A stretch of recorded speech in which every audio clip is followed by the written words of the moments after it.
Oops. Where am I at here? I think I broke it. Okay, that worked. Okay, that worked. Let's see if this works. Okay, that did work too. Okay.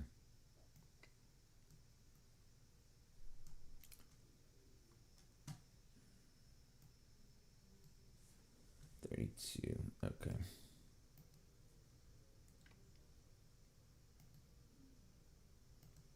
Bam, bam. What up, nice guy? 41 seconds. That was fast.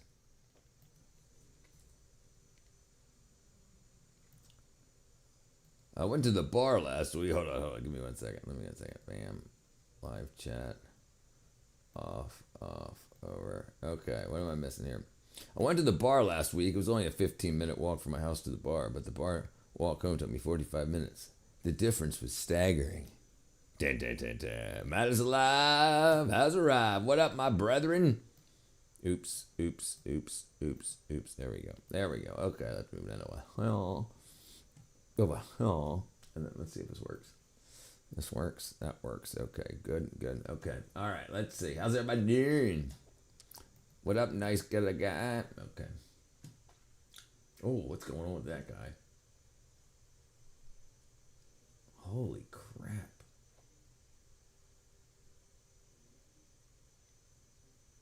$100,000. Okay, playlists. Now this freaking thing got me in trouble. Oh, wow. No, that was awesome. Right. Okay. Well, let's see the second one.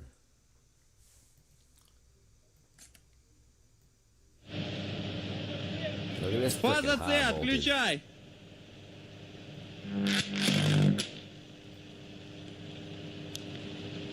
Отключена! There you go. Look at this freaking high voltage. High voltage, baby. That's what I'm talking about.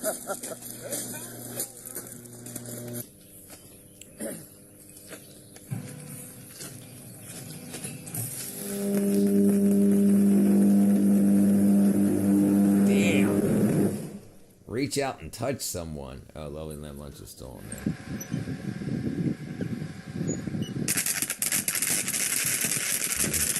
What up, Lamb? Shocking.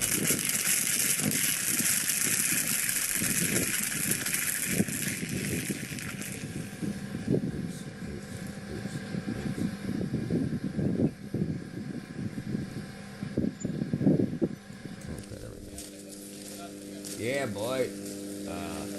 I did some electrical work when people found out that I was not a real electrician. They were shocked. I opened my electric bill and my water bill at the same time. I was shocked. That's some serious high voltage stuff going on there. Closing the circuit breaker. Yeah.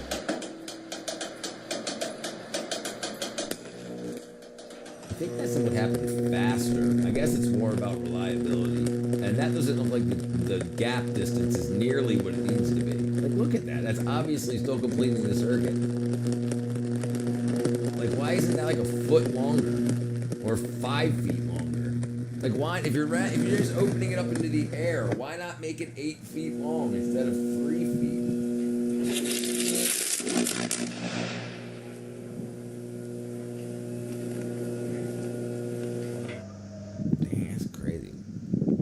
I experienced one in Maryland. They had a Tesla coil in Serbia. That's funny.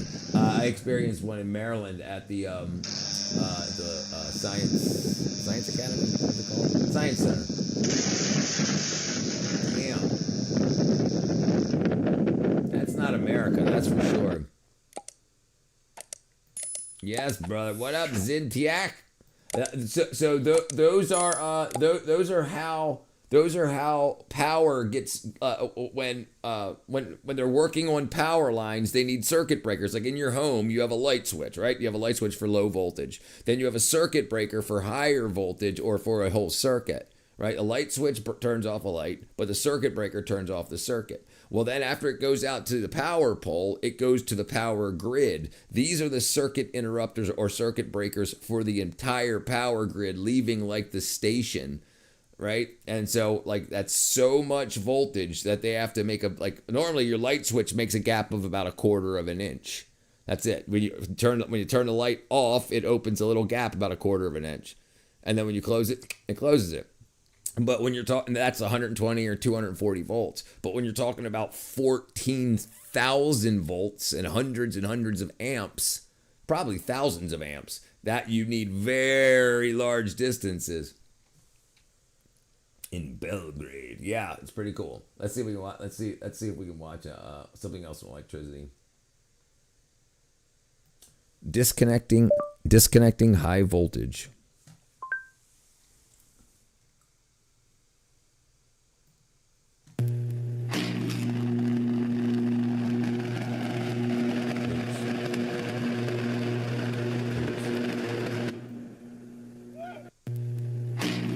Look at that. That's freaking serious. Look at that. It's making its own wire in the land, in the air.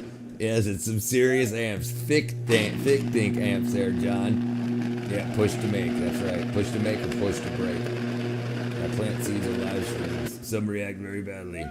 They do, brother. They do react badly. Some people do. That's demonic.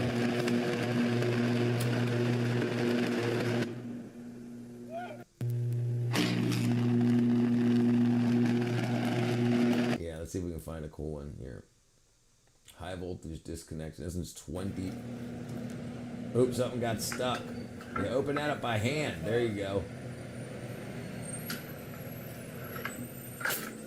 Oh, that's it. Oh, that ain't nothing. Why's it got 62 million views? That wasn't even. This is 500,000 volts right here. What's up, CD business?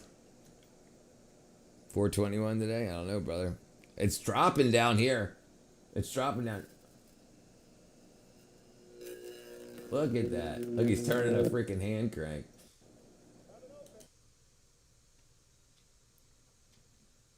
High voltage disconnectors. There you go. Look at this guy. 500,000 volts disconnect switch. Closing operation. No, we're not looking that up.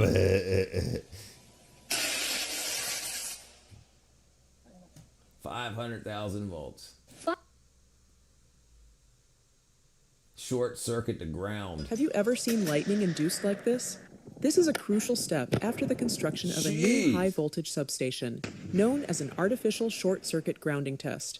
Engineers use a launcher to shoot a grounded copper wire into the high-voltage power grid. And then it vaporizes. The current causes a grounding short My circuit. favorite voltage is 24. Hey, the copper wire. I've worked with this 480. Test checks That's the whether highest line I've can went. automatically restore power after a transient fault. Have you ever seen lightning induced like this? That's crazy. Yeah, 24 volt DC. That's what I work with for HVAC. It's 44. We were constantly terrified as kids.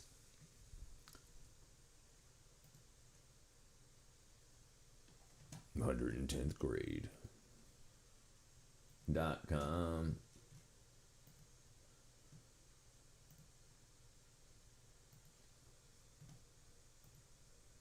To remind you that 60% of sales on Amazon come from independent sellers, just from Planet.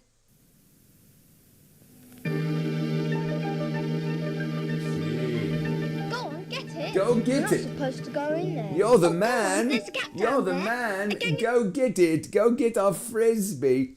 Work with 482 Common Industrial. Yep. That's what we did too. Yeah. So we had big ass like freaking 30 horsepower, 50 horsepower blower motors and really big. We're done liberating Iran. We get gas prices and interest rates down. I'm buying a house that looks like I'm locked in a 6. Good. 6. Yeah. Your kids broken yesterday. I saw them. I'll go get it. Go in lower, dummy. Pass me that bit of wood.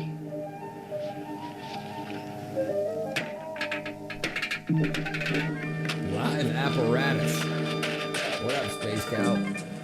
Johnny! Don't worry, your hair will be standing up. Yeah, you're done.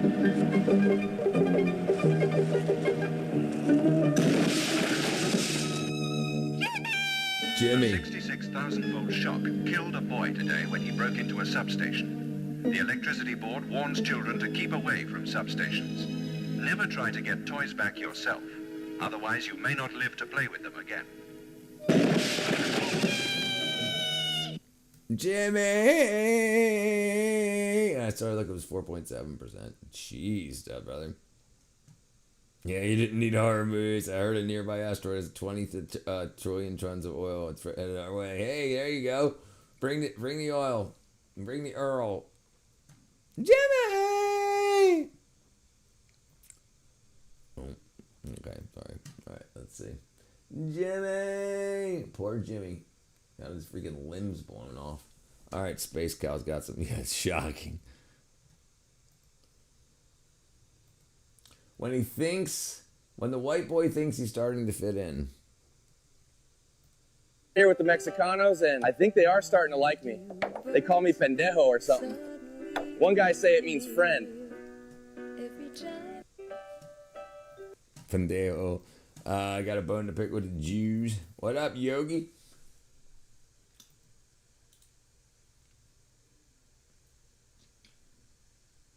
There you go. That's cooking, boy. That's cooking. I think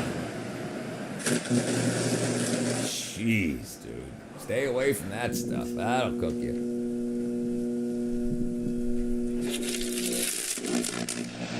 Jimmy! Yeah, that's definitely whack-a-doodle, brother. That's some serious voltage there. So, like, if power lines are down, you got to be able to work on the circuit, so...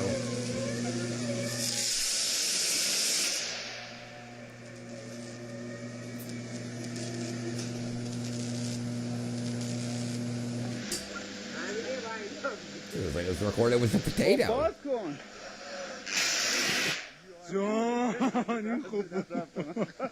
Yeah, that's some serious freaking... Look at those insulators, dude. They're like 20 feet. Not 15, I don't know. Oh, no, they're like 20 feet. Yeah, probably 20 feet. You just hear the air cooking, ionizing.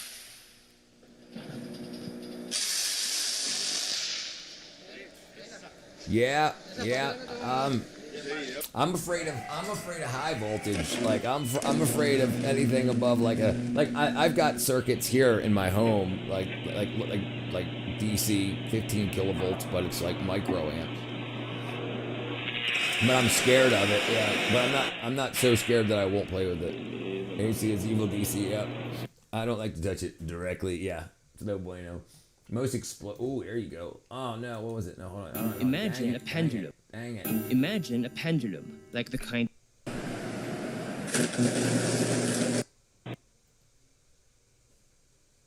Damn! Wow. Look at the size of the explosion. So there some of these transformers, old transformers are filled full of oils, and some of them are flammable oils. You know, and they're meant to suppress sparks, but when it goes, it goes. Those arcs are very loud and very dangerous. Yes, you can't tell how loud they are from a microphone. They're way too loud for a mic to pick up properly. You can only splitting the air. Yeah, used to lick 9-volt batteries with my mates. In this video, we take a look at the 10 most dangerous transformer explosions that have been caught on camera. When a transformer explodes, there's almost always a large fire, which is difficult to put out because of the oil in the transformer tanks. Often firefighters use special foam, which neutralizes the fire faster. These accidents are often caused by small animals that may have got into the substation. Yeah, usually it's animals crossing the lines. What up, real term? Yeah, it's usually animals. Yeah, usually everything will run fine unless it gets short-circuited. The only thing that'll really short-circuit it is a body of some sort. Robots in disguise. To keep themselves warm. And sometimes due to heavy network overload. Look at this failure. This is a very dangerous situation. When you can't open the doors, because if oxygen gets in, the fire will become much stronger.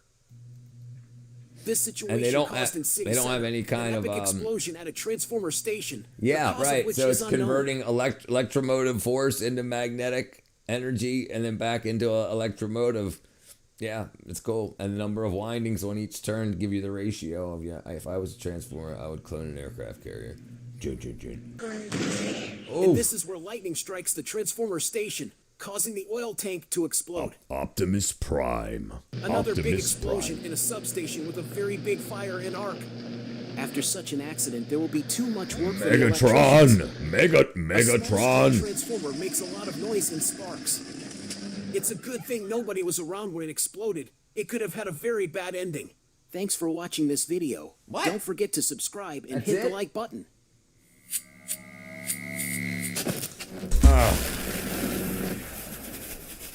My vitamin, my magnesium and GABA fell on the floor. Okay,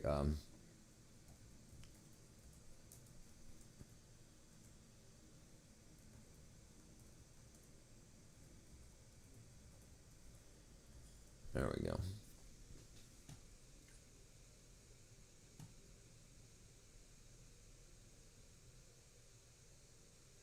Charging the incoming supply with how much? 33 kilovolts.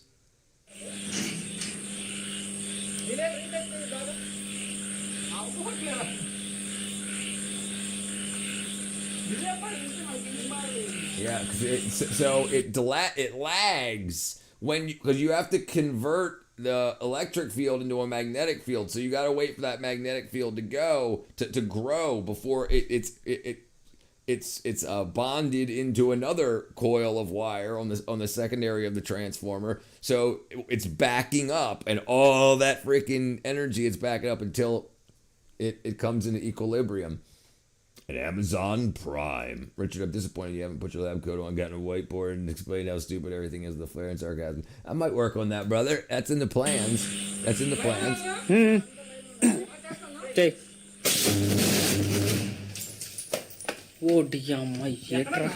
No, get back to work. Get back to work. Get back to work. Jeez.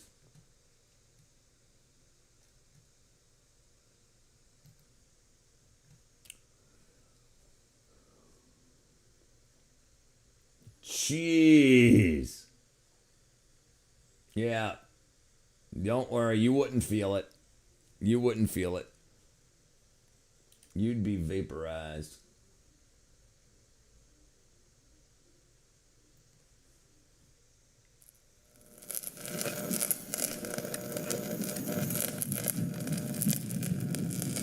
That's just a power pole. That's probably a squirrel or a bird.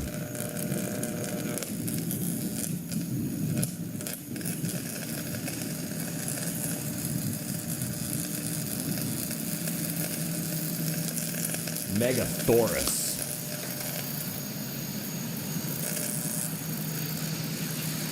Yeah. And now it's just melting its way through the insulator, and then once it hits ground, it goes.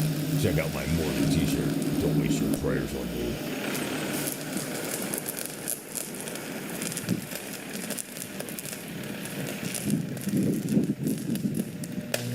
Oh, there it is. There it is. There it is. Now nobody's got no power. Oh, hold on. It's going to get one more. It's going to get one more. It's going to get one more. Nope, when you thought it was done.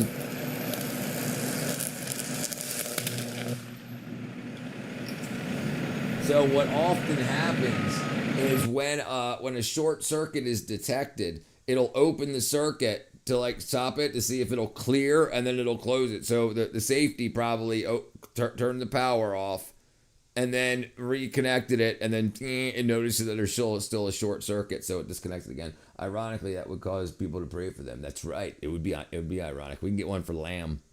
Very sneaky. We're sneaking in our prayers.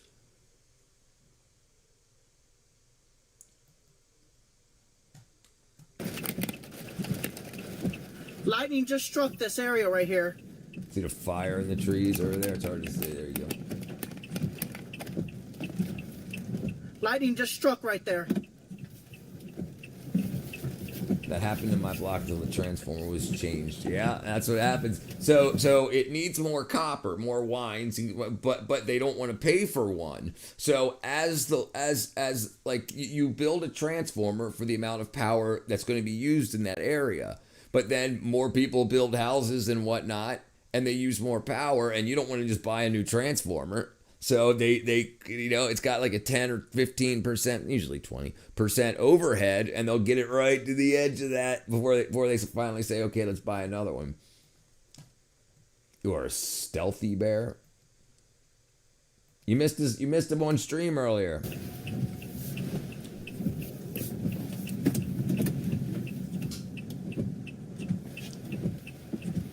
Uh-oh. It's raining too, and that fire's still going pretty good. What up, Diva Macadav? I have about 9 things running from one socket. I'm sure you do. Lightning just I'm struck afraid right of here. widths. What widths? What's going on? I've got everything going good.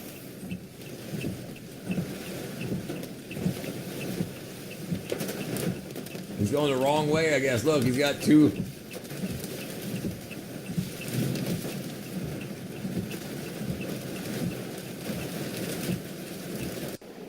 Guys, it knocked out the telephone pole.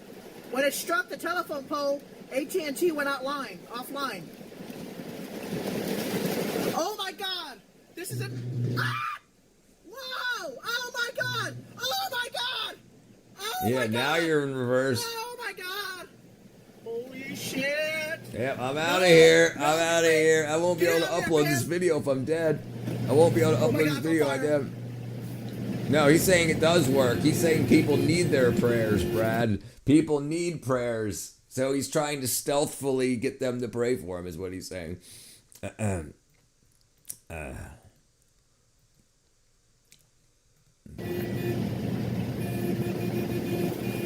like, don't go that way. Don't go that way. They just happen to have their camera out. Oh, the tree's hanging over. Okay, it looks like the tree's lit like a freaking angle. Some people are mad at God to giving them a clothing option that they would choose would cause people to pray for them. I was bound to make a gentleman's. Yeah, that's all right. We're all here. We're all adults. There it goes. There it goes.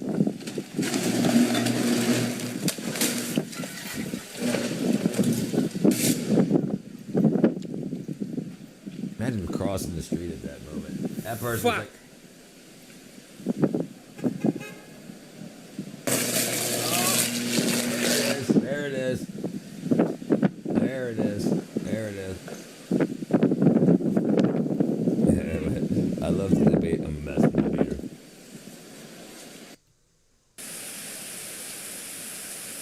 Look at those. Oh, I was about to say, it's got to be a while ago. That's it. Look how orange the lights are. Back when lights, before they were LED, when they were sodium halide. He's got problems with his belief, Brad.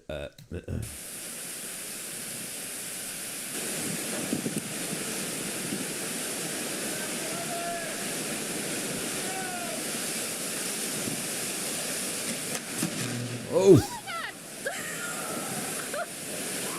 Yeah, I did.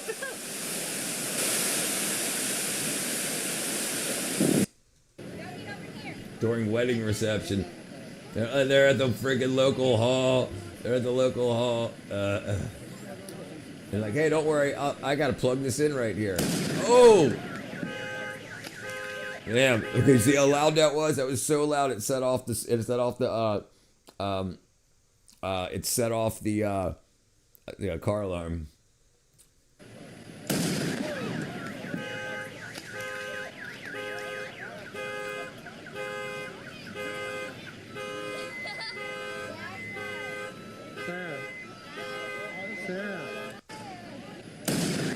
Jeez, try it again, dude.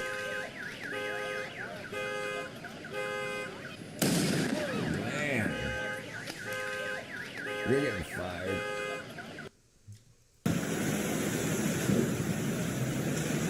I keep... Huh?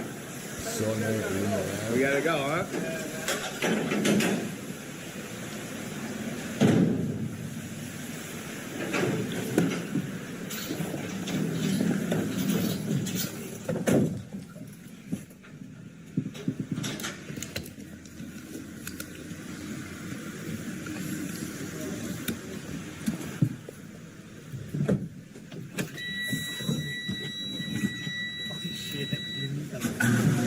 you go. Oh, you actually got it. Got it. Shit. He's so happy. I don't. Oh, right, there's a gas station. That's not good. Look at that. Kenner, Louisiana. Oh, over there too. Jeez. Oh, it's going down the line. Look at it. It's eating the power lines. No way. Look at that. Look at it traveling down the line. That's so crazy.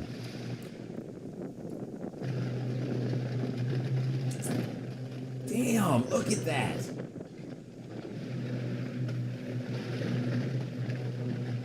Yeah, he's standing at a gas station watching this. I wouldn't be. A clandestine deity. Yeah, he knows that. What up, Cheryl? That's crazy. That was crazy. Now it's going down the road.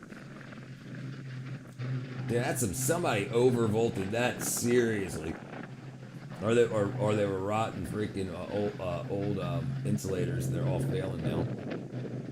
Yeah, I'm about to say both are broken. Both are definitely broken.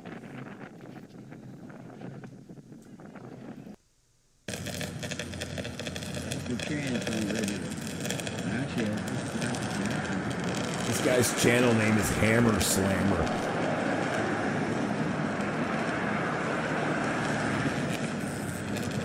Burning its way through. There's a squirrel went up there.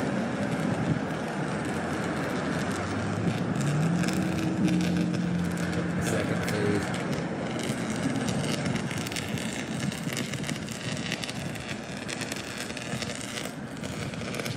Electromagnetic pulse. Did you see that? Wait till you see this. I don't know if it's this one or the next one. I think it's the next one. There it goes. There it goes. That'll do it. That'll do it. Just like that. Oh, no, it's this one here.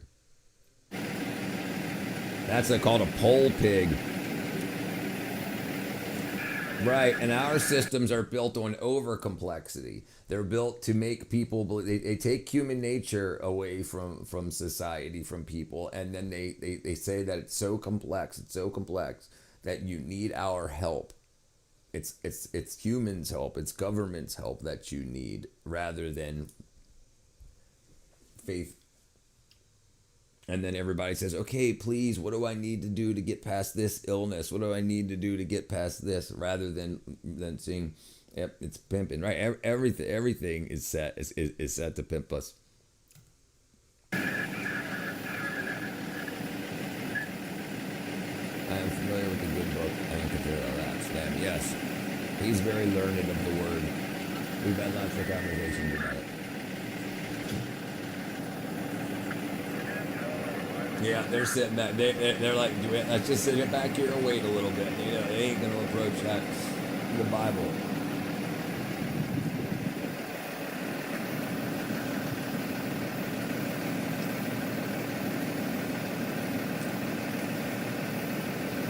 All 66. He can even name them.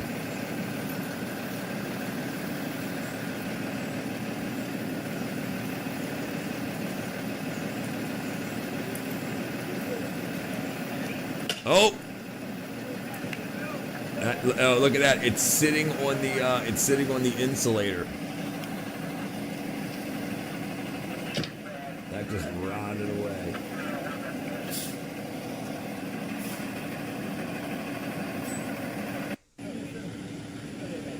Burning its way through. And lamb just needs some hugs. It's okay, lamb. The Bible is God words outside of our time. A lot will realize the truth once we're after going to disappear. That's all. And I think Lamb knows that. He's familiar enough with it to know that we're just. Oh! Yep, that'll do it. There it goes. Oh, there goes last line.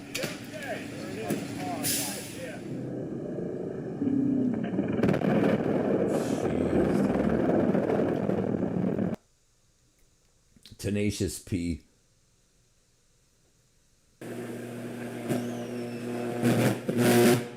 Woo! Yep. That's a. Oh. Damn, dude. No, it's not.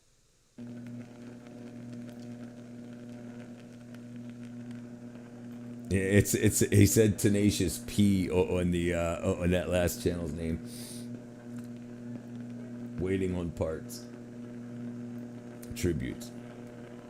It was the best song in the world. It was the best song in the world. Look into my eyes and it's easy to see. 1 and 1 make 2, 2 and 1 make 3. It was destiny. Once every 100,000 years or so. He said, ooh. Oh, he could have kept the camera on it. Once it was said it is said anyone that has seen Chapter Black, the worst humanity has to offer will become so desensitized and jaded that they don't wish him as good as anymore. Yeah, it's a banger tune, and yes, you're right, Yogi. That it's exactly what's happening. What's good is becoming evil. What's evil becomes good.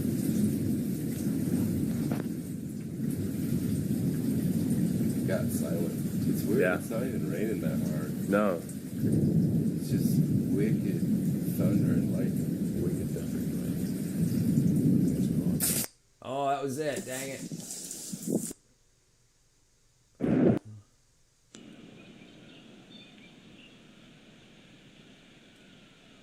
Did I hit the wrong one? No, this is it. This is it. Sorry. No, that wasn't it. This is it.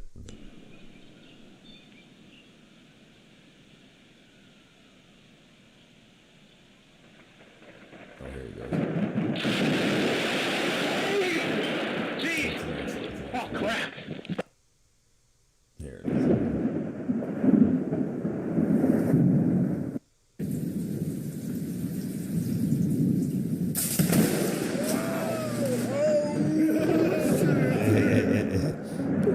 There were there. Yes, there was, Lamb. Yes, there was. Yeah, it was right there. We got that video. See how giggly they get? Even though they're like, we ain't got no power anymore, but it's good to see all that money go up quick. I told Dad right before that struck it's gonna hit our house, didn't I, Dad? There's a fire in the street.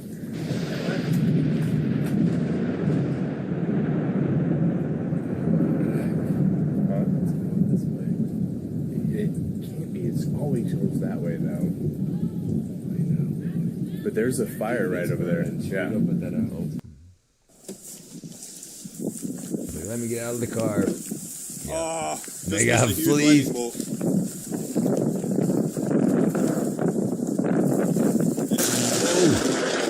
Holy shit! I got that on camera. Never strikes the same place twice. I'm gonna get back in the car now.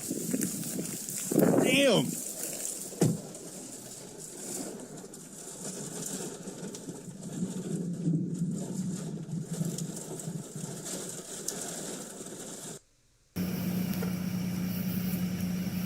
They got fleeced by choice. It most definitely will. Damn. Oh my goodness, it did.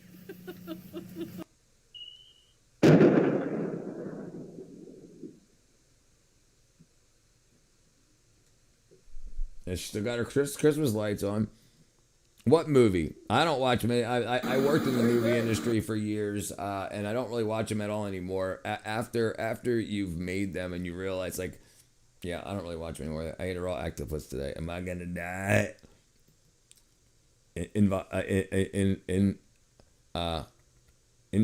Is that, yeah, incel. That's the word. Right? Yep. I'm ready. Yeah, that's just people. If you're a pimp and you want to promote prostitution, you push words like that, incel, like you're involuntarily celibate, you can't have sex with nobody. You're like, yes, I can pay for it.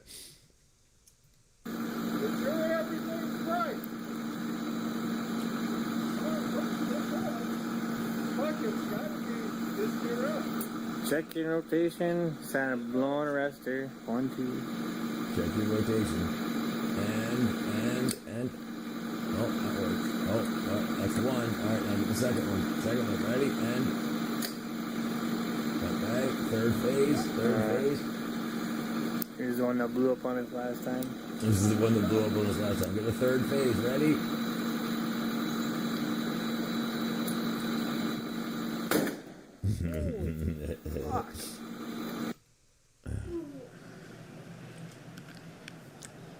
Oh my god, they're shutting the electric. Shoot, that means we're not gonna have lights. Go to the live. Whoa, my god. Oh my god. Yogi, no, I have a new nickname for you. What is it? Aim the camera over.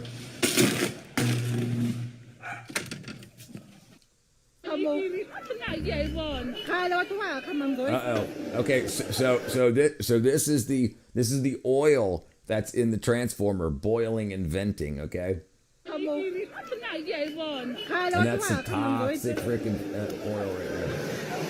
PCBs. Look at that, dude. Look, it just turns into a blowtorch.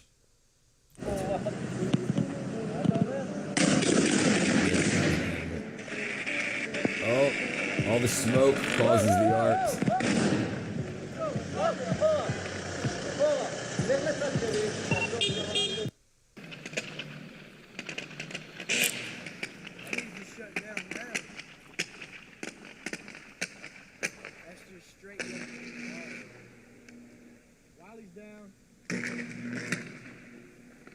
Can you imagine being inside that plant? Pitch black. Boom. Jesus, Cheryl. Bear pussy.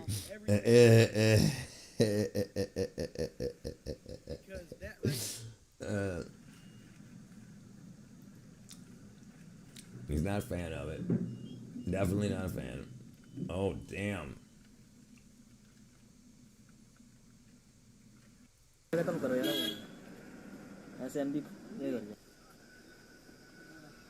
Was he on a tripod?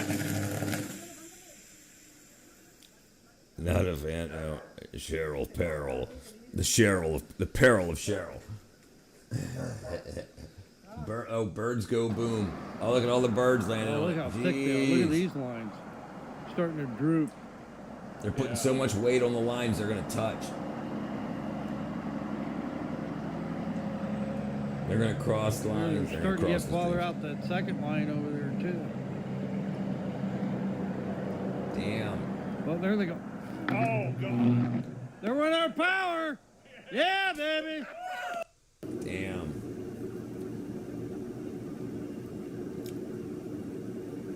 You have passive Catholic guilt still. You gotta work through that, brother. Oh, I missed it. Watch this. Watch.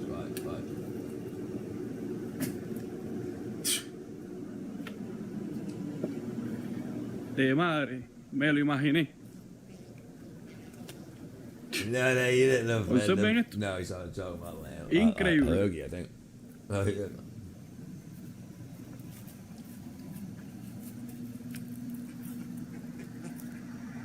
Still alive. There he goes. Just knocked his ass out. Yeah, I think he is Parece que ya too. está volviendo en silla. He's like, what just happened? Did you guys see that? Did you guys just see Tremendo that? tan... Yeah. Ya. Ahí está. Yeah, he just ran into the wall. Increíble. Increíble. They know Pocos better. italianos. We are all Yeah, calmed down. that's Look not at this gonna turn big out good for him. bad We coming. just saw this.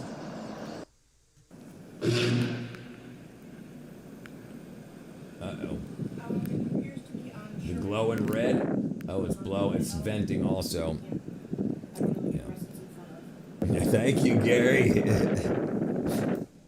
Adrian Brody. Alright, let's see if it vents. Do it. Oh, small transformer fire. Oh, that's what it is. Shit.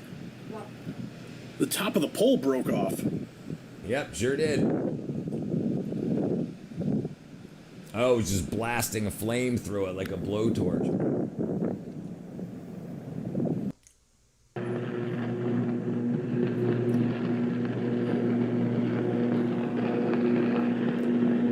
It does, yeah. That's why you don't look to it. The Church of Man.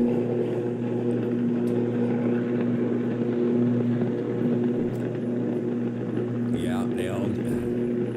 Let's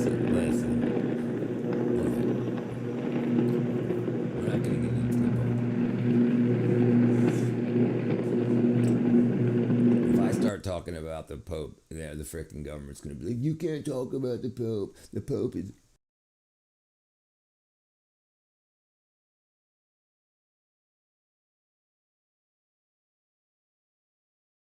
You know what I mean? Jeez.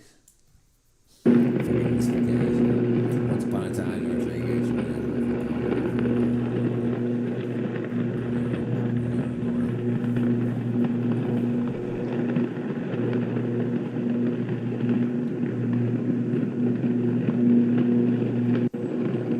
Look at that, dude. It's just arc welding the ground. Boom.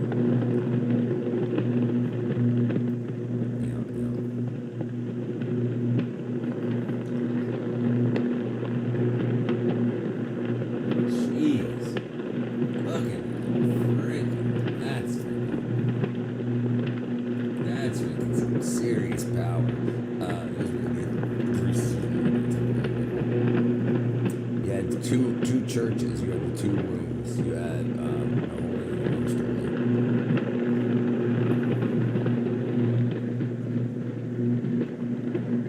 Yeah, they gone. They gone. Anyone else? Video stuff. Yeah, that was me. I was doing a joke. That was me doing this. I was making jokes. I'm funny. Sorry. I used to do that back when I'd say, like, the girls would be like, who's your favorite girl? And I'd be like, well, the freaking hottest girl on here is. Just because I'm funny. All right. I do dumb things for fun. You don't need some asshole in the room. No, you don't. You couldn't sort it out? All right, so when you have to be on a stage or in a call or like in a here, I'll show you what to do. Look, when you're in Discord, all right, like if you go down to one of the it has a speaker next to it that like you can go to voice or Minecraft or movie night, okay, well, voice. When you go in. Okay, once you're inside, you can then click on your name, your face, and then there's a option down here. Let me open this up. Option down here on the bottom.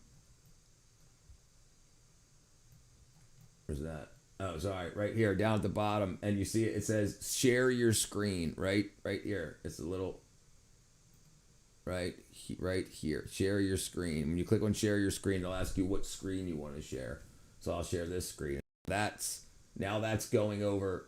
Now I'm sharing my screen. So now if I play this on here, you'll see it go out over Discord. Now you can see the video on Discord, so everybody can watch that. So when you understand it, you understand what I'm saying?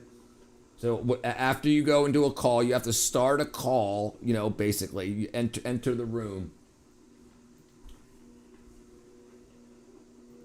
and then disconnect. Yeah, and I don't know if you could hear me, but yeah, when you enter the room, you start starting a call, and then click share your screen, and then choose the program you want to share. I'm in a state of religious flux. Could always plead Pascal's wager. Yeah, no, okay. Yeah. That's some serious power. No, serious power. When someone asks me who I am, I tell them I am because it's the only way to know that's that answer. Yeah, I used to say that too. I was in the room, just didn't see the options. Yeah. You should have. Yeah, you should have this. Yeah, because it doesn't care who's in there. It doesn't care who's in there, and if I do it with a lot of people that has issues screen sharing, and like people that want to set up streams and stuff like that, so I can see their screen and say, here's the problem, there's the problem. That's crazy. If you want to do it right now, John, go into the Discord. Here, go into the Discord right now. I'll put this on the screen here. Go into the Fail Voice Discord. All right? And then join in. And then once you join in, we'll see. La la la la la la la la la la la la la. I was in the room, didn't say it. I was in the room.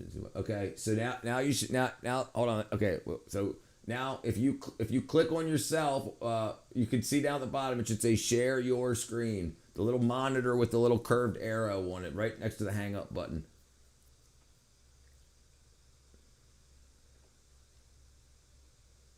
Oh, maybe you can't do it on a phone. I don't know. No, you should be able to do it on your phone too. Yeah, yeah.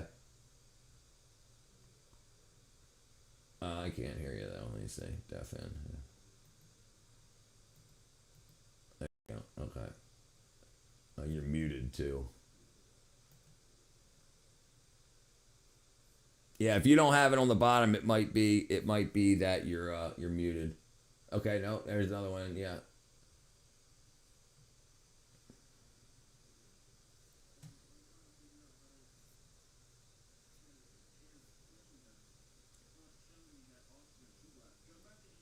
Okay, here I'll show you mine here. Right, right. So you should have at the bottom where it says hang up, and you should have your option to turn on your camera, unmute yourself, and you should have a share your screen option. It looks like a little monitor with the arrow in it.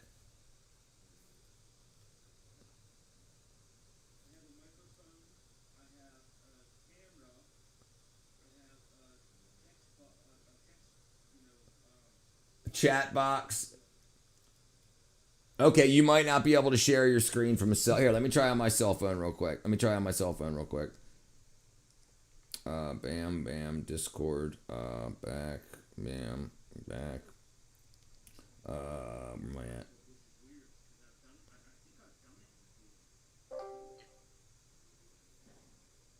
Yeah, sorry, John. Okay, above your chat bubble, there's a little dash. Drag that dash up to see the whole menu, and you'll see share your screen. Above the chat, like so, it's in the middle. You see it? Above the chat bubble. Yep, there you go. And then share your screen. And then you can choose the app you want to share. Share one app, and then whatever app you're watching the video on, you can share just that app. So it's not sharing your full phone screen. If you get like, John, you freaking dumb, you know, you gotta go. We don't see your text messages and stuff. Okay. Go back in here. Okay. All right. So watch stream. Yeah, I can see. Well, it's loading. I got a black. It's black. I don't know what you're playing, but yeah, I can see your stream right now. I can put it on. I don't know if it's copyrighted or not, so I'm not gonna let it go out over the internet. But you know, but you're sharing something.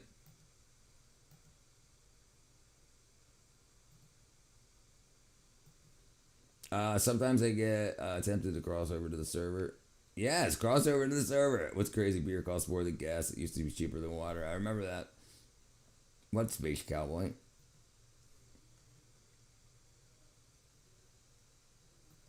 What up, Andre?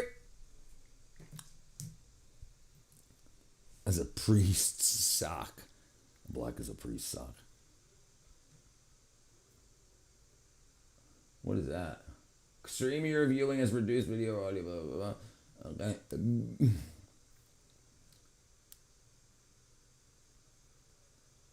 So if you have a video you're showing, like if you're using Video Viewer or whatever type of phone you're using, that's the app you want to share. Am I doing this wrong thing again? Options. Nope. Okay. All right. Andre, friend's still here. Friends.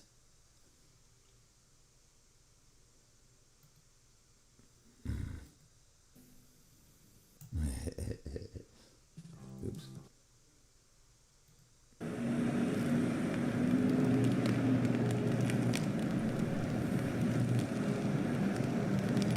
This won't be. Jimmy! Oh, wow. They got...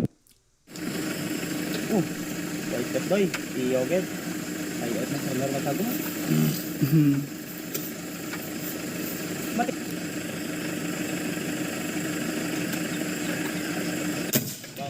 Oops. Oh, try that again. Từ làm ra bài đó. The fellow said that. He said, get my truck. I don't think you're good right now. It won't? Then you would probably have to share your whole screen.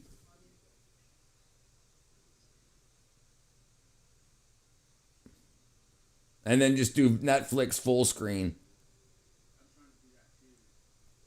It might not let you. Netflix might have it blocked in their app. I doubt it though. It shouldn't. I mean, maybe.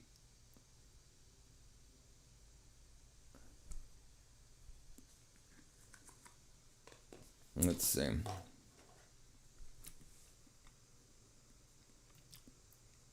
Really chill guy. Okay. Look at that. That's filling with a potato. Okay, there's some. Oh, that's your camera, I guess. Yeah, that's your camera. Oh, damn.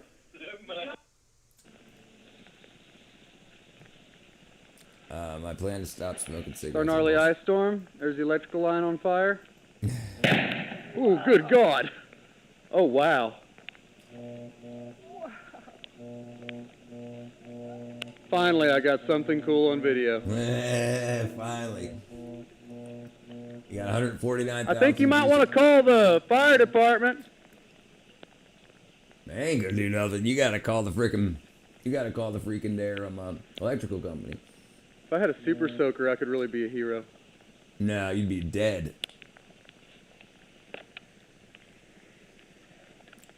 What a trip. Yeah, they do.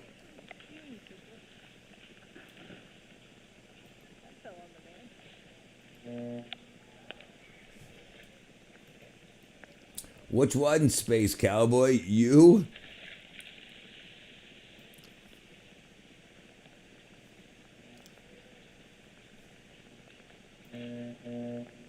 Wow.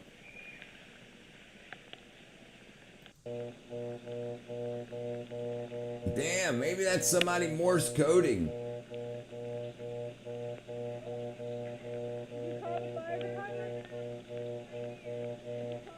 Damn.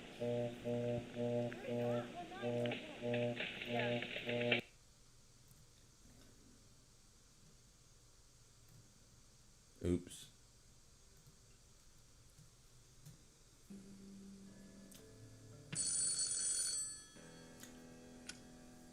Hello.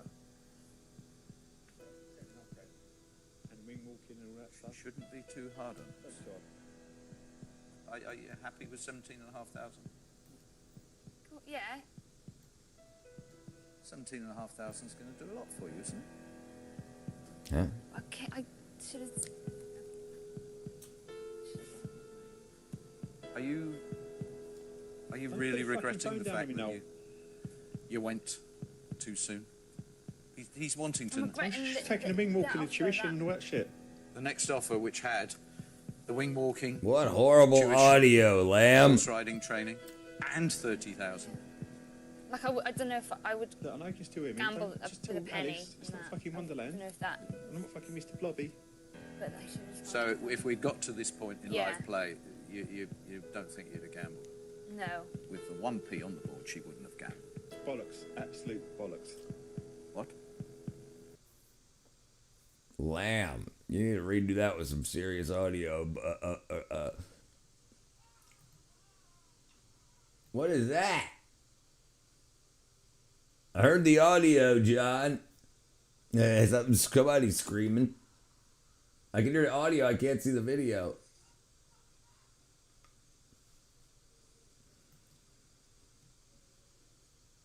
Well, I hope that's not in your background, John. Yeah, whaling, yeah, it's huge. It's huge.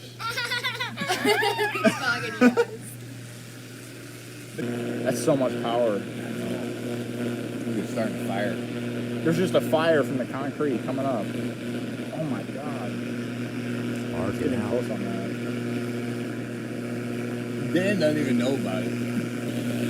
Damn. No, because when I came outside and I saw the actual wire, instinctively called my own. I thought the pole was leaning over. No, it's just the wire just fell in the road. Hey.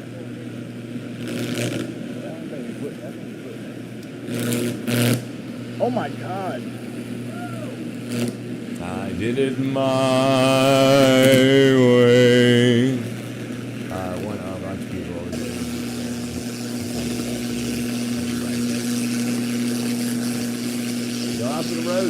get some footage. Oh my god. Oh my god. Yep, that'll do it. Waylon, what was that? Oops. Damn it. Alright. I did it my way. Regrets, I've had a few. It has come to my attention that to pay one big lump for your tele license is sometimes not easy. So how about 4 smaller lumps? One big bill equals 4 smaller bills. £19 a quarter for an annual premium. All you have to do is to ring 0345 345 000. 000. Why not just £19 a quarter. Much easier than a big lump. Now I'm probably gonna get a frickin' BBC frickin' wackadoo frickin' stop, lamb. I love when lightning splits trees. Ring on. Yeah, Waylon, yeah, it's huge.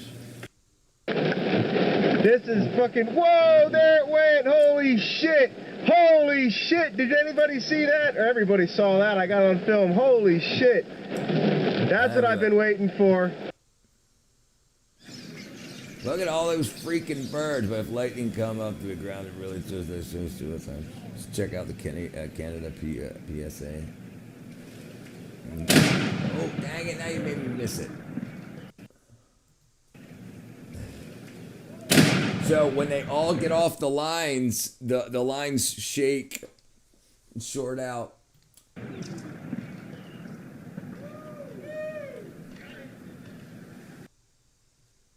Yeah, you should see Lamb's cigarettes. They're gory too.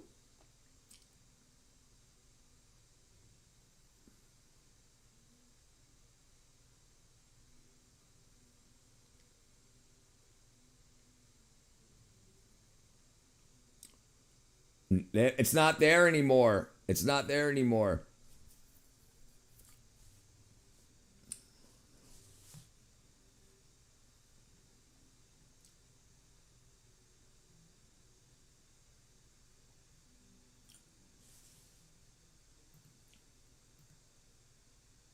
Man, this better not be another freaking BBC thing. That's not. You're gonna get me in trouble. Find something without copyrighted shit in it.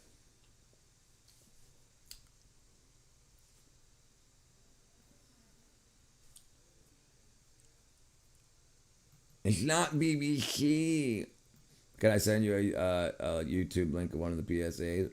Yeah, hold on. Hold on.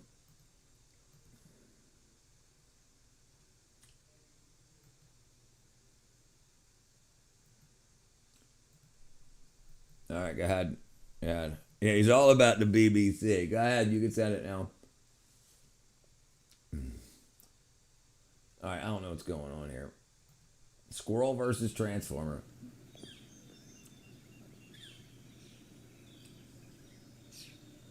Look at that guy, having a good old day, hopping around. Oh, Brits love it. Look at him, living a good old life, hopping around. So let's climb up this big ass tree. Oh, there goes that squirrel. Turns into dust. Damn. Oh. Damn.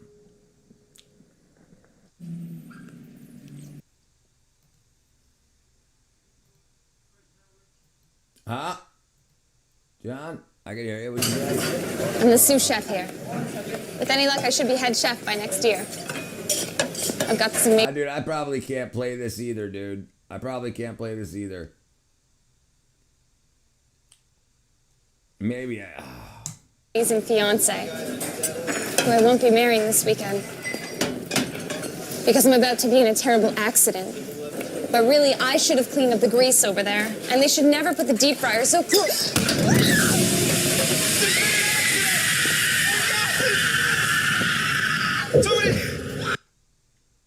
Jesus Christ, Lurtalic. I shouldn't have done that for you. All right, what, John? What were you saying, John?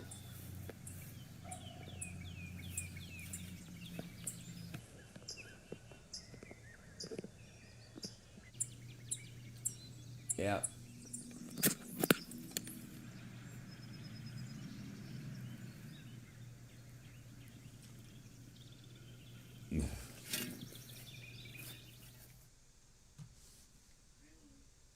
Am I seeing your screen? Oh, sorry. No, it's just black.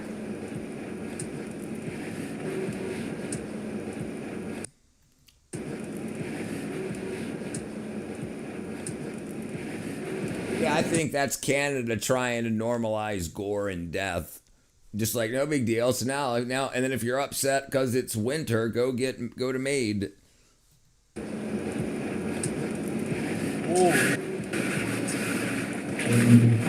Whoa! No way did that just happen? Woo-wee!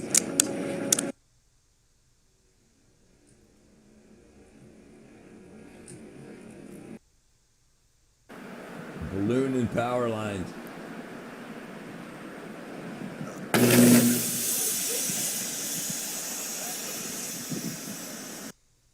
That tree's about to go. There it goes! 110,000 volts. Nearly 2,000. So I can do this, John, too. Look at that thing crawling along. Oh shit!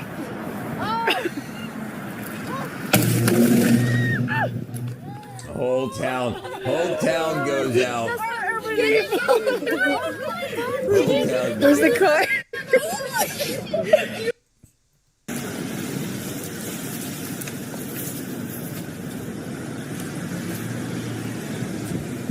Yeah, you can watch the screen.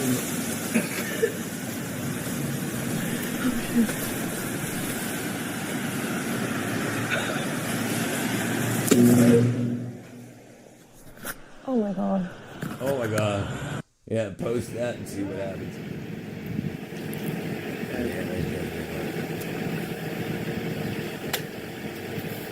I didn't close, buddy.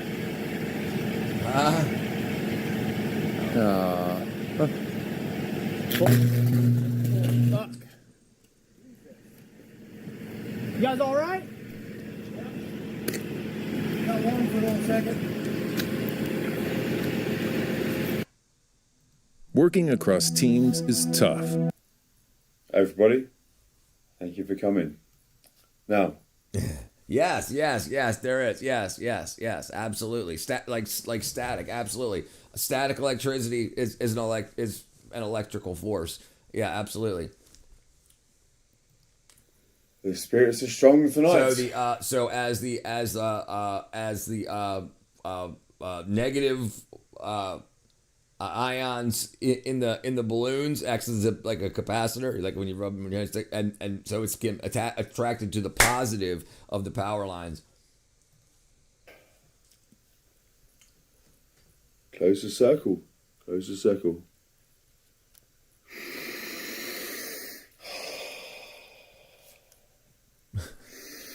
Again, there's a man in the moon. Not Michael's type.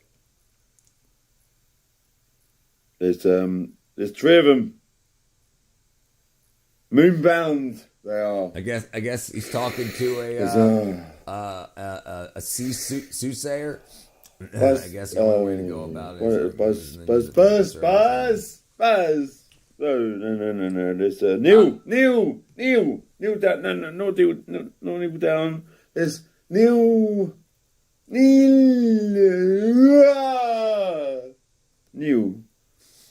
Freaking lamb. Neil. Seance.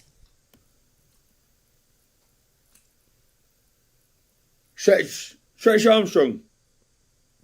Stretch Armstrong. And there's a Buzz Lightyear, and Phil Collins. Calm down. The circle. The spirits are strong tonight. Oh, they're into. Oh, hang on a minute. They're in a jovial mood. They are. In a jovial mood. They are. And hang on a minute. He's writing the next line. No. Oh, I don't believe it. No. Yeah. Elvis is in the house. Elvis is in the house. Elvis is in the house, everybody. Saying, what's this?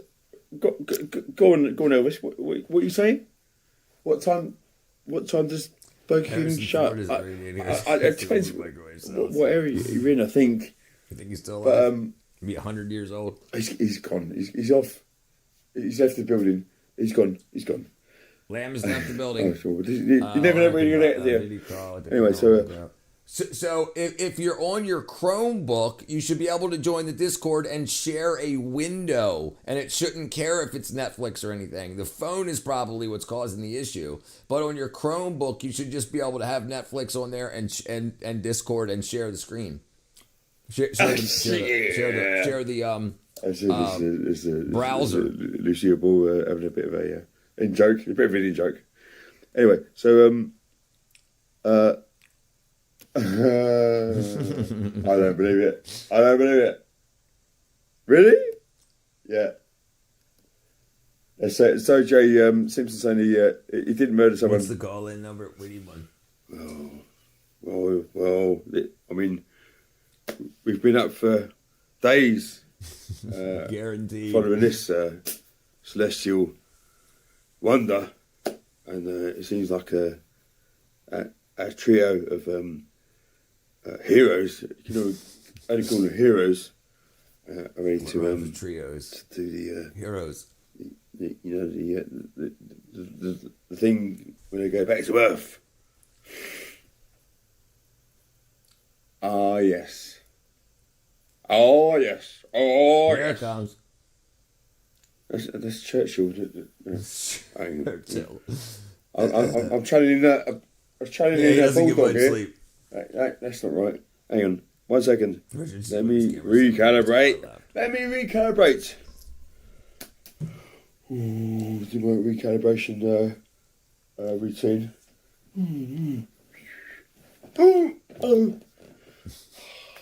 This is what Lamb does. Yes. They're there. Yes, I'm here, Lamb. Splashdown.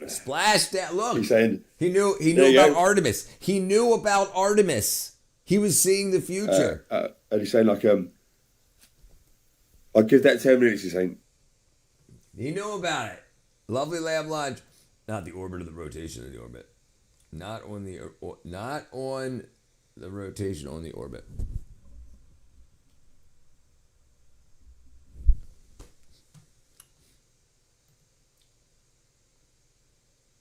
But Asana helps you handle it. Asana AI can spot roadblocks and assign work to keep everything on track.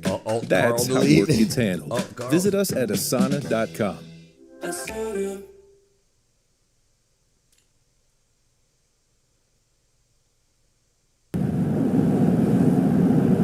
All right, we got power.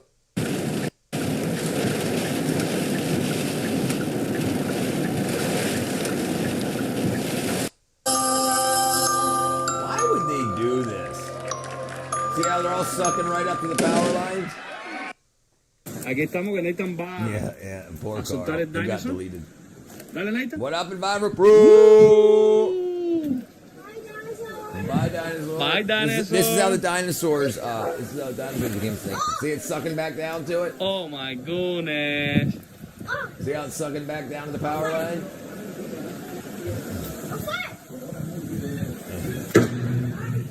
Oh, he's like, oh shit. Nathan the dinosaur. He's going up. That sounds like me. Yeah, he's a control freak. Carl's a control freak.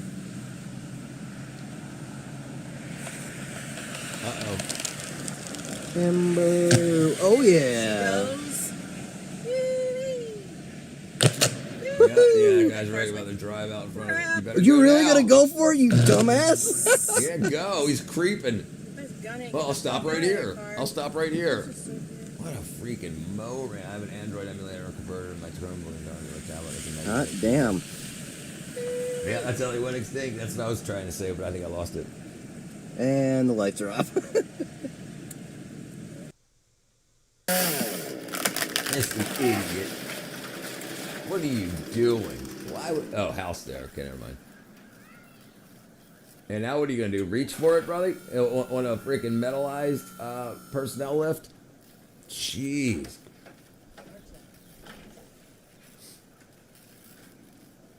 Yeah, touch it. Do him tap, tap, tap. He's checking to see if it's got power on. Just tap, tap. Yeah, that'll help.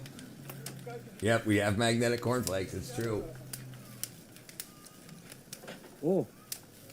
All cereals that are iron fortified. Yeah, just think about how easy it is to get iron shavings from, like, you know, machining and stuff.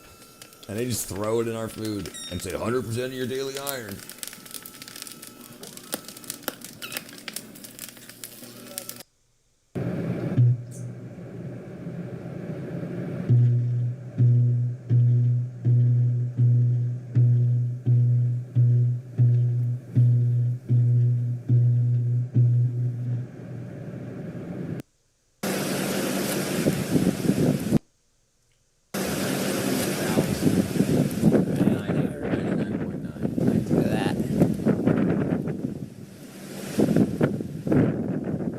It's just burnt off from that. Whoa.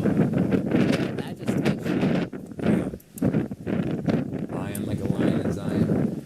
Yeah, that's pretty scary. I don't like that. Doesn't look like it's arcing off the tree. It looks like it just arced off of the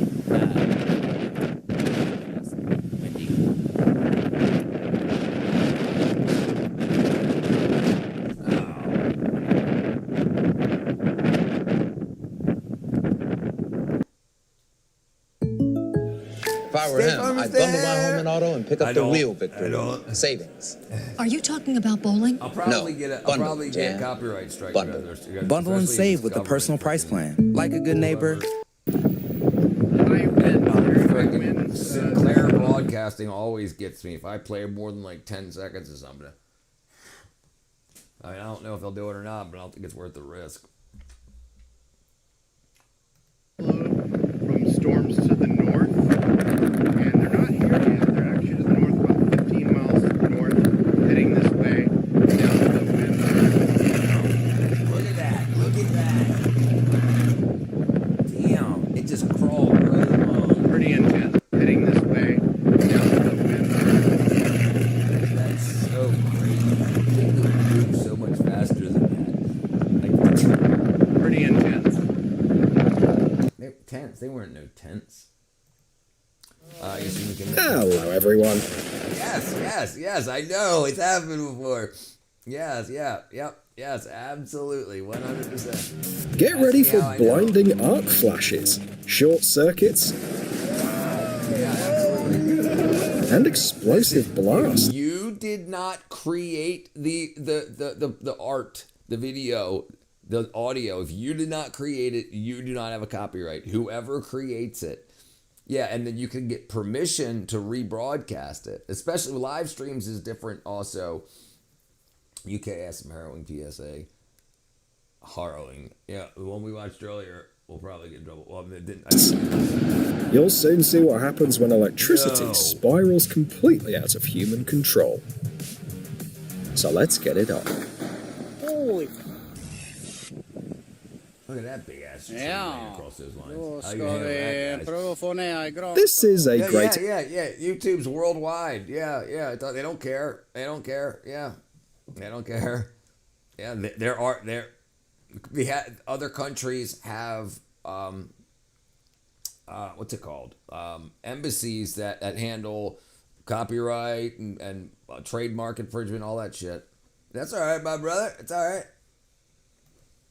Example of well-executed work. A huge pine tree fell onto power lines in Norway, and to clear the line, the workers decided to blow up the tree. No way.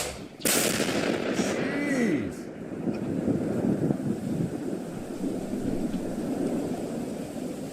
Yeah.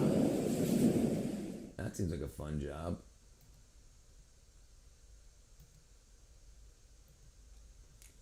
State Farm is there. Dude, I just said I can't play these.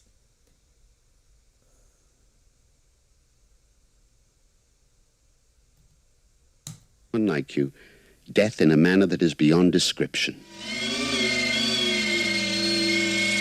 Whichever way you look at it. Smuggling pets could bring rabies into Britain. It's out of copyright, yeah. Unless somebody still owns a copyright.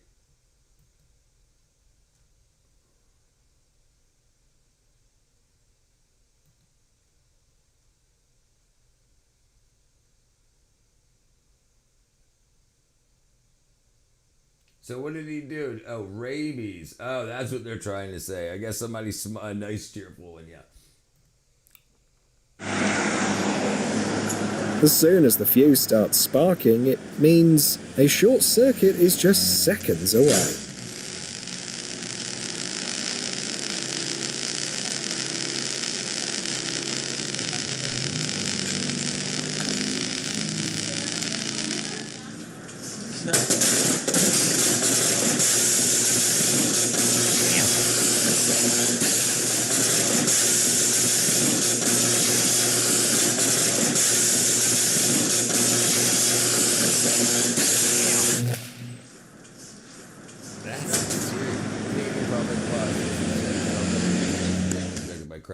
You want to file free?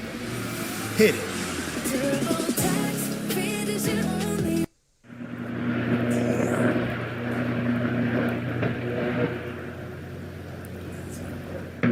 These are electrical systems. A substation fire and explosion in Ephrata, Washington, caused power outages for 8,000 power lines, power transformers. People.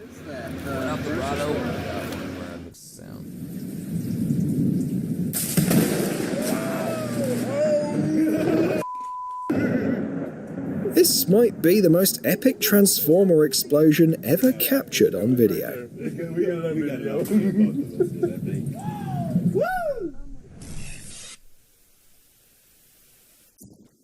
Damn.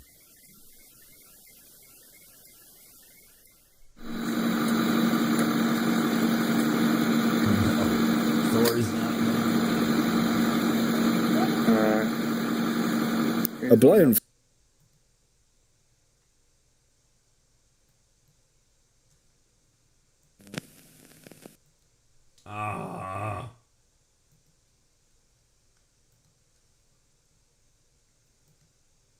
State Farm is there. 1940s. Rich, I figured it out. I can do it, but I got to disable hardware acceleration. Oh, yeah, that makes sense. That makes sense. That guy's not in a good position. 10 feet away from the wires. Well, we can't find out now because freaking lovely lamb lunch. Wants us to watch a wackadoo. I'm going to go back to it's a military film from Dude. the US Army, the forces. Can you guys hear that? 43. The Americans just coming into World War II, and they're coming over here in Britain, over here, over Paid, over Sexton, over here. But obviously, like being American, they couldn't figure out how to work out the British way. So Uncle Sam made a video and or film. What's bigger than? Yeah, understand. I can't hear it. I can't hear it. It's basically it's going to be shown to all the troops to show the American lads how to act in Britain, and this is Ew, a British person. Look at that. Now the audio comes in.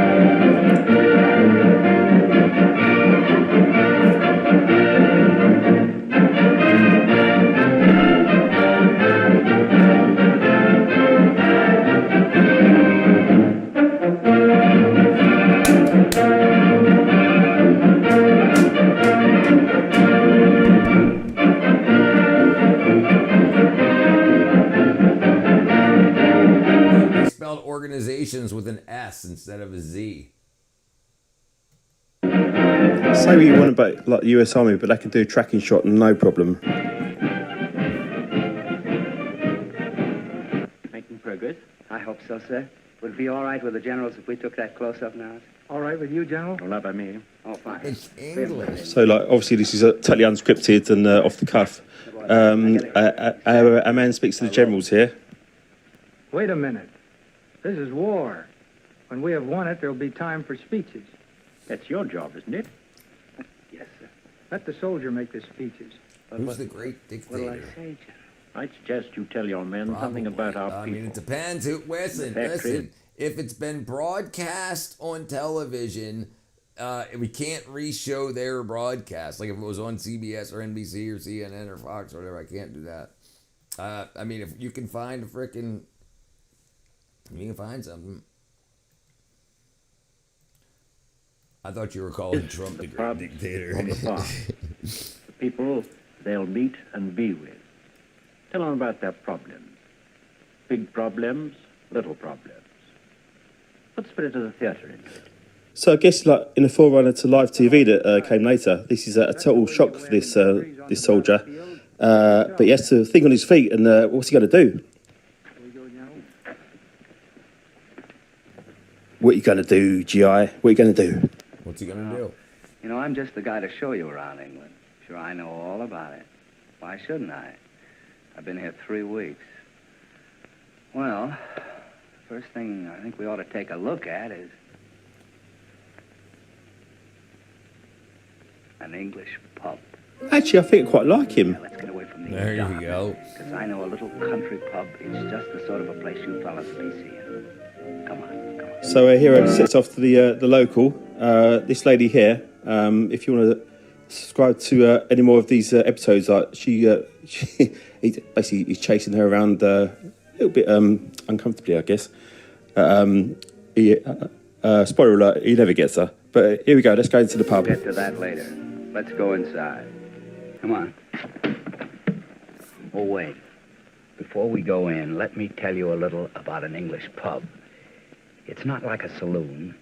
It's more like a club for men and women who haven't a great deal of money and who don't drink for the sake of drinking, but for the company. He's basically saying like, for a couple of hours pack your nylons, lads, and try luck. Well, hey. And men and women, after their day's work, and they work long and hard hours, come in for a bitter or mild. Oh, that's beer to you. Obviously, the Americans, the world authority in beer. Of course. They don't like it cold, and they haven't any ice. Especially if you like Californian wine, 2 buck chuck, or line dancing, you're fucked. Difference between bitter and mild? I don't know. One's bitter and one's mild. I better find out for yourself. Anyway, these same people have been coming into this same pub for many years, and their grandfathers and their great-grandfathers came in before them. This particular pub, for instance, was founded about the time that our country was founded. Gettysburg, 1776. Come on, take a look. Where's that music from the Searchers? There you are, you see? That'll give you a general idea. Over there, there's a father and his sailor son. They play quiet games like shove halfpenny. Requires patience. How's that, Dad? That's your theme, son. Just right. The loser buys the next drink, maybe. This game isn't over yet, but the old man will win.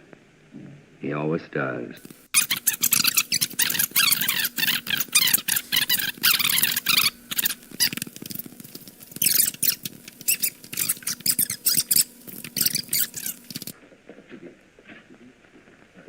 Sorry about that. Right, back to it. Don't fool around with those Scotchmen. They're tough babies. 20 years a chambermaid and never cracked a pot. Dun, dun, dun, dun. Only 4 more parts left. Nowadays, kids are trained to hate their fathers and treat. Right, yeah, absolutely. Right, yeah, absolute attack on the family. 100%. Absolute attack on the family. Yeah, their fathers are the ones that got their moms pregnant. How dare they? How dare they to bring them into this horrible, shitty, ravenous world? What up, Rodolfo? I'm here for you. Let's see what freaking. Oh. No.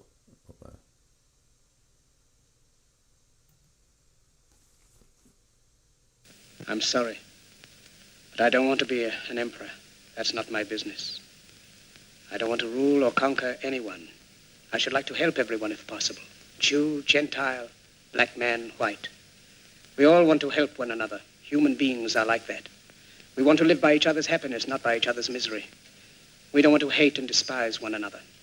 In this world, there's room for everyone, and the good earth is rich and can provide for everyone. The way of life can be free and beautiful, but we have lost the way. Greed has poisoned men's souls, has barricaded the world with hate. When was this? Has goose-stepped us into misery and bloodshed. We have developed speed, but we have shut ourselves in. Machinery that gives abundance has left us in want. Our knowledge has made us cynical, our cleverness hard and unkind. We think too much and feel too little. More than machinery, we need humanity. More than cleverness, we need kindness and gentleness. Without these qualities, life will be violent, and all will be lost. The aeroplane and the radio have brought us closer together.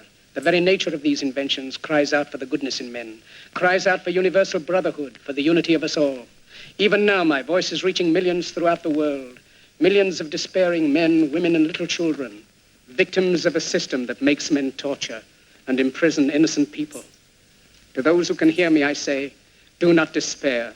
The misery that is now upon us is but the passing of greed, the bitterness of men who fear the way of human progress. The hate of men will pass, and dictators die, and the power they took from the people will return to the people. And so long as men die, liberty will never perish. Soldiers, don't give yourselves to brutes, men who despise you, enslave you, who regiment your lives, tell you what to do, what to think, and what to feel, who drill you, diet you, treat you like cattle, use you as cannon fodder. Don't give yourselves to these unnatural men with machine minds and machine hearts. You are not machines. You are not cattle. You are men. You have the love of humanity in your hearts. You don't hate. Only the unloved hate. The unloved and the unnatural. Soldiers, don't fight for slavery. Fight for liberty. In the 17th chapter of St. Luke it is written, the kingdom of God is within man, not one man nor a group of men, but in all men, in you. You, the people, have the power to create machines, the power to create happiness. You, the people, have the power to make this life free and beautiful, to make this life a wonderful adventure. Then in the name of democracy, let us use that power. Let us all unite. Let us fight for a new world, a decent world, that will give men a chance to work, that will give youth a future and old age a security. By the promise of these things, brutes have risen to power, but they lie. They do not fulfill that promise. They never will. Dictators free themselves, but they enslave the people. Now let us fight to fulfill that promise. Let us fight to free the world, to do away with national barriers, to do away with greed, with hate and intolerance. Let us fight for a world of reason, a world where science and progress will lead to all men's happiness.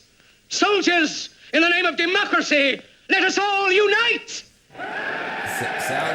Sounds like Kamala Harris. Jeez.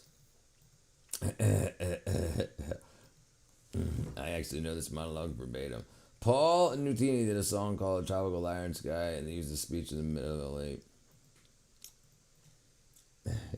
In the name of democracy, technology, everything will make everybody better. Everybody make everyone better. Don't worry, you're not as good as you could be. We can just keep adding things to you, using the technology, using the medicine, and we can make you better than you were.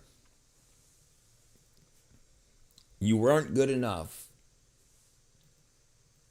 We'll use it. Yeah, that's a good one too. We definitely can't show that.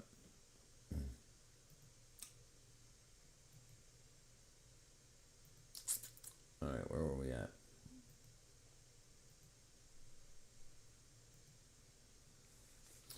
Yeah, it's definitely copyrighted. Black hole sun, won't you come to wash away the rain? Black hole sun, won't you come?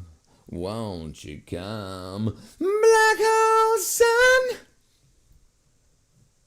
No, Jahari Window. I don't know what that is. What up, Michelle? Yeah, well, it wasn't to the people of the time, Vishal. Just like today, people don't realize what they're hearing now is just cannery and foolishness. It's let us rob you. Let us rob you, you stupid, stupid people. Let us rob you. Just look over there. Look. These freaking black hole sun. The Jesus of narrative. Okay, open area blind spot. Yeah, psychological tool by Joseph Luft and Harry Ingram, 1955, to improve self-awareness, communication, and trust with teams. Uses a 4-quadrant grid to analyze information, feelings, experience, skills, known or unknown to the self and others, aiming to expand the open area through feedback and disclosure.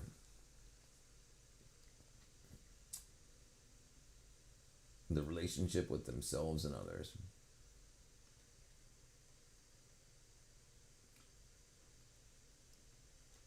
Feelings. Taxes aren't real. It's esoteric. All my exes live in taxes. The world is a vampire. Sent to drain. Secret destroyers. Hold you up to the flames.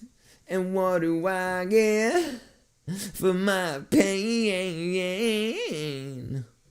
Betrayed desires, and I'm picking something gain. Even though I know. Okay. I suppose I'll The fuse sounds like a gunshot. Is it? Construction work. It's unbelievable. Circuits is the most modern approach to testing. Despite my fat wage, still can't hear singing. What an angel. What if bro is an angel? I'm an angel. High voltage power lines. I'm here to help you. What up, Loretta Motherfucker girl?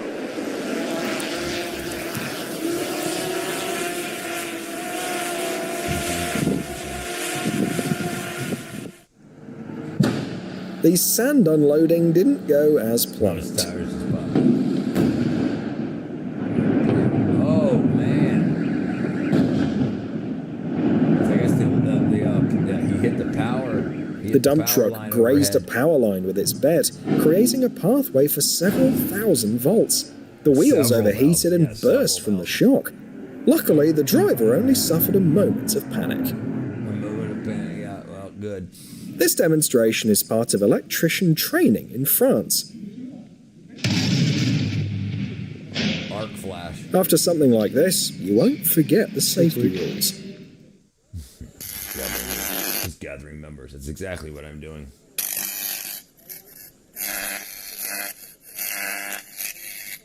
Stick it in the hole. This is what Electro looks like in real life. 20,000 volts in his hands.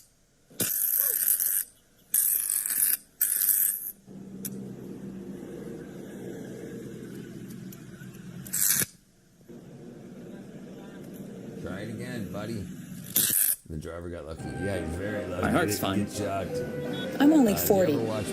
Ignoring your heart health risk is no way to go through the world. Take Bayer's too. Yes, I have. Yes. I've seen bad people. That's the moment when everything goes wrong. I've seen bad things happen to people. Very bad things.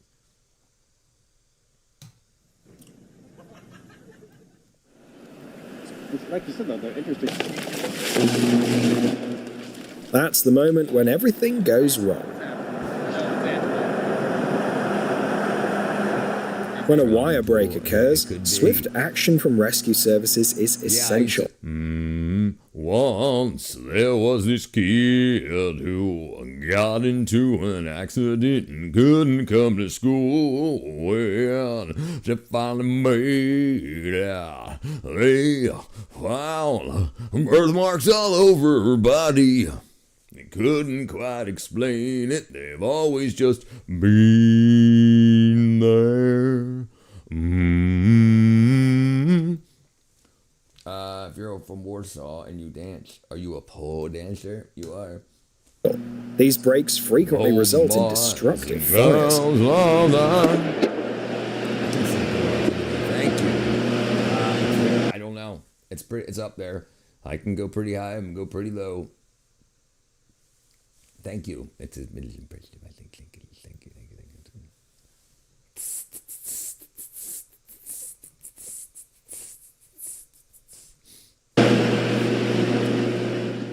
Instagram tried to sell me biological mutant.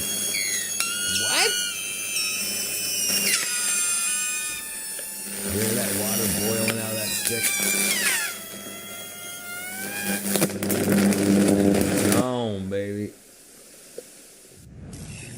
Ice formation is one of the biggest challenges for power transmission lines. It causes wire swaying, breakages, and ultimately leads to short circuits. That's not that much of a banger. Yeah, I was about to say, there you go. Rockabye sucked. Yeah. I went down the street and went to a bar, and they went to Milky Way and Mars. Everybody, rockabye. Yeah, I can just talk through it. Yeah, wasn't that much of a banger. Advice, leave these drunk exes alone. Dude. Yes, dude.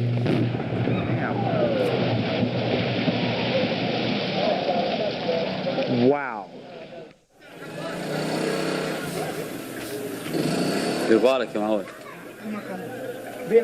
A small transformer just couldn't handle all those wires.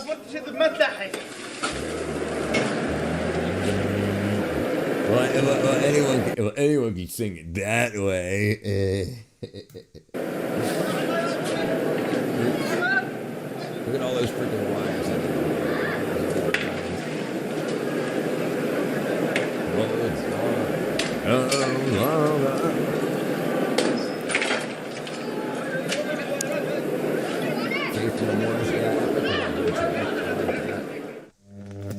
If power lines touch a dry, rotten tree, it can catch fire quickly. But if the tree's wet, you get a creepy electrical show instead. I can sing that from freaking beginning to end, both CDs, all the way through. And air guitar the shit out of it. New radicals, fine young cannibals. What up, Leo? Electric transportation is definitely the most eco-friendly and safe choice, unless there's a short circuit, of course. Just catching everything on fire. He's going crazy, dude. You get what you give.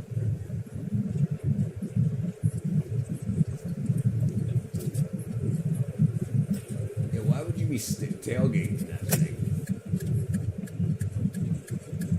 Oh, he just wants to get home. Glycerine. Бульдозер раскопал. Oops.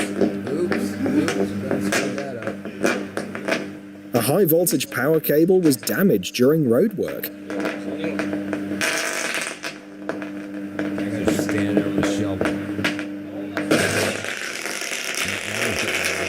It's hard to tell what's more shocking, the intense electric arc or the calmness of the workers.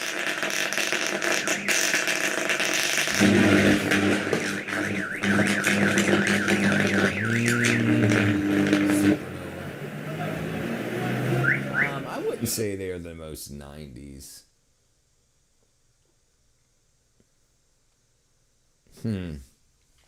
I mean, they were definitely 90s. But, like, Candlebox stuff, freaking, there was a lot, man. I listened to a lot of the Ramones. Jesus, dude. Jamiroquai, Virtual Insanity, yeah, that was definitely a big one. Do you recall why you don't have kids yet? Yeah, because you have to have sex to have kids. I'm not very good at that. Loretta is definitely my favorite lady on here. There you go, Loretta. Loretta's getting the love. this guy. Look at this guy. How do you not? Are you so like you're so hurried to get off of work you don't freaking put your bed down? Oops. Oh shit. Oh, now he lowers it. It says okay. Damn. That was 70s, wasn't it? Maybe early 80s. The future is made of virtual insanity. Yeah, you ought to know. Changes. Turn. Jagged Little Pill, yeah, that sure did. During a storm, you might expect a lightning bolt, but electricity has its own plans. I mean, think about Pearl Jam, freaking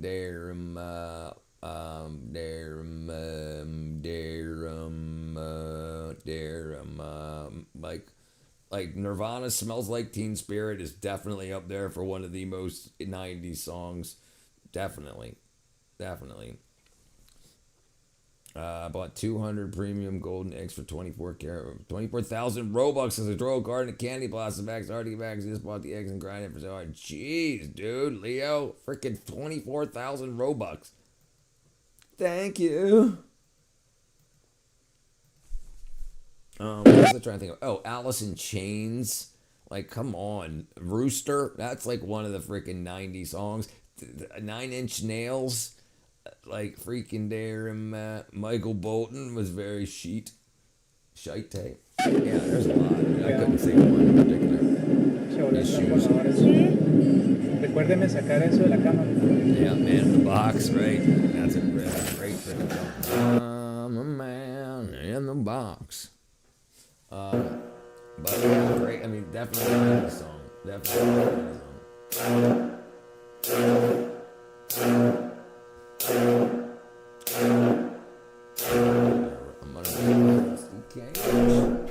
This high voltage pen. Black Hole Sun was a great one, like you mentioned earlier. What else did Spoon Man, freaking there, Temple of the Dogs, shite, Twisted Transistor. Yeah, it was good stuff. Yeah, that was, I mean, Jane's Addiction, Porno for Pyros. I don't know if you guys got into that stuff, but lot of freaking super 80s, late 80s, early 90s stuff. Yeah, Smashing Pumpkins, right. Follow the leader. Pendulum project is fascinating. With current levels, like Sting and the Police stuff too, right? You know. Screamer was worldwide. Yeah, they just keeps on going, right? What do you got me playing here, dude? Brent be playing me those songs. I'm sorry, but I don't want to be an emperor. That's not my business. Oh, it's playing the same thing. Sorry, I didn't go up here. Sorry, my bad. Oops. In every man, there's a little boy, and most men never outgrow him. That boy is still looking for unconditional love. He wants to be seen, held, chosen, no matter what. And if we're being honest, a lot of us didn't get enough of that growing up. Some of us had incredible mothers. Some of us carry a wound that never really healed. But either way, that little boy doesn't disappear. He just grows up and starts dating. And this is where it breaks, because too many men walk into relationships not as men, but as boys, looking for a woman to love them the way their mother never did, unconditionally, without standards, without consequences. But here's a truth that nobody likes to hear. Unconditional love is not the foundation for romantic relationships. It never was. Even Carl Jung talked about this, that a man must confront the child within or he will project it onto the world. And when he projects it onto a woman, he doesn't love her. He needs her. But neediness kills attraction because a woman is not your mother and she is not designed to love you no matter what. Romantic love is in fact conditional, and it should be. If you become weak, if you become dishonest, if you become abusive or complacent, that love is going to fade. And it's not because she's broken, it's because the relationship is. A real man does not look for unconditional love. A real man becomes worthy of love. And this is where most of us men have to grow up. Because the love you were supposed to get, the validation that you wanted, the safety that you needed, at some point, you have to become the man who gives it to yourself. The only forms of unconditional I'll love post in this it in the, world is from parents to children and from us to ourselves when we learn this principle. Jordan Peterson says it this way: treat yourself like you're someone you're responsible for helping. And that's... I just closed it. Right before the end. In every man, there's a little boy. And most should be someone you're responsible for helping. And that's the shift. You stop asking, who's going to love me no matter what? And you start asking, am I a man who can be trusted with responsibility, with pressure, with chaos? Because life does not hand out unconditional anything. Life is earned. Respect is earned. Attraction is earned. And trust is earned. And for a lot of men, the moment this finally clicks is after they get punched in the face by life.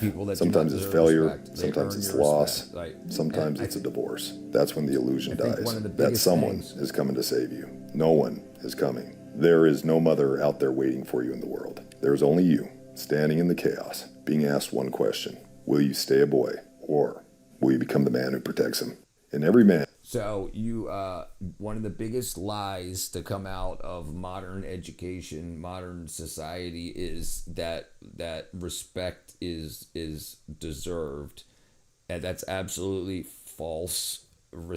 Human respect is a given to you by God, but respect in relationships, respect as in business, respect in every other way besides save your human man is earned. Absolutely. If people don't earn it. Women don't earn it by being women. Men don't earn it by being men.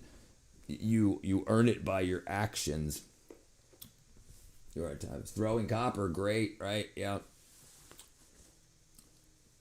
Right, absolutely. You have to be willing to protect what you love, but don't be so weak that you can't control the beast inside of you. Judas Priest, you got another thing coming. Rocky Horror Picture Show. Remember that? Did you guys ever do that? Go to like the midnight showings of Rocky Horror Picture Shows, the local they did that in the state that I lived in. You would go at like midnight and people would dress up and dance in front of this. Anyway.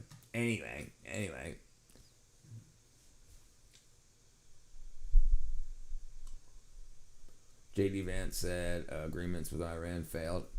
Yeah, I figured that's going to happen. Let me think about it. Think about this, dude. Listen. They've been if you've ever talked to Iranians that are straight up like and you talk about how you go to school, and I remember talking about how we used to say the Pledge of Allegiance and we used to say the Lord's Prayer, and because back in the early 80s, and then they took the Lord's Prayer out, and they do the same thing, but they have their mantra is death to America. We are the true Satan. Absolutely. They see us as something that needs to be destroyed. And in their version of Islam, they cannot enter heaven until Satan is destroyed. So the way that they teach what they teach, with us still being alive and a country, heaven's not available to them. So we have to go. So, and then basically all the people that have fallen before them are waiting in line for the great Satan to be destroyed. And that's what they've been programmed. So kids that are 18, kids that are men that are 48 years old, ever since they were in school, that's what's been drilled into them for that long. And what do you expect? Why when you have enemies like that, you can't let it grow like that. We could have done something way before. We absolutely could have done something way before all this happened. I'm not talking about war. I'm talking about diplomacy. But the shit that Obama did was whack a frickin' doodle. It doesn't make any sense to empty out the banks in America and send cash over there, say, please don't build nuclear weapons. We made them so much stronger, and they're just laughing at us. And then every other country, they put tariffs on us, and we don't put tariffs on them, and they're laughing at us. We sell out all of our manufacturing, and then they say, now you got to pay the American prices, even though we make them for Chinese prices, and they laugh at us. And it's so easy to have to get their people over here, and they get people in our school systems and everything, and they let everybody know how horrible America is and how it needs to fall. And this is bound to happen, whether it was in my lifetime or my children's lifetime. It's bound to happen. It's the same story as the rise and the fall of any other nation and enemies. Evil exists, and it's gonna happen. The problem with good people is they let evil grow too big before it's taken care of. And we're just at that time. Love the shoe. Bam. America's rent-free. Yeah. 47, but the translation of the word doesn't mean death. If you ask them, Talik, you ask them what they say and what they think it means. If they'll translate it to you in English, we are the great Satan. I don't care how you want to translate it. They say, I've talked to hundreds of people, especially when in doing movies about the Middle East and stuff like that. Yeah, it's not a secret. It's not a secret. Google unrestricted warfare. Now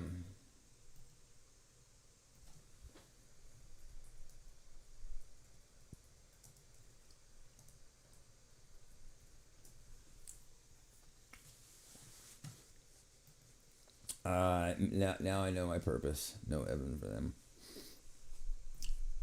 Okay, unrestricted warfare.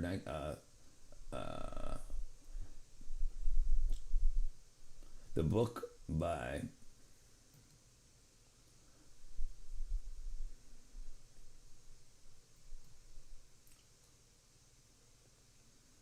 You're going to get us into trouble, freaking Loretta.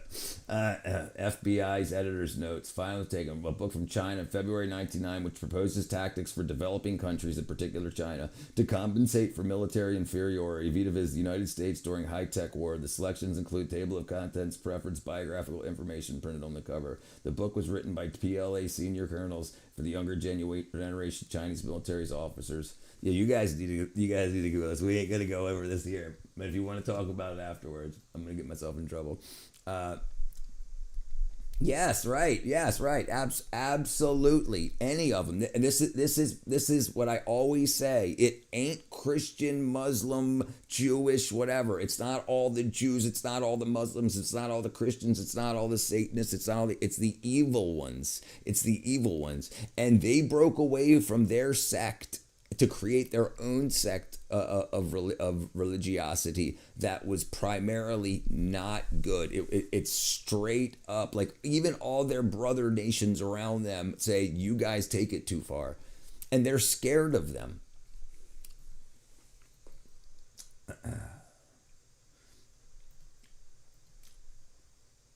I'm a loyal New York Jets fan. Yeah, me neither. And this is a big thing. And Talik, I remember you saying this before, like that. This would be their retribution. But the thing that sucks about our media is this is our retribution. They have been attacking us and our allies for 47 years, and they've killed a lot of our friends and family. It's rough, and the thing is, we just let it go because it's just 1 here, 12 there, 15 here, 5 there, 2 there, but it builds up over 50 years, So did Israel. They did not attack us. Yeah, right. Well, I mean, but something's got to happen eventually, right? Something's got to give. How long do you let it go? And Trump's the one to have done it, but every president has said that they're going to be the problem. And they just try to quell it and try to make as much money off of it as possible, and then what do we do? Especially after the Biden fiasco. They did. Right. So how do we get back on track? How do we get back on track, dude? Do you know how long we lived at peace? Like after World War II, it was till the 60s that we had any other major involvements. We had a little bits here and there, but we had almost 50 years. I mean, separating out Vietnam, because that was our military's fault, getting in stuff we shouldn't be involved in. But when our enemies are going to be attacked, I don't know. Listen, if I try to put myself in people's shoes, people say Trump's doing this, Trump's doing that. If you were Trump, what would you do? If you were president at this moment, what would you do? And that I find the same thing. I'd protect my family and my loved ones and my country. That's what I would do. I would be doing the same thing, even though I didn't vote for the guy. If it was you, unwavering and not messed with. Right. And we made ourselves so weak. Listen, a country with no borders is not a country. It's a place to rob, and it turns into the places like you see in movies, like in Star Wars, where they went to those bars, that bar restaurant place, where it's just all of the thugs hanging out, because the crime families still exist, cartels still exist, and gangs still exist, and it's so easy for them to operate in America. It's so easy. So what do you think they're going to do? Do you think they're going to find their little corner and just get their money and then chill? No, they're going to grow, and they're going to grow. And then our music and our culture turned into like kids growing up wanting to be gangsters, the girls saying, I want me a scammer. And it's just like it became the culture. The hot guys are the gangsters and stuff. And then so more kids want to become gangsters, and then it starts becoming exponential growth. Yes, he does. What I would not let me be president for long, brother. Right there with you. Absolutely right. I would do the same thing. And this is why I won't be president. Right? Because I've said this before, and I'll say it again. If I was president, if they said, "Hey, Richard, you got to take over," sorry, dude, I'd be like, "Okay, cool, all right. Hey, world, everybody that we're giving money to, it's 2026. You're gonna get money for the rest of the year, like we've given you for the past 40 years." You will not get one dime from us. This is the telephone, by the way. You will not get one dime from us in 2027. That 100% of the money that will be leaving America in 2027 is going to stay in America. So the rest of the money we give you now, you make it work, you figure it out, and you bank it for the next 2 years, for this year and next, and then you're not getting touched. And then we'll see what happens. And whatever happens. Those countries need to deal with their own. Those countries or the continents like Africa and all the countries there that are living off of foreign aid, they are just robbing themselves. They're robbing their people blind. They're just packing this money into their pockets. Do you know Africa imports eggs? They've got more chickens than anyone. They get eggs all over the place, and they're not allowed to keep them. The government and the mobs there, they can kill local chickens to make sure that there's not egg production. You can't have your own chickens just because there's so many eggs to bring in. This is just eggs. Imagine everything else.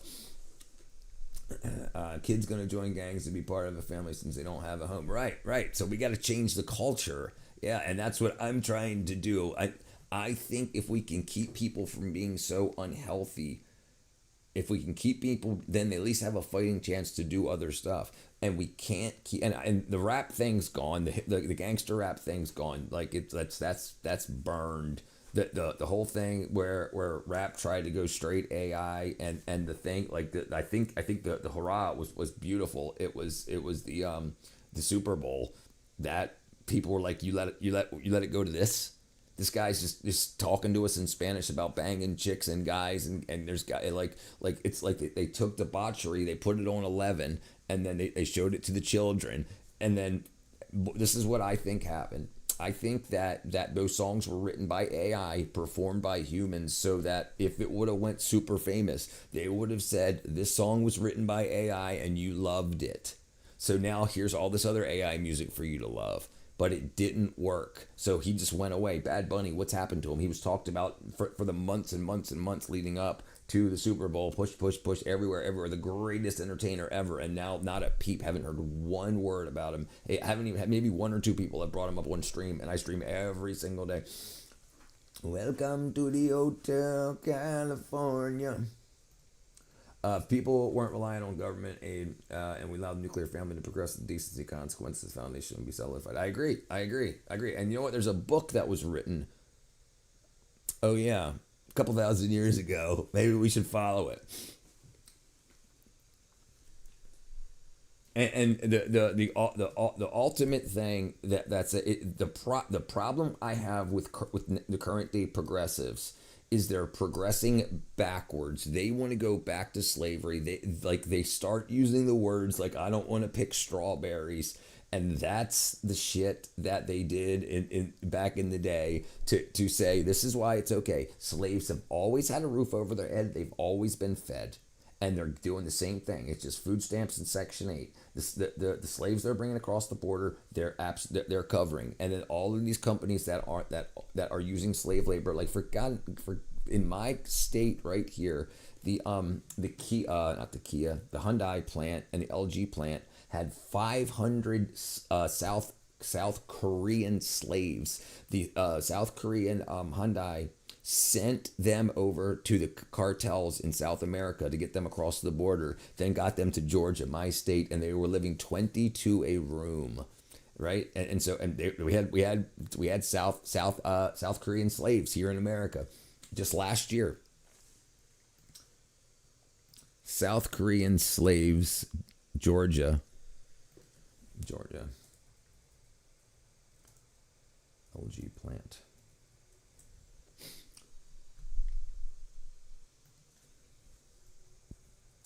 There you go. Okay. The LG South Korean workers at LG Hyundai plant. It says did not involve actual slavery. Okay, cool. Thanks.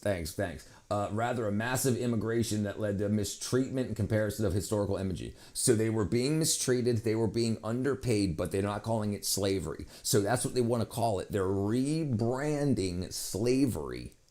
Okay, so these people are living 20 to a room. They were sent over. They got their passports taken away, so they couldn't go back. They got their IDs taken away. They got taken from their homes, the homes that they were all packed in, government paid for, to the plant every single day, and then back there, and that's it. And they fed them and they housed them, and then they got busted. So that was September 4th, 2025 that they got busted. And it's like, but that's not slavery. They just needed a place to work. Okay, cool. So why did this? It was the term slaves appeared in public discourse because the workers were by ice wearing chains. No, that's bullshit. That's not it at all. The reason, and that's funny, is I'm talking about how you should hate your media. You should not love your media. Your media is horrible.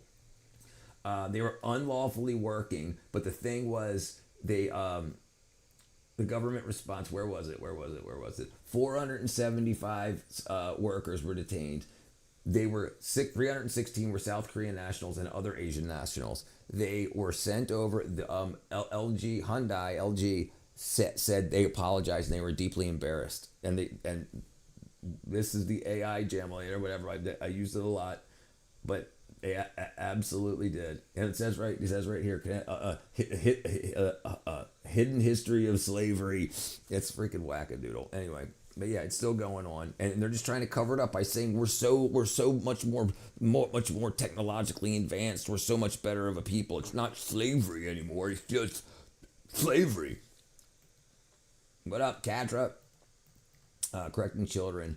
What spanking was okay. I didn't bother them through the pain and embarrassment of being put. Right, it was right, but they did the same thing they do with divorce. They say that women were getting absolutely pummeled and beat to death by their husbands, when that was like 1% of divorces were for that happened after that was for physical violence.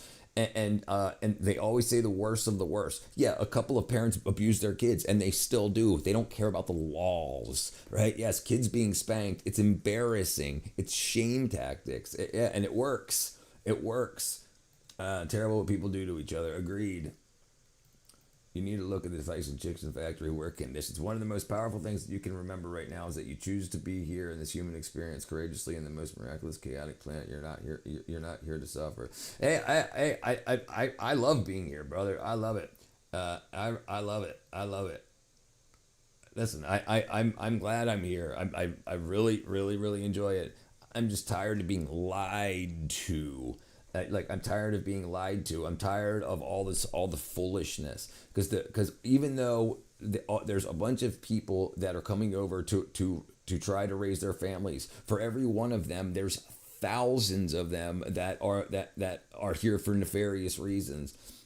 And they try to paint them up as it being Mexicans and South Americans when it's obviously not. It's more people that have been deported out of Georgia are Asian and white, French, Russian, it's South Korean. It's all over the place, and they try to paint it like that to try to pull on your heartstrings. And I'm not getting pulled on anymore. Held the bike its front wheel, thinking I heard a clink. Opened the tap. I was the governor in the morning. What up? What up, Barbara? 110th. It's a very dysfunctional family here. Yeah. Anyway, so here we go. Let's go back to this.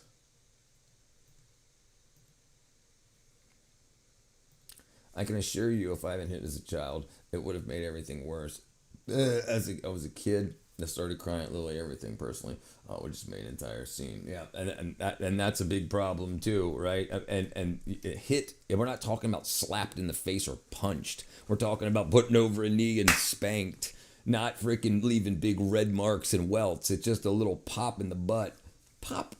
It's embarrassing is what it is. It's not, if your parents are beating you to the point of pain, then that's abuse. But correction and abuse are two different things. And I agree. I've also considered I don't really have shame easily. So shame tags didn't work on me. Look how you turned out. It's around 110 amperes in each arc. It looks truly impressive. However, it's important to remember that experiments like these should only be conducted by professionals. There's like a bicycle tire over that. Oh, this is awesome. So this is it's called a plasma speaker. So as the plasma arcs at a frequency and audible frequency and acts like a speaker. Right, and that's what it used to do. And kids are more, and humans are more afraid of embarrassment, being exposed before your peers tear down the wall.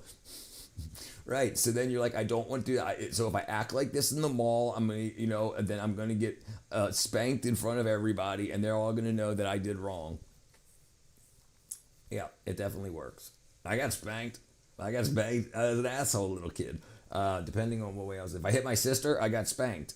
My sister didn't get spanked. I got spanked. My brother got spanked. Absolutely.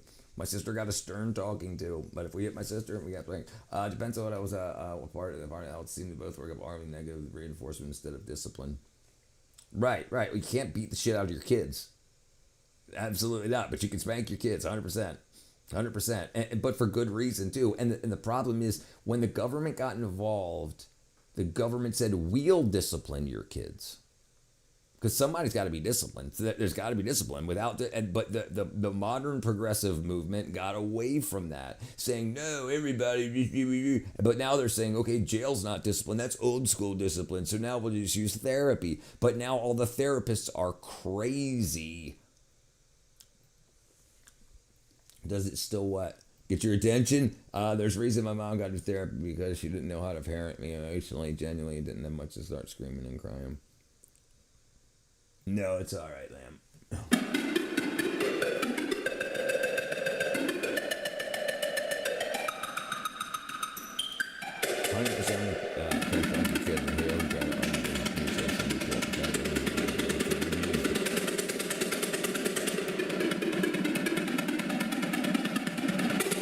See, some people are doing this in their basements.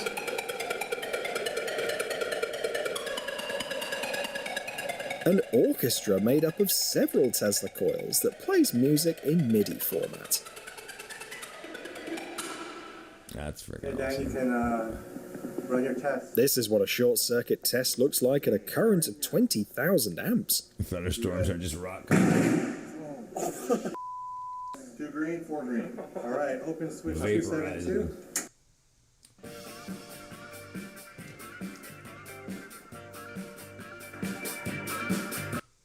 272 is open. Bank is de-energized. The electrical substation accident in Astoria has become one of the most notorious events in New York City's history. On December the 27th, 2018, a powerful transformer failed, leading to a massive arc flash that sparked a fire. The brightness of the explosion was so intense that it was jokingly dubbed Astoria Borealis, in reference to the Northern Lights. The illumination could be seen from Brooklyn to New Jersey.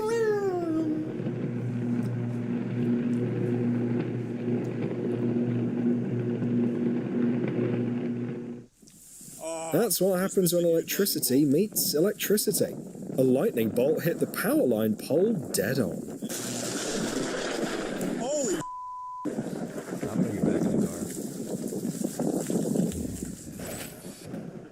car. Banger. It's gonna definitely be thinking. Jeez. The reason I put my life in danger. Destruction of property. The 3 reasons my dads would heat my ass up. Something needs to invent a machine that can funnel the thunderstorm air into music and broadcast it across town. He'd probably kill a lot of people. Jeez. The tree ignites like a match, as the temperature of an electric arc can reach up to 5,000 degrees Celsius. The South does say Celsius.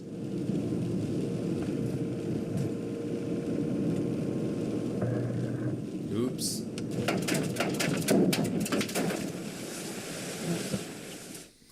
Before starting work, the electrician must make sure the power is off. The dummy serves as a visual reminder of what can happen if they don't. Listen, you shouldn't beat your kids out of anger. If you get angry because your kid doesn't act like an adult, that's freaking wackadoodle. But if you told your kid 12 times stop hitting your sister, your kid gets hit. You know, and especially when your kid starts pulling shit off of the shelves, destruction of property. You know, absolutely, it's time to spank your kid, because kids are not. They have no idea, and there's no shame anymore at all. I think this is why so many kids are so wackadoodle. We'll test it in an open field. Sorcerer's Apprentice music from the Faraday cage. Yeah. That's have you heard that? I'm guessing that's what you're bringing up. Yeah, have you heard that? That was good stuff. I'm guessing that's why you're bringing it up.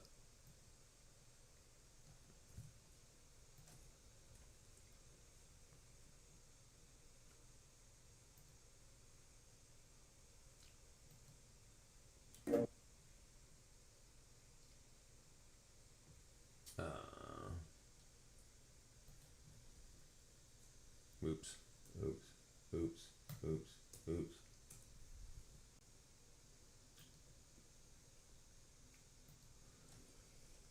Yeah, it's awesome. Okay, enough with the studying. There's something I want to show you. What are these things? Tesla coils. I was using them to... I'm gonna get myself in trouble.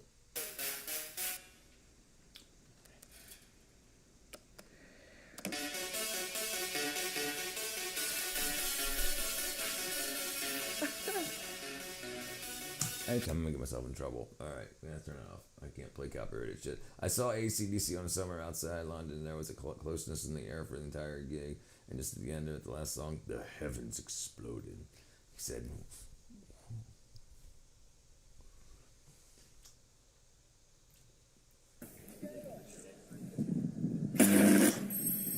Oh, jeez, he hanging off of there? Oh, it's a test.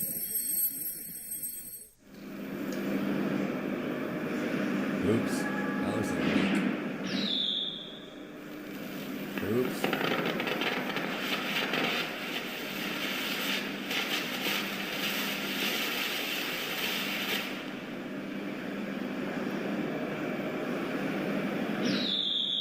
Oh, that's insulation test.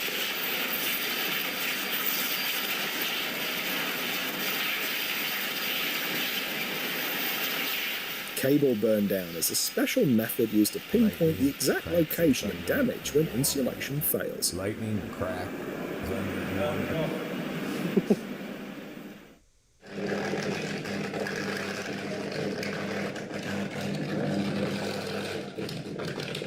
That train ain't going nowhere.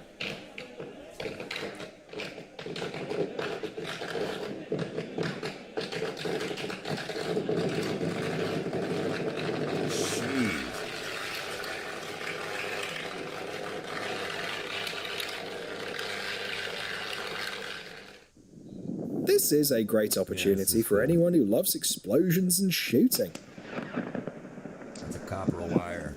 Shut up. Simulated short circuits allow for efficient testing of electrical devices. Is that Kim Jong-un?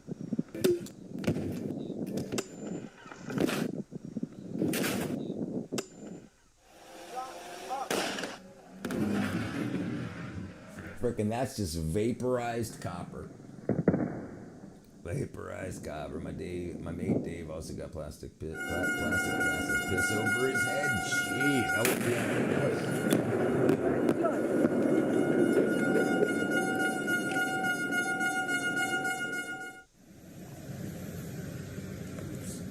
yeah, I wouldn't be happy either.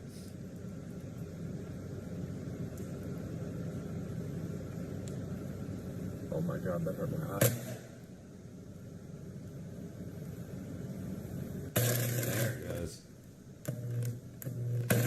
So once it burns, the carbon is conductive. So when it starts and then it lays down carbon, and then this is the kind of physics experiment students need to see in school. Makes more carbon. That's nice to get.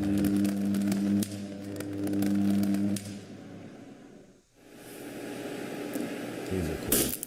Lithographs or what do they call them? That's just a hunk of acrylic put inside of a what do you call them?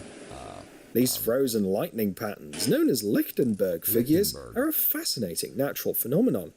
When a strong electrical discharge occurs on the surface of dielectrics, materials that poorly conduct electricity, it creates intricate spark channels. You put them in not a proton, electron field. I can't remember what it's called. What up, nice guy, brother? What are they called? Damn it. Particle accelerator. You put them inside of a particle accelerator, and it strongly charges it up like a capacitor, and then and it gives it an arc fault is a common electrical hazard where a destructive arc forms between two conductors. Repairing the damage from such incidents can cost thousands of dollars. No smoke, just pure power. The way electricity flows through the wires is not something you see every day. That's so crazy.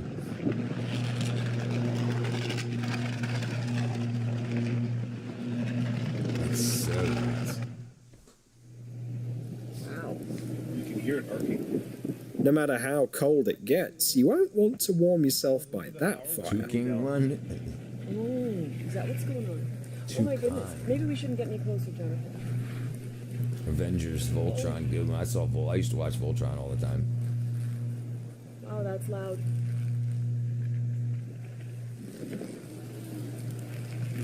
Was that a freaking? Was that a cemetery? Was that a cemetery? That's a cemetery. Yeah. The world's largest Tesla coil, standing 12 meters tall, is located in Little Rock, Arkansas. This resonant transformer is designed to generate high-frequency, high-voltage electricity, reaching several million volts.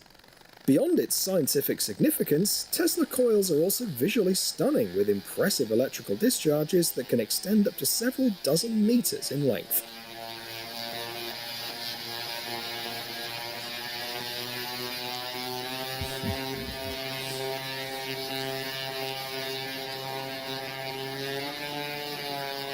See how they're changing the frequency?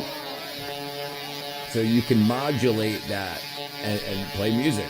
It's actually like a big speaker. I wonder how much that costs. That's a lot of power.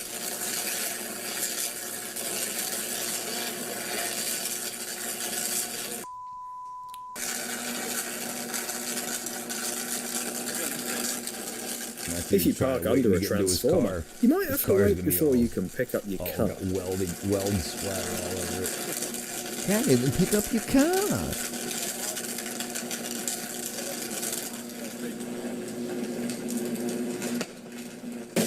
Damn.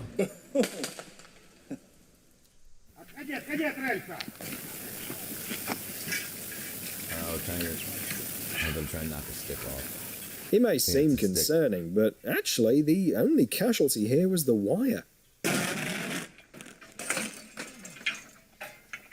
Вот и все. That's so crazy. It's just walking down the line. Craft work, yeah, good old stuff. What's this out there? They camping out there?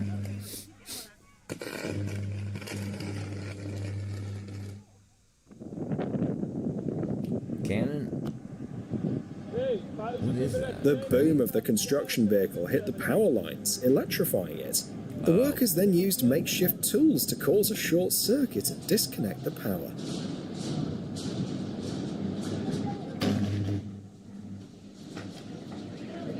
Oh, it's a collapsible crane. Oh, it's a concrete pumper.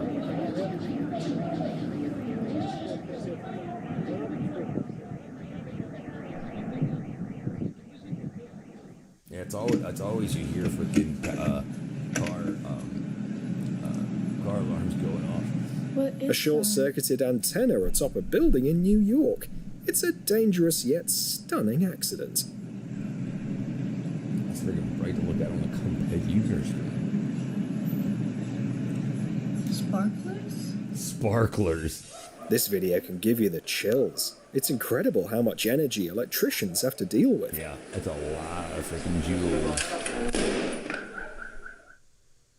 What happens when you combine a Tesla coil with a musical device?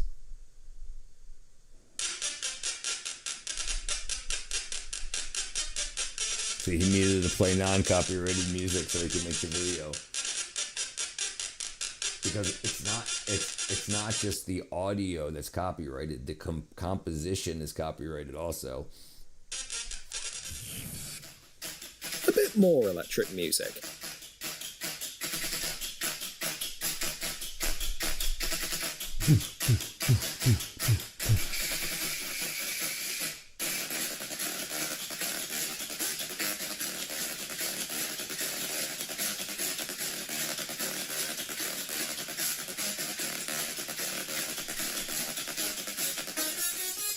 Damn. That's freaking some serious voltage.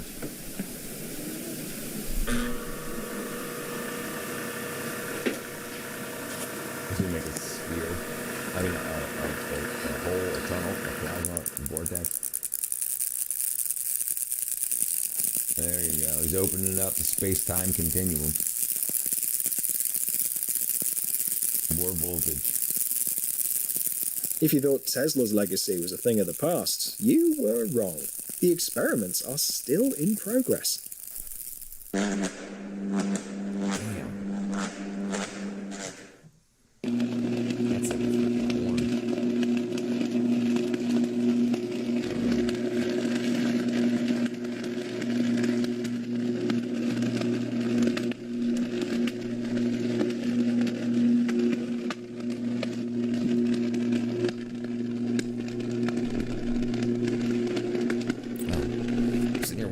Thirsty, I got a whole big ass freaking glass of water.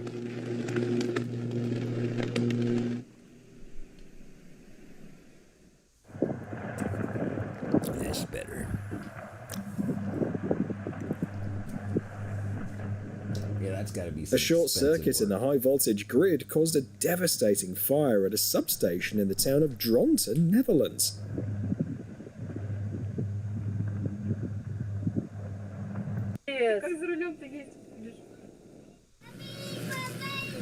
Yeah, Whalen, yeah, it's huge.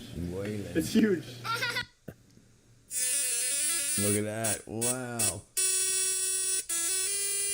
It's killing it. This is what it'll do to you. Just destroying the cell wall.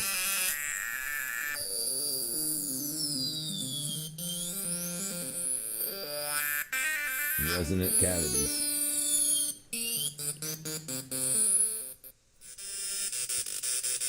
That's so cool.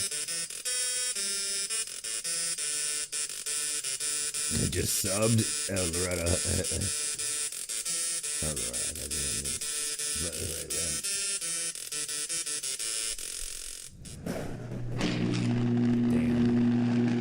An electric arc of this shape is often called a Jacob's ladder. St. Elmo's fire is an atmospheric optical phenomenon that appears as gentle flashes in the form of glowing beams or clusters. In aviation, it manifests at the edges of windshields in the aircraft's body when flying close to a storm front.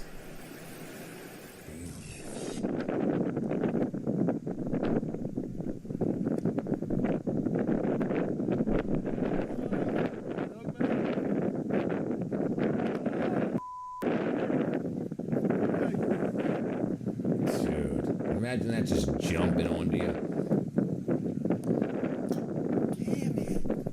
Damn it is definitely the term to use. L for leather. You have studded leather. Okay, let's see. Let's see. What's this dude all about? Poisoning millions. What's really in Delhi's food supply? Oh man, you guys wanna watch that? I want to probably get frickin'. Let's see if we get frickin' copyrighted. Right there is the giant trash mountain, and that's causing issues. A towering mountain of trash, Delhi's largest, looms over its eastern flank. Asia's single largest. See if this has got any frickin' jam later. Credits, host, editor, how it was made, blah, blah, blah. Okay, no copyrighted music. Okay. Largest live bird market hugs its southern edge. It's this giant wholesale hub that's going to fuel all of Delhi. A lot of chicken eating here. While this kind of urban dairy slums sprawls westward towards the canal. It's this patchwork of cattle sheds and dung slick lanes. Buffalo milk, good? Original. Not from the shop. No. So the NGO thinks it's bad because they have the dairy farm so close to the waste disposal plant and the trash. But his argument is that someone else put that trash there. They were here first. And in the middle of all of this is this kind of outdated waste-to-energy plant that tries to eke out megawatts by just coughing up dioxins and fly ash and toxic smoke that drifts right back over the same chickens and milk cans and vegetables and seafood that this city. I saw you were in my my red carpet premiere of my new film, How to Fly a Car Through the Air. Eats every single dawn. Behind me, guys, but that is the landfill, and that is why this market is like kind of controversial. It's just we're right on the doorsteps of it. An accumulation by now of more than 10 million tons of waste. All these dump sites exhausted their capacity in 2002. Tons of garbage continue to arrive at the sites daily. Tons daily. Welcome to Ghansipur, East Delhi, India's most dystopian and dysfunctional food supply hub. Let's go. Let's see. Dystopian. So right along the dairy farms. I'm not sure if it's China or India, the number one recycler of the world's plastics. I think it's India. So India gets a bunch of the world's plastics after they're done, trash.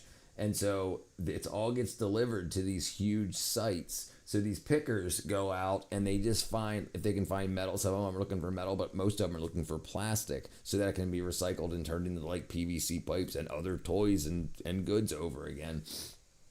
It was good for him. Sorry, I haven't been present. I've been streaming without. Oh, have you? Good. Why didn't you let me know? We can do a freaking what you call? Oh, whatnot. What's whatnot? I've never heard of whatnot.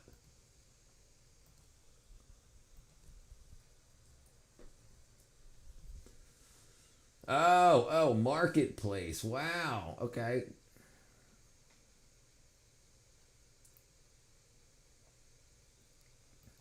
Okay, well, there you go. Well, then, no shit. No, go do your thing. Absolutely. Okay, yeah. Amazon's got one also. If you're a seller on Amazon, you can also do live streaming on Amazon. But yeah, whatever's working for you, absolutely.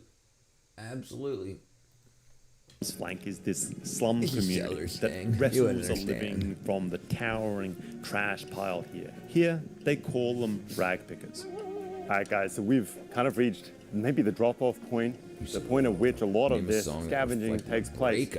A breakup? From what I understand, most of what they're after is actually aluminium, not plastic. This isn't the wild scavenging rush that you see in Indonesia's Bentagabang Mountain. For some reason, dude, I never really had a bad breakup. I'm trying to think. I mean, that representative one of mine. Yeah, I've never really had a bad breakup. I mean, but they didn't. Yeah, Lamb, it's been pretty good, crazy. But men will play for baseball cards. Yep, absolutely. You found Asbin Gold's backyard. Instead, that's funny. It's buzzards That's funny. and kites circling overhead. Packs of stray dogs just nosing through debris, roaming cows, and it all gives this dump this kind of freaky, reclaimed by nature kind of vibe. 30 to 40 kilos. You can get 30 to 40 kilos a day.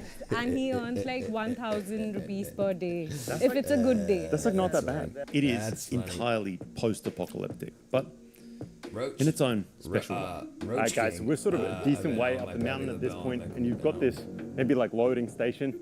I imagine once the pickers have sort of filled up the bag that they're carrying with, they're going to consolidate into these larger, just giant bags. No, he's great. He was saying is like the goal is to fill I'm a fan. one of these every day. And the rags. I don't know if it's fortunate or unfortunate, but I don't. When I have time to watch internet stuff, I stream and do it rather than so if I had, I mean, because he streams for hours and hours also. She's the baseball card place. More than words, right. Yeah, that was definitely a big one in the 80s and 90s. Picking or scavenging here is much the same as I've seen in other locations. It's plastic, aluminium, rubber, steel, anything with even a whiff of rupee value gets yanked out to be sold. One thing that really just sets up this kind of dystopian vibe in India in particular is all of the buzzards. It's kind of like you've got those eagles, those hawks, those vultures just constantly circling above, just thousands and thousands of them. And it really gives it that kind of Western post-apocalyptic vibe. And as you climb higher, you hit these kind of makeshift way stations, just scraps of bamboo and benches and torn tarps, where rag pickers can dump their haul and split plastics from metals and other valuables. Or they can strip it down, cut it up, do whatever kind of processing is needed before they can haul it off to sell it. All right, guys, so we've got another bunch of rubber getting broken down, and then you see these bags just segregated. Maybe plastic bottles, plastic bottles, plastic bottles, plastic bottles, plastic bottles. And if you know anything about recycling, which I don't, but I pretend to, these will also, once again, have to be separated by color to really get some value out of it. So guys, let me know in the comments what you think they're going to do with this rubber. Everything I've ever seen in the kind of like trash recycling industry, rubber is valuable because it burns so well. But I have no idea what they do with it here in India. Indians, let me know in the comments. What are you guys doing with this rubber? Night, Brianna. These guys are also working on shoe soles. Again, just a huge part of this is almost always segregation.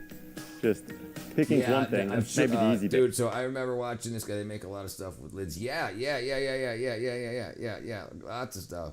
Now I forgot what I was talking about. Right, so I saw this guy, he was sitting on a pile of plastic and he had a candle. And if he had like a big car bumper or whatever, he would break a piece off, melt the corner, smell the smoke, so he knew what kind of plastic it was, what kind of black plastic it was, because if it's ABS or PB, PVT, PET or whatever, it melts at a different temperature, so you can't mix the wrong plastics together when you put. Yeah, it'll take an extraterrestrial threat. Yeah, I agree. Yeah, the segregation of the trash is just that's. More and more I understand that is a big part of why recycling is just so time consuming, so costly, so many man hours. Even on a really solid day, you're lucky to clear 10,000 rupees. That's about as good as it's going to get here. Most of the hustle load happens right next to the excavators. Every time one of those buckets coughs up fresh trash, rag pickers dive into the fresh debris. Much of this stuff has probably been buried for years, but it is still a lot of opportunity when you get a giant excavator to kind of go through it.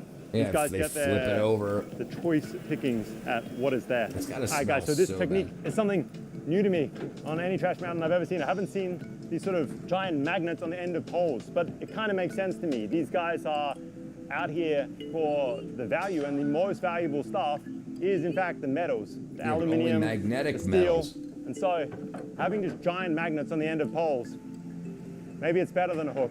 Might be a smart move. Milta hai. They get this from local shops. The governments don't offer this to them. But it turns out that most of these excavators aren't piling.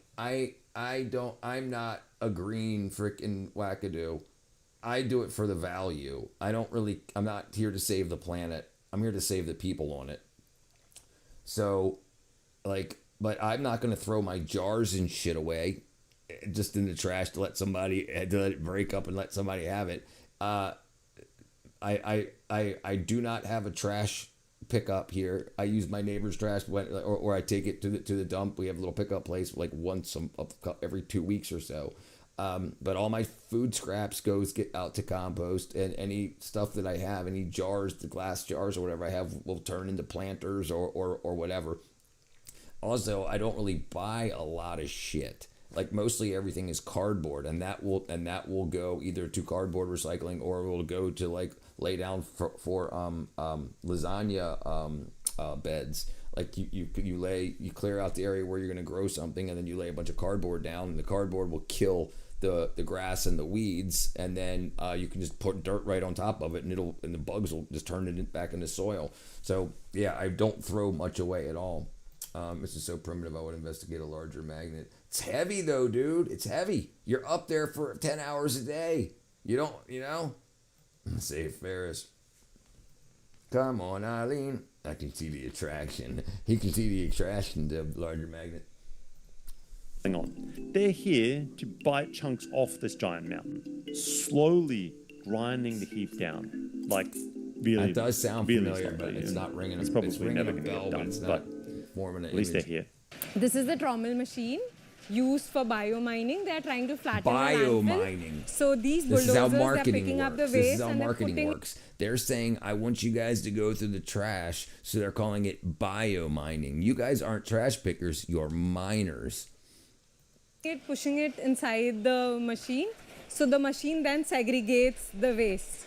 From the soil. From the soil, yes. They are chipping away at this thing right now. By 2026, they're going to get rid of the landfill. That's what the government 2026. What do you think? You think they're going to hit the deadline? I just feel that these are just promises, because this has been happening like every other government just comes here and promises that next year the landfill will be gone.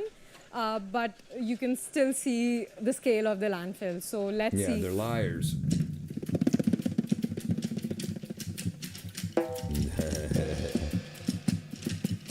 Divers, my apologies. It's a pretty simple setup right here. It's kind of like a hongapool, to use an Indonesian term.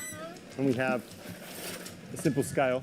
Didn't look like it was plugged in, but it is. And we've got to sort this stuff, sell it up, and get out of here. Listen, when I was younger, I was in bands, and I didn't listen to music when I was writing music, because I would always end up writing other people's music. Like they'd be like, dude, that's blah, blah, blah, blah, blah. So I only listen to talk radio and stuff. I don't really know a whole lot about bands and the germs. There you go, the germs. Instead of dumpster divers, call them divers, right? They're divers. Bottles over the far side, other kinds of plastics, steels, metals, aluminiums. This is yet to be sorted. So we generally are sorting things into 3 piles. Alright guys, so 1 kilo of metals, 2.3 kilos of plastics, and now bottles, we have 1.9 kilos of bottles in about 2 hours.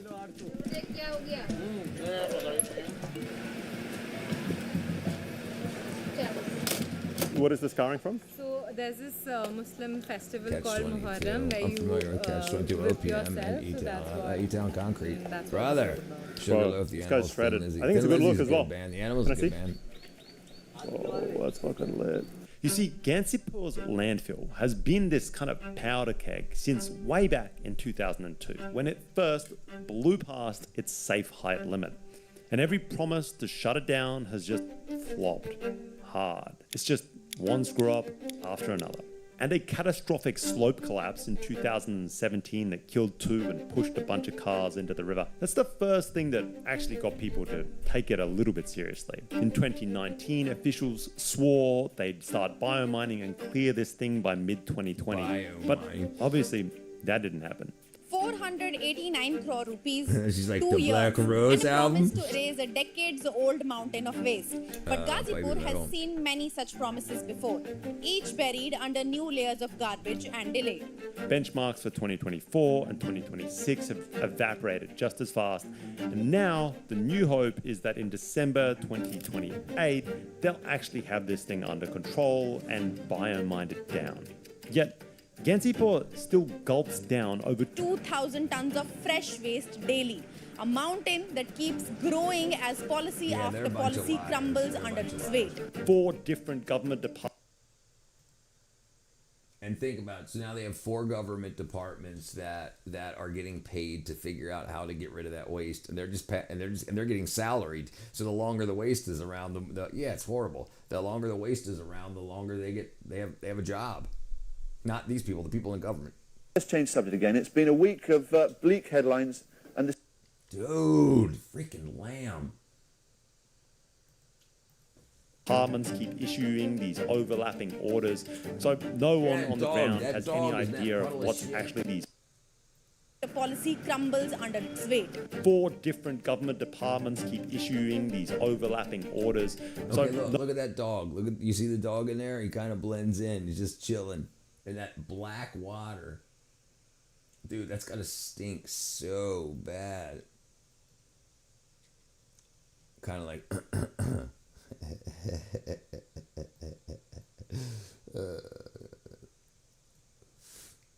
You keep sending me copyrighted stuff, wackadoodle.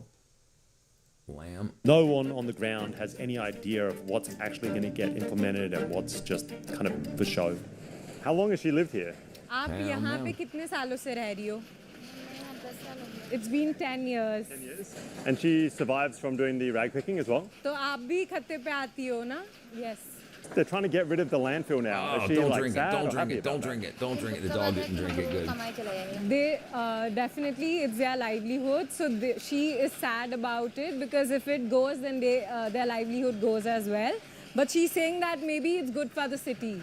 And to this day, you die for the only city. You die for the 1.4 city. million tons You of go poor for the city. So they're making $120 a day, and the dog will develop a healthy defense like no other dog.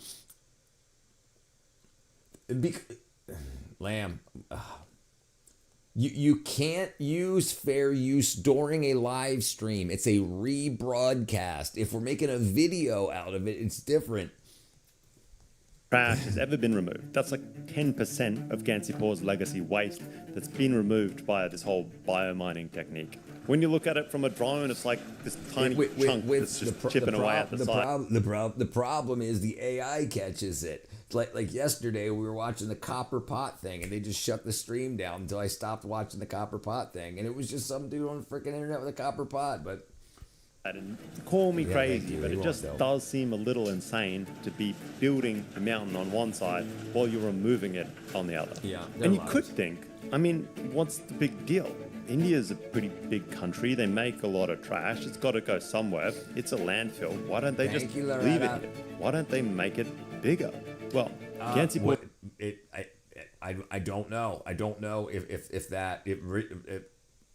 they're calling it a rebroadcast. It's whatever they want and whatever they can get. The thing is, dude, I played like 17 seconds of a song, and their option besides me taking the video down was giving them the money from the video. One time I was able to give them half the money from the video. Half the money that the video made and will ever make. So they it's just constantly, it's just part of their bank account, as you know. It depends how much does it make. It depends. Like if I make $100, they get the whole thing, you know. And then if you can contact them, they do profit sharing. They get half. And if I a 6-hour stream and I play 17 seconds, that's crazy. They get the half of the entire stream in perpetuity. So like if people watch this in the future, and people go back to watch my live streams all the time, I get more views on my live streams after the live's done. People go back and watch it. Like how many people do we got in here? 10? I don't even know how many people we got in here right now. 9 people, okay? We got 9 people, and if we look at like you look at my numbers here, lives. 508, 45, 1.2 thousand, 348, 54, 237, 319, 114, 500, 100, 749, 894, 800, 400, 905, 1.2K, 1K, 7. You know what I'm saying? So, it keeps going up, and then so if I did something, then they're just getting all the money for that. This thumbnail right here, there you go. Lovely lamb lunch, ladies and gentlemen.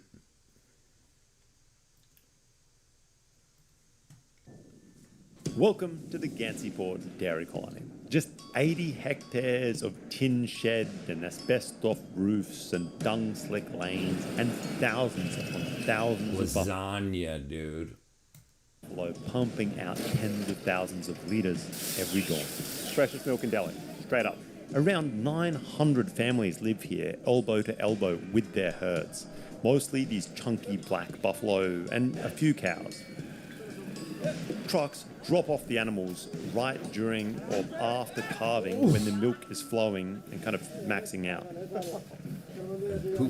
All right, guys, that is some big girls. One pregnant, one with a calf right there, straight back from the farms. This is kind of how that rotation seems to work. Man, I know that unload went to plan. That was a bit, there's some big animals moving around. Handlers crash on cots right next to the animals, and they milk at dawn and dusk.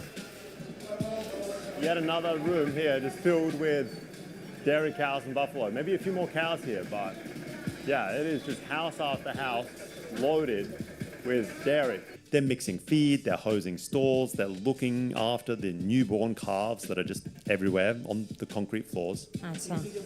So this is how they are fed. This is how the cows.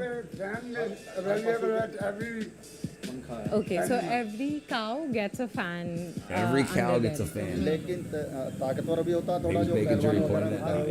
So he's saying that buffalo milk is quite heavy and it is more healthy. So that is why people prefer in India, especially people prefer having buffalo milk. Whereas cow, it is majorly used like in making medicinal products. Cow milk is majorly used in that. Medicinal products, right. It's kind of a weird sight, guys. Sort of as you just walk down the alleyway, just seeing like hundreds of cows. So my favorite Chinese food is shrimp fried rice. Is that choy stick in your pocket, or are you just pleased to sashimi? Lining the area. There are also cows just like hanging out in the park and stuff, but apparently they're not really part of this community. They're saying that in these communities, actually it's like 90%, 90+% is buffalo, these kind of dairy buffaloes. And if you ask me, they kind of look a little bit like cows. They're very, very different from the sort of buffalo I'm used to seeing in Southeast Asia. So, yeah, maybe they are very specialized kind of like milk breed. They look very cow-like to me. This is barley. Yeah. Yeah. Even humans can eat this. That's what they're saying. Can you eat this? I can try it? You can. Abhi kha sakte hain. You taste it. Yeah, you can. All right, let's try it, guys. A little bit of barley. Very like sandy. Very like sandy. So they're eating this kind of mix of sort of some cottonseed, like a byproduct of the cotton industry, as well as barley. It looks kind of like weed, right, guys? But it's not. It is cotton, I promise. It smells nothing like weed. They've got like a total mix here. Yeah, exactly. And once production dips, the buffalo head back out to the countryside, to the fresh pastures, and they ship in new buffalo or cows. The cycle never pauses. Delhi wakes up, they milk, repeat, tens of thousands of litres pouring into the city every single morning. Why do they bother with cows at all? Like, it seems like the majority do buffalo, right? But why have any cows? Some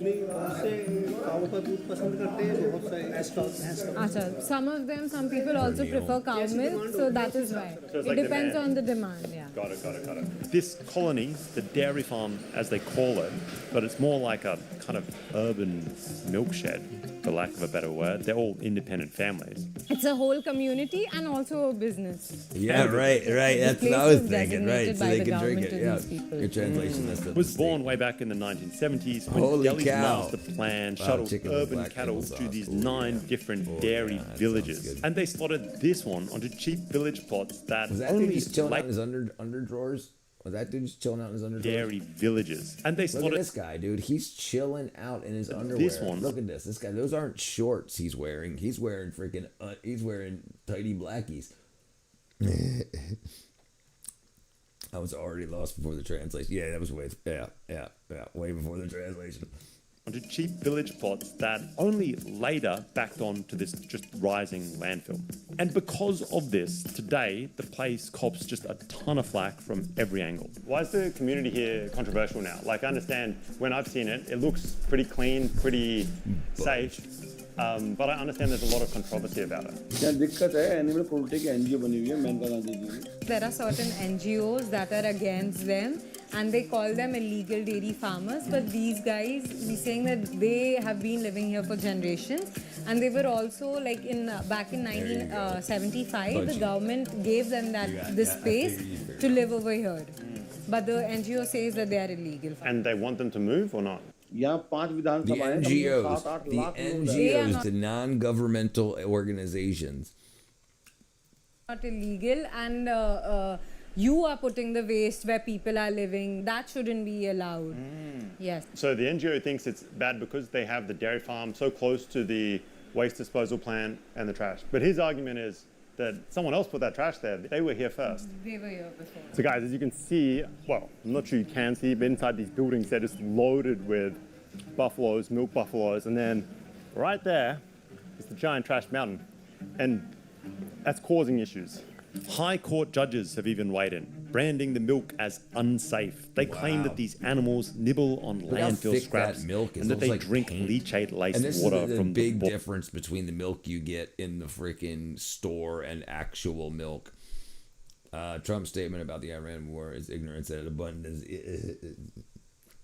Why do you listen to NGOs, it, brother? who operate pretty heavily here and try to protect the rights of cows, especially in India, slam the open drains that sluice dungy water into the Hindon Canal. Vets point to plastic-eating buffaloes in those low, hot sheds. Health officers warn of flies, dogs, kites, vultures that shuttle pathogens between the dump, dairy, and the poultry and turn this colony into this kind of zoonotic launch pad. People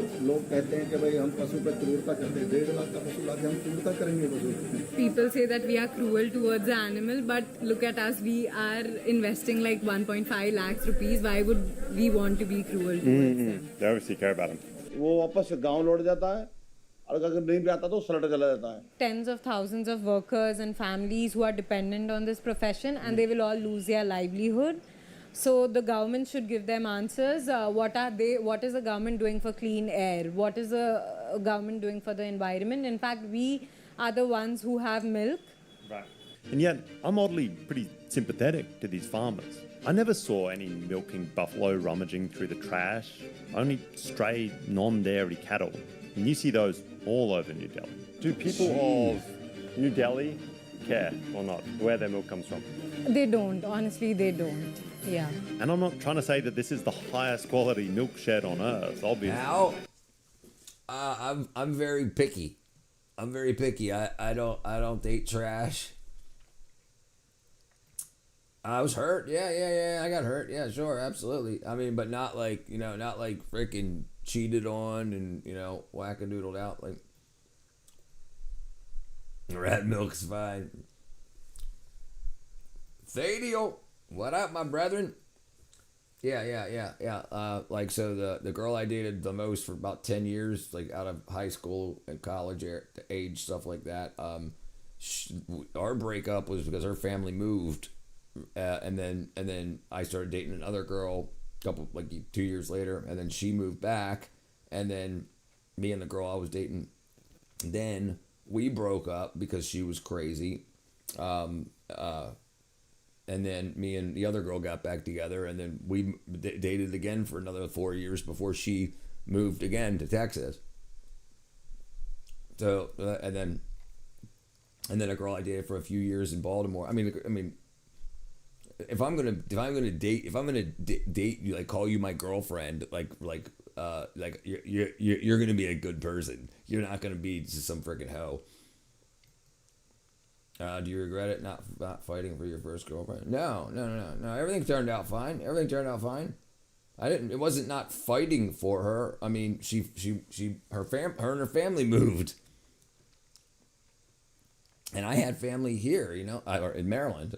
I'm in Georgia now. Yeah, she moved to Florida, and then she came back, and then we got back together, and then she moved to Texas. Yeah, no, it's fine. No, she's got kids now. She's married. She still contacts me. Like she contacted me last year, and she was like, just in case we never talk again, I want you to know you're freaking awesome. And I'm like, yeah. But no, dude. It like even now, I'm not dating. Like I'm not. Everything's going well with the channel and everything. The videos I got worked on coming out, everything's going good. I'm talking with brands and everything. I'm gonna wait 3 years about 2 more years before I even look for a wife. I'm not gonna look for a girlfriend. I'm looking for a wife now because absolutely. But we'll see where things are in 2 years, and then we'll go from there. Yeah, I don't waste my time. I don't. That's for the freaking birds. How old are you? You're my age, right? 48 or something? Oh, you were born in 82. You're 46, right? You were born 77, right? When were you born? 77, right? That's why you're Talek 7. Close? Okay. But hell, I'd still way rather be one of these buffaloes in a fan-cooled shed than one of those stray cattle just roaming around the dump or on the street, just baking away on hot asphalt, scavenging roadside trash. But yeah, it definitely has a little bit of a smell around here. I was born 2 weeks before Did the NGOs Reagan have a got problem shot because they in think the that the 80s? milk is contaminated? He's saying that the landfill is some kilometers away from their place. That you can check our milk whenever we send it for testing. They always pass the test, but the NGOs, they still have a problem. The community here insists that their animals drink only piped-in water, that they stay only half the year here, and that the rest they're in green pastures. They have the government water So they have supply. to now pipe in the water. तो आपके pipeline है ना? They have in their homes. And that they can't really invest and upgrade their flimsy sheds right now because of the chance that the whole thing's going to get bulldozed the next week. They're stuck in this kind of limbo state. They swear that their raw milk beats anything that comes in a sealed carton. And judging by the giant queues of regulars waiting to buy straight from the source, I think the market kind of agrees. Why is it so popular to come here? Pure milk. So she's saying that packet milk, it doesn't stay for that long, and plus it is adulterated. And here they can see that it's pure milk. They see it from their own eyes, so that is right. Yeah, you're definitely wrong. They think the other stuff maybe has chemicals. Yeah. Exactly. So BLM was a complete corporation set up. Complete, like they've got tax ID numbers. They've got governmental connections. They were set up as a scam. Like they took all that money and they built So the MAGA difference is the people involved in the leadership. It's a non-centralized leadership. BLM is a corporation. MAGA is not a corporation. So I understand you wanting to. But the difference is, Black Lives Matter (BLM) was set up as a corporation, meant as a fundraising corporation for the goals of the corporation, and MAGA is a movement. BLM wasn't a movement. BLM didn't have anything. They took on things to do. I think the Democrats need a blue MAGA, because they're really losing a lot of the American people. I talk to a lot of people, and they're losing a lot of people to not being America first. So I mean that's a huge thing. But the big thing I would say, no MAGA. There's no company. There's no MAGA company. There's no MAGA company. Like MAGA doesn't pay taxes, and BLM I mean, that's not right. Yeah, BLM was a company. Was a corporation. So, what? Why don't they quit drinking milk? I don't know, brother. I don't know. Have you ever thought about it? Yeah. I want to have some kids. Yep. And if they had some to offer, I understood. But watching people in human, that's not the way human. Yeah, I understand, brother. I understand. Yeah, I would say more like that, but more like that.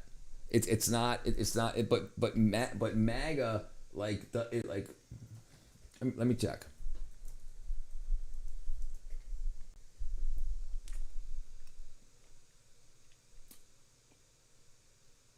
Okay, so MAGA isn't centralized. AIPAC is going to be centralized.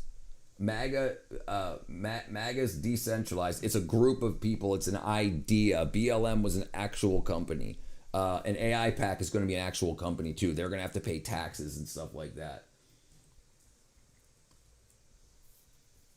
Yeah, AIPAC there's AIPAC's federal tax ID number, and then BLM will have one also. And there's Black Lives Matter tax ID number. MAGA doesn't have that. Go into Google, which is controlled by a group of... I'm just saying, if you're just looking up a tax ID and all I typed in was MAGA tax ID, BLM tax ID, AIPAC tax ID, right? I'm just saying, they don't have a tax ID. It's not a corporation. It's just an idea. It's just an idea. It's not like a brand. BLM was a brand. AIPAC is a brand. Yeah, you can, and the thing is with because BLM could sue you for copyright infringement, and AIPAC could sue you for trademark infringement and copyright infringement, right? AIPAC is registered, yeah, right here, yeah, they're that's their number right there. The Civic League Social Welfare Organization has been tax exempt since 1968. Here's their legal status. Here's everything about them. They're a 501c4. Here's their address, everything like that. You can't send a letter to MAGA. They're non-intrusive services. What up, Robert, brother? We up late, brother. How we doing? What up, Jonathan? Yeah, it's the way that MAGA is talked about is like talking about BLM, but they're not. It's not. MAGA is just a movement. It's a movement. It's not a corporation. It's not incorporated. Yeah, it's not incorporated. So like if you make a MAGA hat, you're not going to get sued by the MAGA copyright and trademark holders. There aren't copyright and trademark holders of the brand. So that's what makes it that's what makes it different. And this is what I'm saying. It's just something that people say. AIPAC, American Israel Public Affairs, is not registered under the foreign registered. Okay, that's okay, right. I'm not saying they have to be. I'm just saying, but they have a tax ID. They're a corporation. They can be not registered under plenty of other stuff. But you asked about the difference. The difference between BLM, MAGA, and AIPAC is MAGA is not a company. It's not a corporation. It's just a acronym. Name. It's just the name. BLM actually stands for a company, and the company has a tax ID and is registered and federally registered. They can do business as BLM. Nobody's doing business as MAGA. MAGA is just an idea. Exactly. Got it. How much is it per liter? How much are they buying it for? DOJ is investigating every single support state for how much Americans pay streaming services. Yeah, dude, they should. Listen.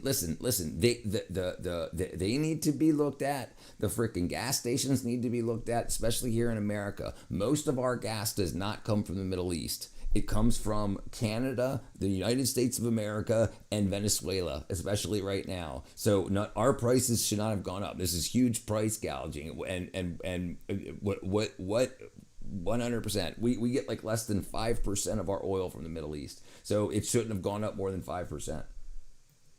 Like, exactly, right, but like Antifa is a movement, right, so better like that, like Antifa,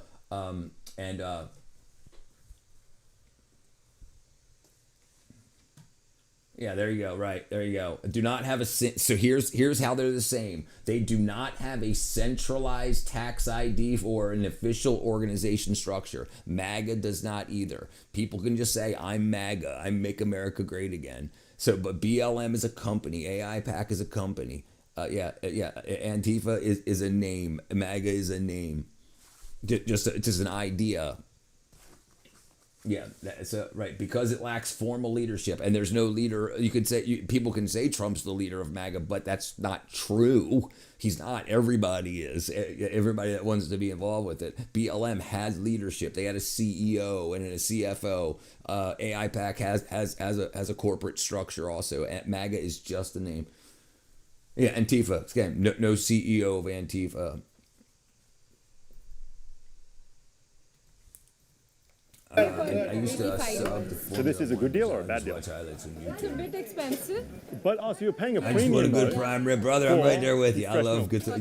Brother. Makes Listen. I can give you some recipes, and I can give you a great way to cook it. Next time you Alright guys, try. who wants a selfie shot? A glass of fresh, roadside, trash side, urban dairy farm milk. See how thick that stuff is? Tastes like milk. It is really good. It's kind of like that nice, creamy, sweet balance. Full cream, that is for sure. No chemicals. This is as fresh as you can get it, guys. Yeah, that's good stuff. Smoked They were telling me brisket's before, great, you dude. can't even I cut the love stuff it. with water, or it's So gonna- smoked brisket is probably, he's definitely my favorite barbecue. Definitely. Yeah, smoked barbecue brisket. Bam. Frickin' dude. Yes. Start to go off. That's just how. And I tell you what, that you know God loves you. That's available. Smoked frickin' brisket and it's frickin' yes, with the pink smoke ring around. Yes, absolutely. Optimus Prime rib. Jonathan's right there with you, brother. Yeah, it's frickin' great. I mean, non-pasteurized, not anything. This stuff came out of the cow, I don't know, an hour ago at max. Yeah. They just keep handing me glasses of this milk. I'm gonna be so fat soon. But it's good, not complaining. Yeah, This is 1.5 liters. That's just 1.5 liters? Yeah. What about that big one? जो सबसे बड़ा वाला है उसमें कितना? 5. This is 5 liters. 5 liters. Got it. Oh my God, guys, we are sold out. We're waiting for more milk. We've tapped out the wholesaler. All these ladies are kind of stuck. Meat, yes. So now I guess we just wait for someone to milk There's the a cow. big American civil war on who has the best barbecue. And there's like white barbecue sauces, red barbecue sauces, clear. There's vinegar-based barbecue sauces. There's dry rub. There's wet rubbed. And there's different states have different types of barbecue, and everybody's barbecue is the best according to them. Yeah, I loved like Texan, frickin' Georgian, like Texan. It would be considered Texas barbecue. Yeah, that's good. No, that's a religion. Right. Australian people is very good. Thank you very much. You here to pick up milk? I'm purchasing the milk. Why do you like the milk here? Buffalo milk. Good? Good. Original. Original. Not from the shop. No. Original buffalo milk shop. Milk, this is a dairy plant. All over is a 1-2 kilometers area in only dairy plant. Good quality. Good quality. The best in Delhi? Delhi is best, yes. Delhi's best? Original buffalo milk. Okay. Thank you very much. As soon as it left my mouth, I knew it was going to be taken away. As soon as I And left it's not my mouth. just the dairy. In fact, the Ghansipur area is the natural wholesale food hub for all East Delhi's pantry for a pretty critical reason. It sits right on the Delhi Merit Expressway. This 14 Let's see if that's actually what it's called. I think it's what it's called. Wet rub versus dry rub. Wet rub. Yeah, there is wet rub. Okay, cool. Wet rub versus dry rub. Yeah, okay, yeah. Dry rubs are spice mixtures that create a crispy bark, deep flavor, best for low, slow, like brisket. Wet rubs combine spices with a liquid, oil, mustard, or vinegar to form a paste that adheres better, adds moisture, and creates a glossy finish. This says chicken or pork. I like beef brisket. Oh, I've had lots of barbecue. I've had the mayonnaise mayo or white barbecue, white BBQ, Alabama white sauce. Duke is the famous Southern Duke's is a famous Southern mayonnaise. So 1920s used for smoked chicken. So that's Alabama. Yeah, boy. But like this sandwich here, I just don't like it like that. It's just too much mayonnaise. I like freaking Texas barbecue. Like that. So that right there, that pile of brisket in front of you right there, brisket ribs, that's freaking awesome. That's so freaking good. Okay, look, tell you do barbecue brisket. I'm spelling brisket wrong. Yeah, like that. But there's your pink ring right here. Look at this right here, right there. Look at that pink ring right around the outside edge. That's about as perfect as you can get it, and that's dry rubbed. I like dry rubbed with barbecue sauce. So you give me this right, like you give me this right there. Sorry, this right there, that right there. And I'll add barbecue sauce. So you still have that like that bark on the outside edge, and then the tangy barbecue sauce. It's freaking good. Want more? Look at this. This is Twitch. Want more viewers? Best viewers on. That's where the best viewers are. I like pastrami. Pastrami's way different. Yeah, pastrami's not pastrami. So pastrami is a different ball game. Okay, so beef brisket navel, known as for peppery crust, but it's sliced. So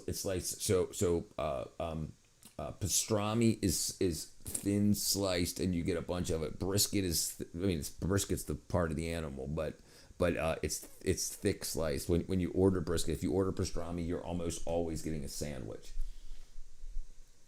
Yeah.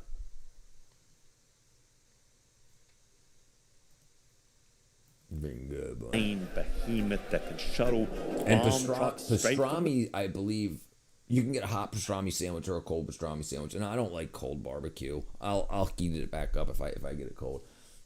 The fertile Ganga Yamuna plains right to the edge of the city before they even hit a single toll. And because of that, in just one jam-packed kilometer, you'll find Asia's biggest bird market, moving around 200 to 300,000 chickens in a single night.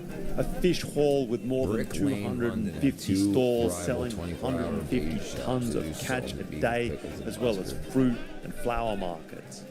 It is a monster food hub right at the bottom of a landfill.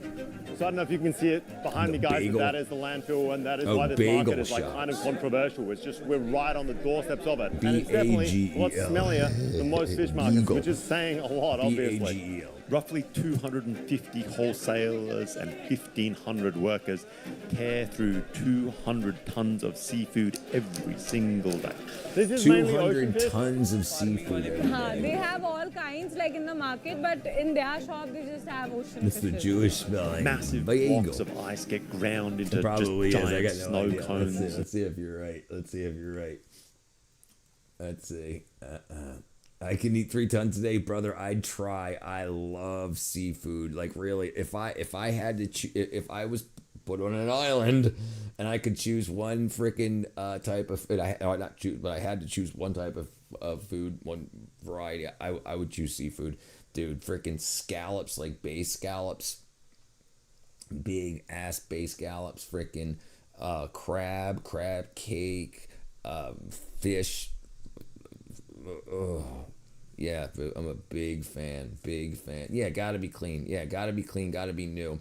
Dude, so I'm calamari, squid, and octopus out. Crab and shrimp, I'm all about it. And scallops. Let's get make sure. And bagel. Oh, I didn't type it wrong. Yeah, you're right. Bagel shop. BEIGEL. My bad. I should never have questioned you. All right, where am I at? And you said what? Okay.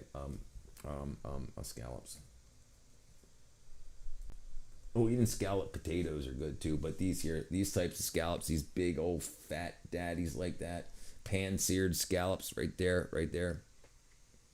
Yeah, so freaking good. Ricky Shelfie. So freaking good, dude. And ladies and gentlemen, so good. So freaking good. So good. They're so good. Butter, just butter, and like a little, like a sprinkling, like a light dusting of Old Bay, just barely, so you can barely taste it, but just salt and butter. That's it. Salt and butter will be fine, and that's it. Like it can be cooked right out of the ocean on a grill, very like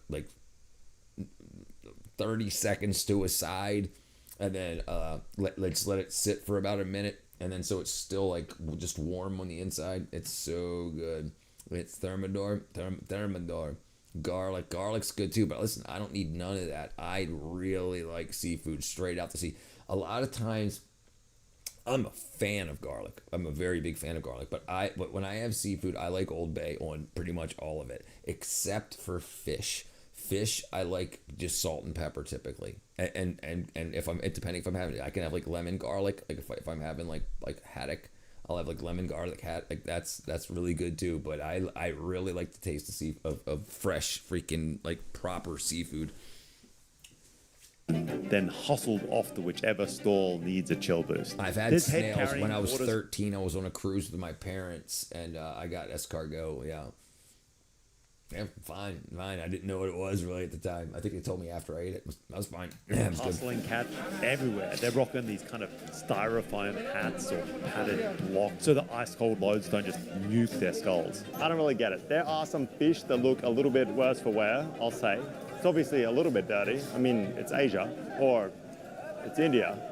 But again, other than a little bit of funk, I don't think it's that bad. I really don't. It's just a fish market. And they're hacking fish into fillets and chunks on those floor-mounted botki knives that you'll see all over South Asia. I love those things. Yeah, they will take apart a fish in seconds. It's perfectly, I mean, they'll skin the damn thing. And the quality of the meat looks incredibly high to me. And fish are getting auctioned everywhere, on tiled floors, on cracked concrete, and the melted ice and blood is running straight into all those same open drains. I've got to admit, guys, usually I feel pretty at home at an Asian fish market. Like I know at least most of the species, but I have no idea what some of these things are. Like, what is this thing? No idea. The trash mountain just looms in the background above everything. Guys, I love how you can QR pay now anywhere in Asia. Unfortunately, it's not like international. Like, it's just the domestic banking systems of each country. But yeah, brother. These guys just skip credit cards straight up. Yes.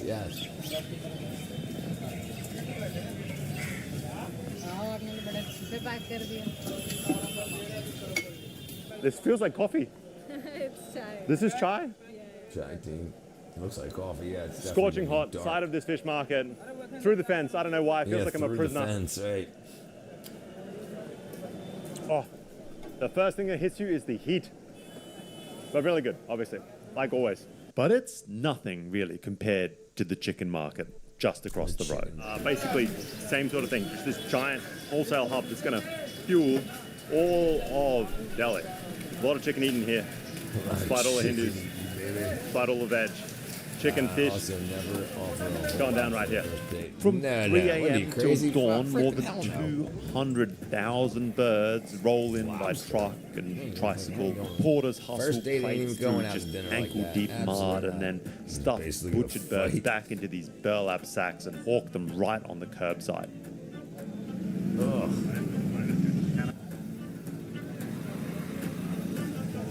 So how are not staggering sums of money? How are not millions, hundreds of thousands of Indians dying every week from salmonella?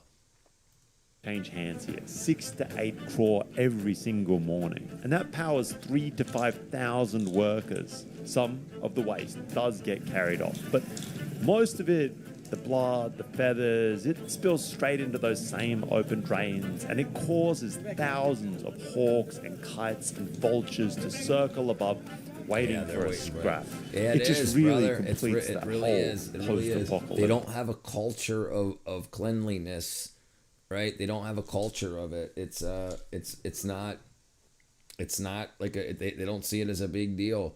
And the only people that really see it as a big deal is I mean, because like you could always do something about it, but we're talking about hundreds and hundreds of years, and because they're a manufacturing society, they make everything for the rest of the world. It's just normal, and as you can see, they're at the base of that trash mountain, and so it's just either it's right here or it's right over there, and it's claws and garlic butter everywhere. Yeah, definitely smelly. Big vibe.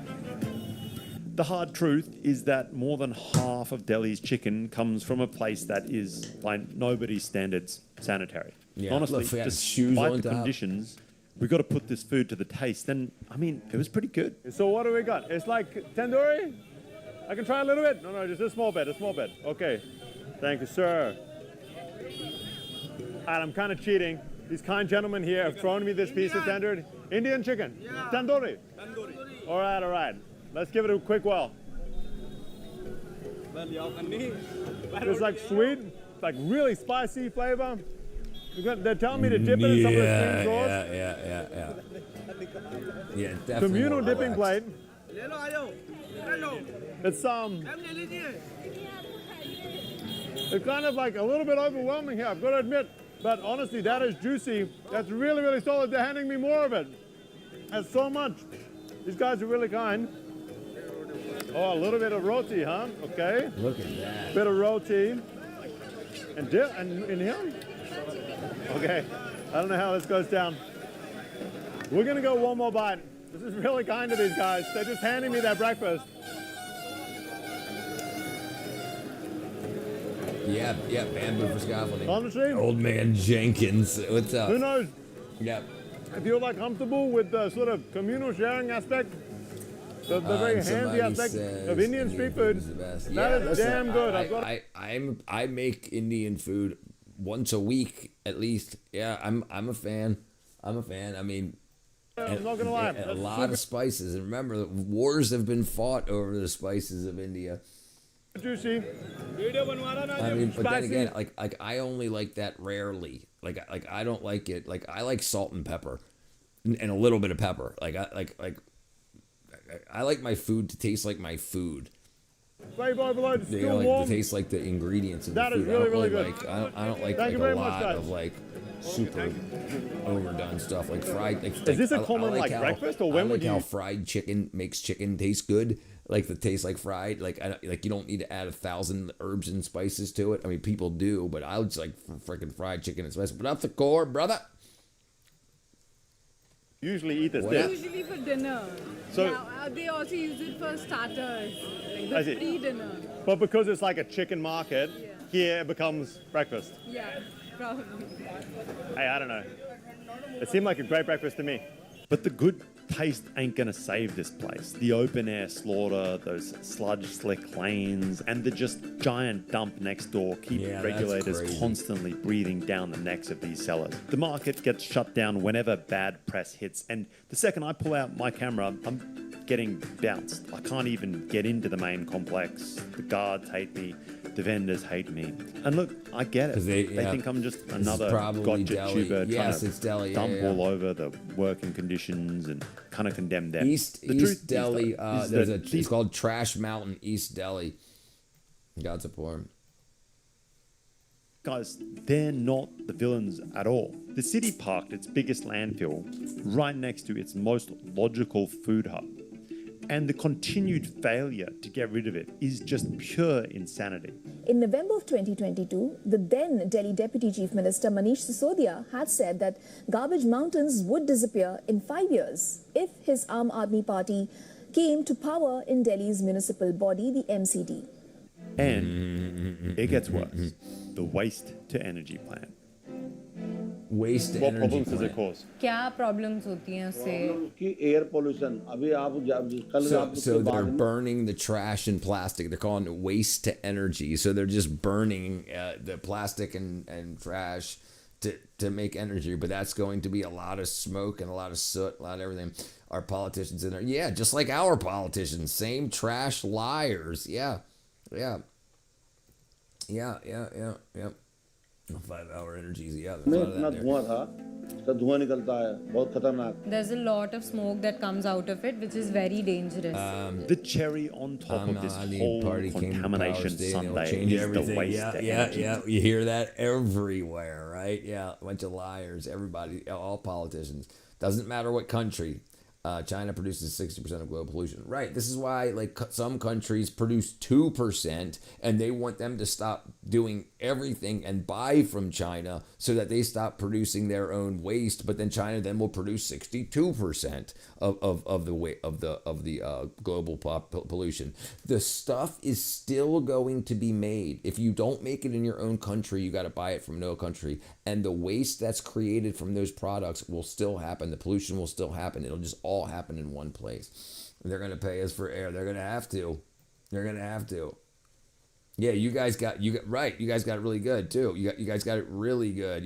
But you guys don't have plastic plants and stuff there either. Not at the size. And also, you're very small. Like, we've got 350 million people. What do you guys have? 2 or 8? How many? What's the population of Switzerland? Population of Switzerland. Population. No, okay, 9 million. Right. We have 350 million. You've got like.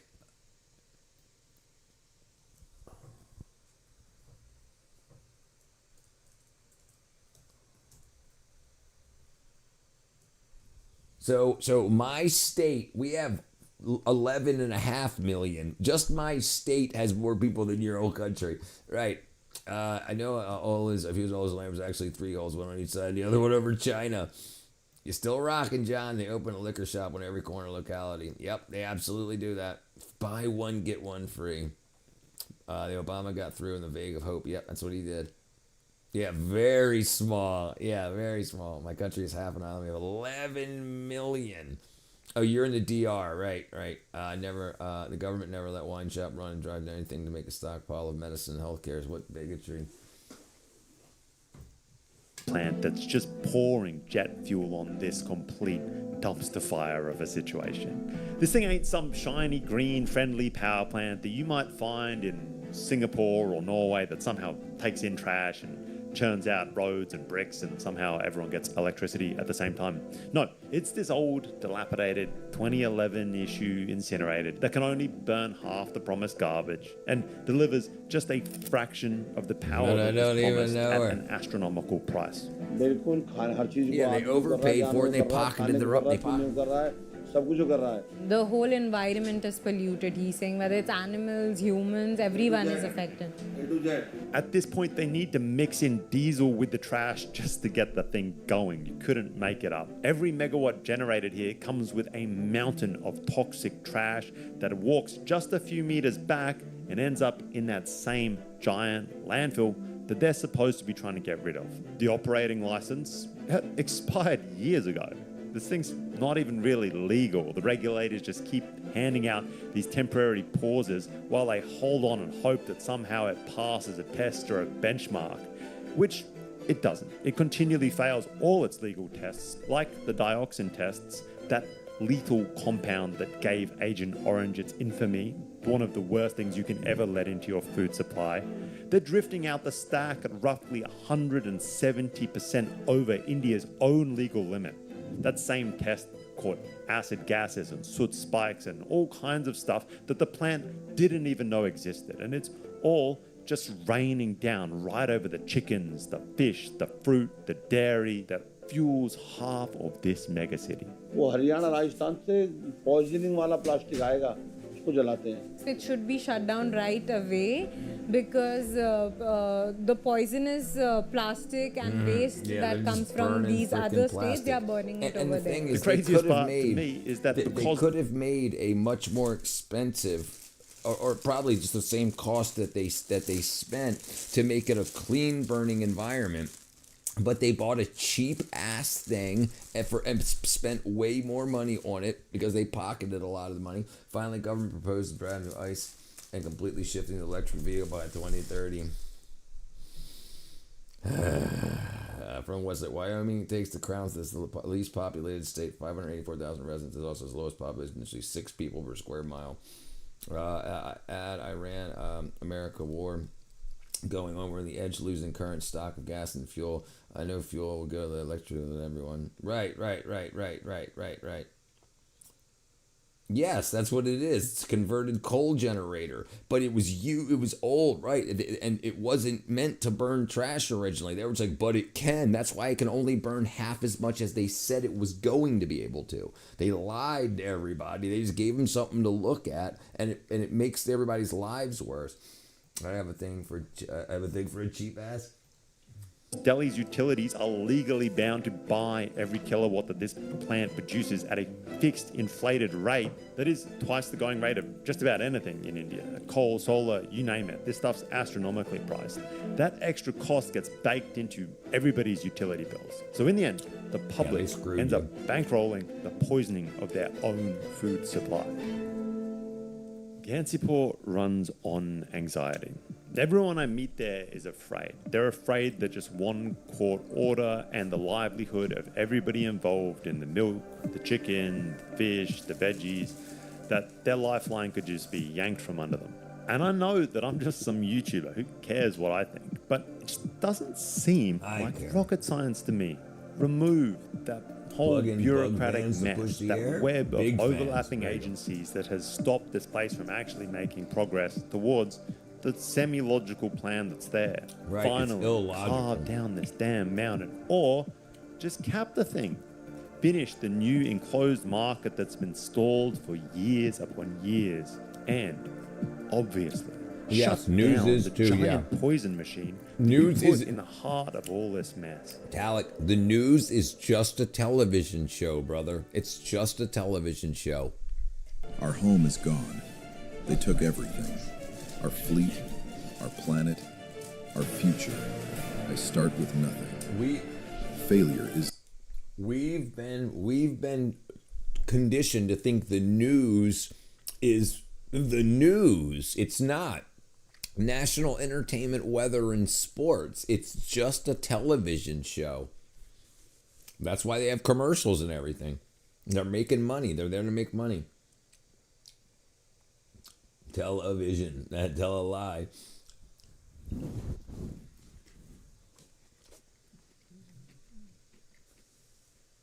Went scrolling. Someone needs to go to nuclear. Yeah.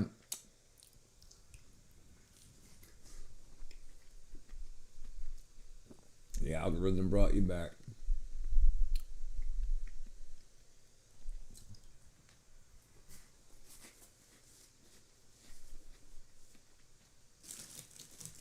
Yeah, that's a problem. I agree.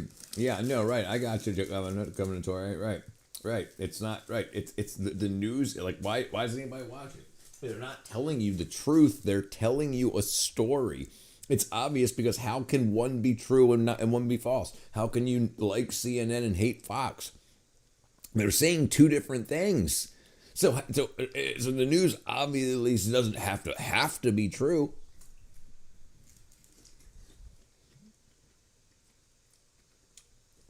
You can check out anytime you like, but you can never leave.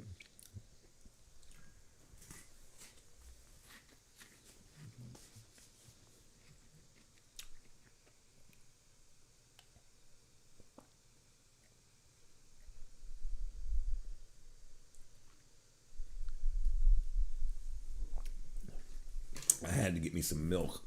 Milk.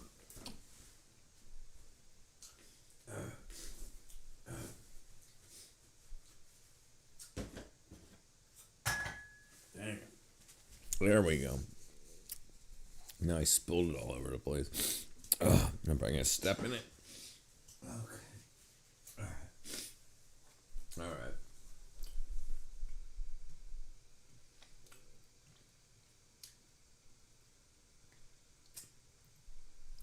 It is a dirty trade. Bob Marley had the best philosophy. Acid in the water, poison, chloramine. My take, if you have farmland, free supply of natural water stocks, you can escape the matrix, which by building these so-called elites always changes some matter for the future. Right, brother. Listen. You need to build community and you need to force change in your own local community. If you can set yourselves up, you can build your own power plants. You don't need. The thing is, the amount of power that like a 20-person community needs isn't huge. You don't need a big coal-fired power plant. You can get little things the sizes of a few house generators that can run on like if you can get a natural gas line, you can make your own power generation, and you can have your own community, and you can tell you have to segregate yourselves, but they'll call you racist and shit like that because you don't want to be around their politics. You got to just do it. You got to just do it and stop. They'll be like, I don't care what you call me. I'm feeding for White Castle sliders. Uh-oh, brother. Checkers, burgers, or Taco Bell. Sex and horror, the new gods. I agree. 2012, the Obama sign called the Smith-Mundt Act, easing restrictions on news sources needing verified news sources backing their claims. Now look at, it's all lies, right? It's all lies. Yep, submarines do, right? Yeah, and they can run a city. And for 30 people, like 30 homes, like in my community, 40 homes, you don't need, think the power plant that's running the whole city, thousands of homes and hundreds of businesses, is small. You could have one very, very small. The amount of power you need is not huge. And if everybody pitched in for the amount that you pay for power, you could pay for your own power plant. And you can already do that in America. You can get your own, when you have solar panels, enough solar panels or wind or whatever, you can sell it. You become your own provider, and you can provide power to the grid. They'll buy energy from you, just like it's a person, a guy that starts a power plant. It's not a government thing. A guy says, how much for me to build a building, to put this freaking rotating turbine in here and a coal burning thing, and then they sell it to the power plant. The power plant sells the distribution. But we're all convinced that we need the government for everything. We don't. We absolutely can do everything on our own. You just have to find enough like-minded people. Representing Julius Caesar. Welcome, Marcus Aurelius. Yeah, well, you gotta protect your land. Polarize MSNBC one size, fix the other. Zoran. You know, a man will retreat to safety from his family. Submission that they want. Yeah, that's what they want, is submission. Yep.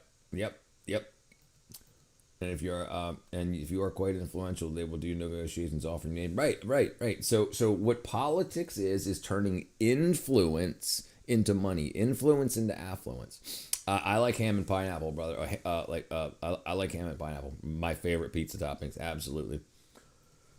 In the air and on workers' skins, and there's just mountains of flesh and trimmings and sludge that reek of death. Trust me, I've been in some smelly ass places, but these skins, that's got some pungent smell. But it's also just entirely critical for this country. I wouldn't add tomatoes to pizza. It's already got tomato sauce. Have a look at this giant wall full of leather jackets. Like onions and green peppers. Apparently, these guys can just make anything to size. It's Bangladesh's onions and green peppers cow, the second largest export. Last time I ordered a pizza with my family, when I was with my folks, we got half ham and pineapple, half a mushroom and onion. We used to get, but when we lived in Maryland, we used to get we used to get onion and green pepper and ham and pineapple. But yeah, last time I did about 15 years. Negotiation of your freedom. He's in the UK. Lovely Lamb Lunch is in the UK. He definitely needs to negotiate not going for his freedom. Anywhere. Imagine the leather trade here is exploding. What up, Monk? $8 for a pair of export shoes. Guys, that's a deal. It's better than Amazon, right? Officially, it's been cleaned up. They've moved the leather slums of Dakar's inner city to Savar, this brand new, shiny industrial park built for safety and regulation. But those on the inside say that safety the inner city slums still remain, that the new area is just this half-finished, still hazardous, just as treacherous location. It's just a different river and different people paying the price. So it's time to hit the ground, to see this firsthand. Yeah, there you go. Where Man, does see this those bridges mountain made out of of bamboo hides come from that fuel these slums and ultimately seemingly run this entire economy? has this place really been cleaned up, or did they just Imagine yourself build in a the Nicolas world's Cage biggest cage match. leather slum? Let's go.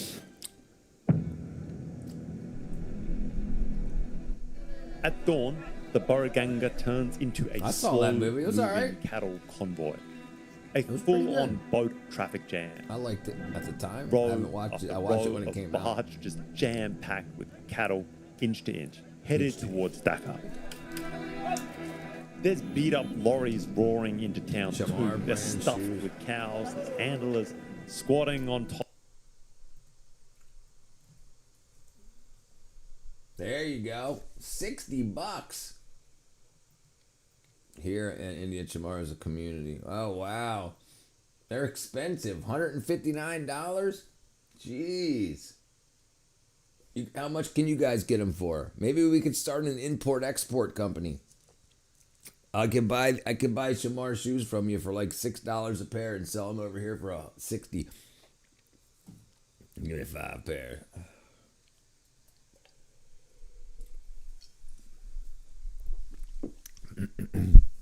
Oh, dang it. Everybody make sure you take your magnesium and your freaking GABA. Arga what? Shizmar Shaman. Arga. Agra is a hub of leather craftsmen for shoes. Pop like That's some kind where of we're going rooftop here. Cowboy. But once they get into town, they're shuttling these cows everywhere, herding them up riverbanks, ushering them down ramps, down alleyways. They snake through Dakar's back streets into these maze of overnight markets that bloom all over the city. We've got 3 days to sacrifice 9 million animals. Jeez. There's no messing around. Farmers lease a spot in the mud. Dealers hover to broker deals, and whole families just thread their way through this maze of snoring cows, hand-picking their sacrifice and hammering out a price right there in the dust. Most of it's cows, but as long as it's halal, it seems to be fair game. There's goats, buffaloes, camels, you name it. And after the sale, battered pickup trucks and rickshaw vans cart these things all over town before finishing their journey on foot. They're walked through the busy streets, tied outside the houses or doors, and wedged into narrow alleyways. And it can feel like every corner in Dakar has got a cow just waiting its turn. And then it begins. Right in the front yard, in the lanes, the courtyards, the rooftops, believe it or not, pretty much any open spot. The city has marked thousands of official slaughter points, but curbside anywhere is where it mostly goes down.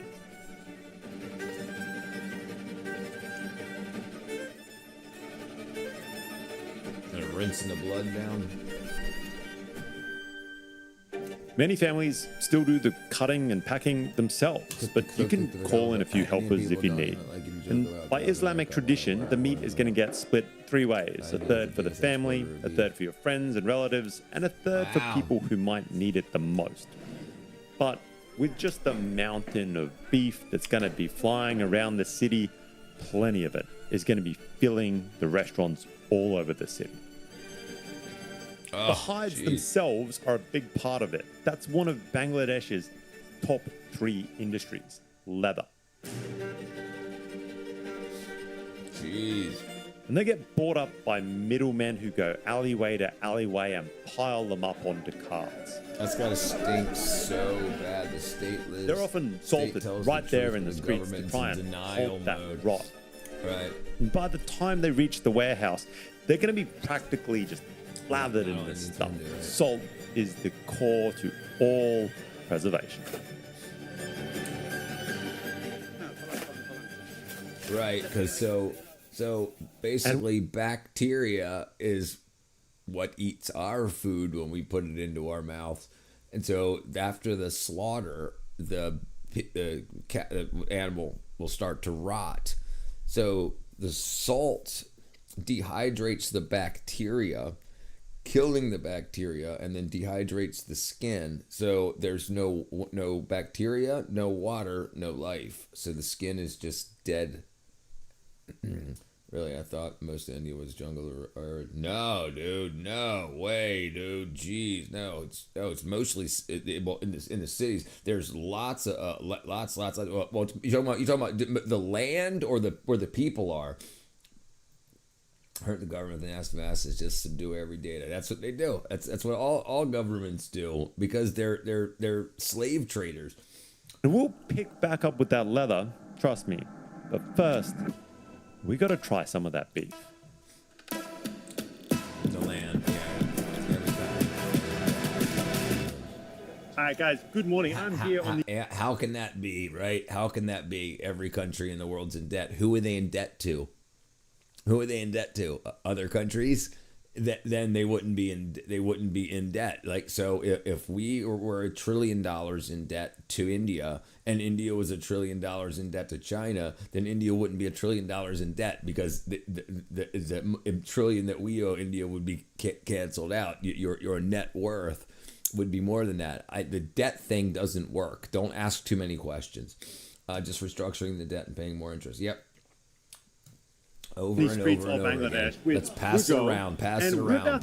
Chow down on something I've been missing here in Southeast Asia, I've got to admit, and that is beef. Bangalore. What is this dish for? Handi ghost. Handi ghost. Handi ghost. Handi means a pot, and ghost means meat. And it's good? Yeah, it's good. It's usually eaten for breakfast, lunch, dinner? Actually, we eat it in breakfast and lunch and dinner in every time. Like, we love to eat this kind of food. Yeah. Me too.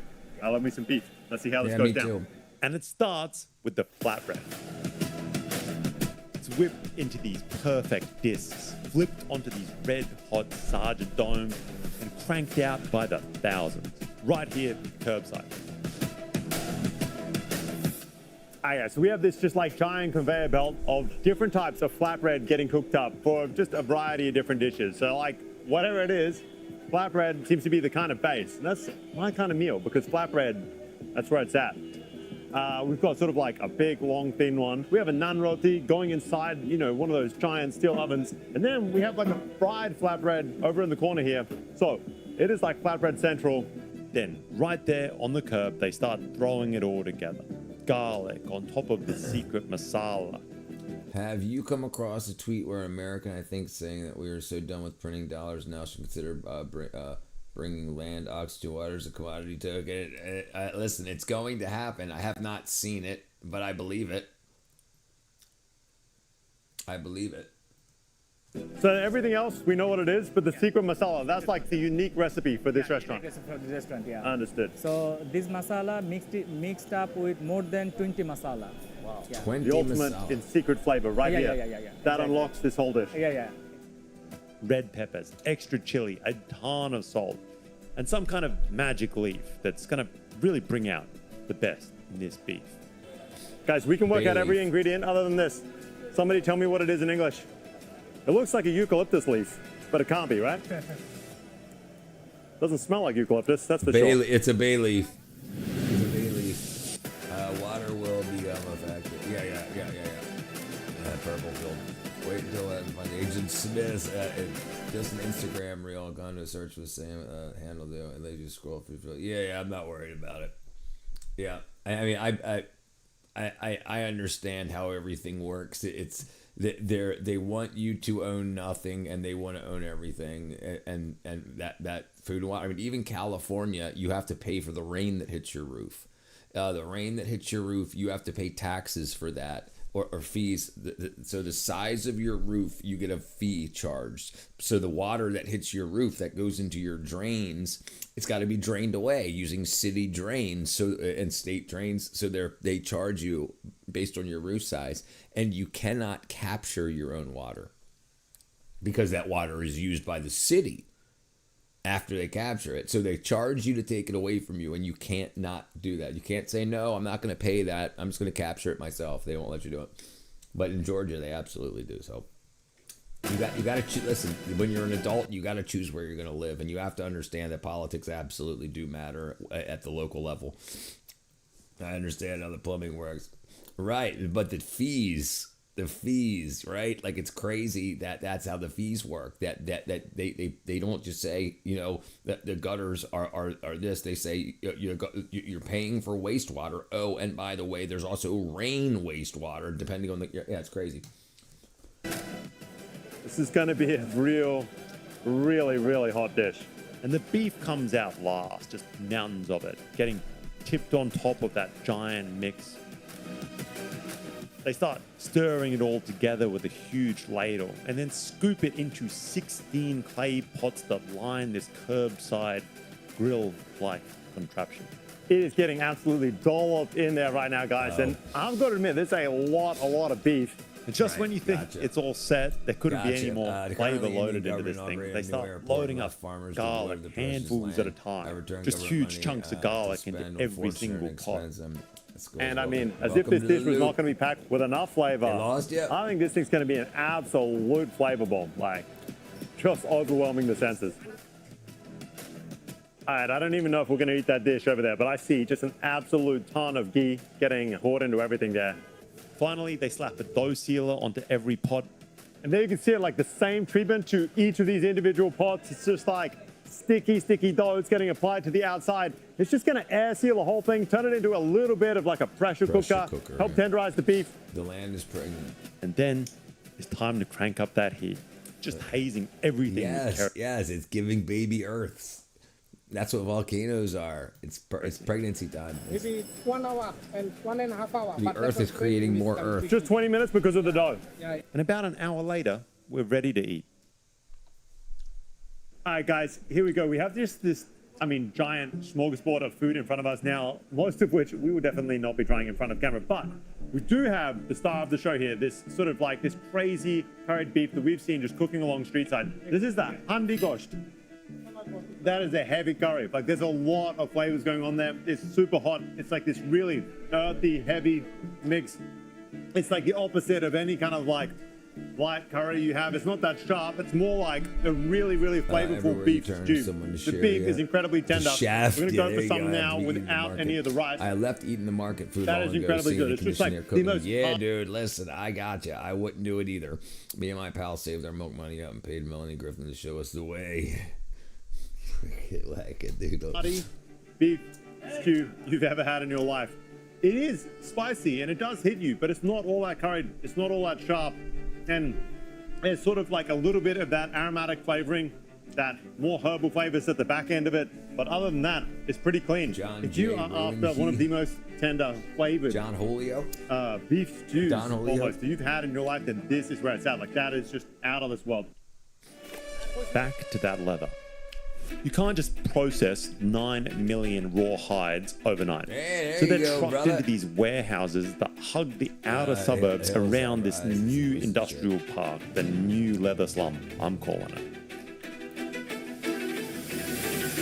All right, guys, we have just arrived here in the new leather district here in Bangladesh, in Dhaka city. And this is where a lot of the sort of raw hides have been moved to, the processing facilities for the raw hides, to kind of get a lot of the chemical or toxic processes out of what is very much a residential area in sort of like urban Dhaka. This is a little bit more industrial. And man, the first thing that hits you when you get out of the car is the sheer volume of skins. There are skins absolutely everywhere. I mean, look, there's warehouses filled with skins there. There's giant trucks driving behind me, loaded with skins, with guys on the roof. It is absolute chaos. And then it is the smell. Because man, does this place reek. Trust me, I've been in some smelly ass places. But these skins, that's got some pungent smell. All right, guys, so during Eid al-Adha, they slaughter 14 million skins. That happened maybe about a month ago. Yeah. So you can imagine, you can't process 14 million skins overnight. In fact, it's one of the main fuels for the entire leather industry for the remainder of the year. So you just have warehouse after warehouse that line the roads here for kilometers. Our government turned pilgrimage. So your first entrance is just like skin warehouse after skin warehouse. Right. So we were talking about this yesterday. They want everything they can have, the old tradition and everything. They want that. The only reason they still want that around is for tourism. they don't have enough genetic diversity to mutate for them. So mutations for them.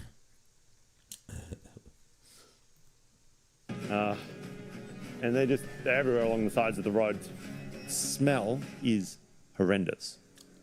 The smell you can imagine is just like absolutely incredible.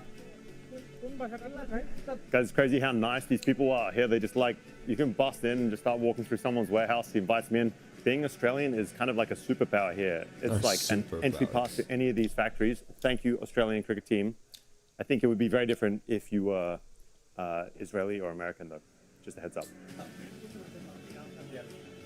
Guys, as you can imagine, despite the salt, these skins have not been tanned yet. They're just salted to kind of keep some of the moisture out of them, to keep some of the maggots away. Right. It is very much, at this time of year, a race against time. You have 14 million skins processed before they just turn into, I mean, at a certain point, your only option is glue.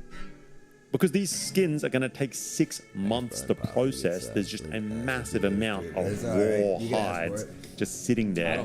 It's salted, but that obviously doesn't stop the rot. Once or twice a stream, They're I don't still mind, wet but with once every fat, 5 minutes, sinew, yeah, ain't cool. flies are absolutely everywhere, and it is just this race against. This guy has guts to walk around such a place. I once had to cross 2 guys before area, and the smell was horrible. I sped through with the stench. I was running for my life. Time, dude, I got a big nose. Massive volumes of skin. I can smell stink from a mile You can away. see, I guys, would like not it's like still to be there. like moist. That's still the fats under the cow skin here, still super pliable. It has like a real, like pungent smell. Yeah, don't It's smell not your rotting, fingers, but, dude. You know, other than this fan and this salt, we're in one of the most hot, humid environments in South Asia. It is just rough conditions. And so, big head. Right now, the clock is ticking. This entire factory area, this industrial district is here to process massive quantities of skin. And so when its time comes, the skins are loaded into these overflowing trucks and carts and shuttled off to the various leather factories that are inside the complex. Yeah, scratch and sniff. You'll see them shuttled and carried in every way imaginable. By head, on carts, in giant trucks, you name it.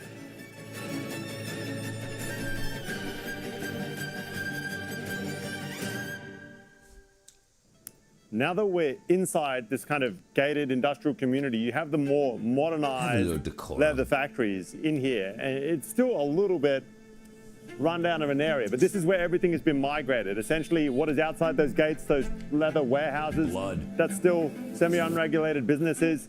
In here, this is the official canning area. Pollution this is where the leather... Pollution is nothing, but the imbalance we human created the system. Yeah, right. I don't think...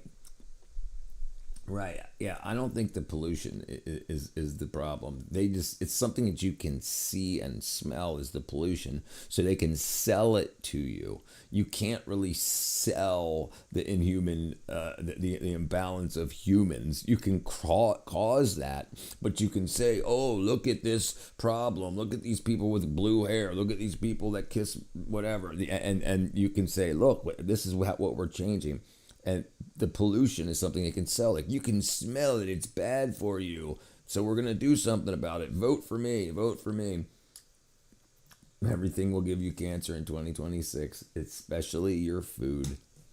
Slums move to kind of modernize the process. We're going to walk into this factory. We're going to find out how they take those skins through to what is pretty much a finished tanned leather good.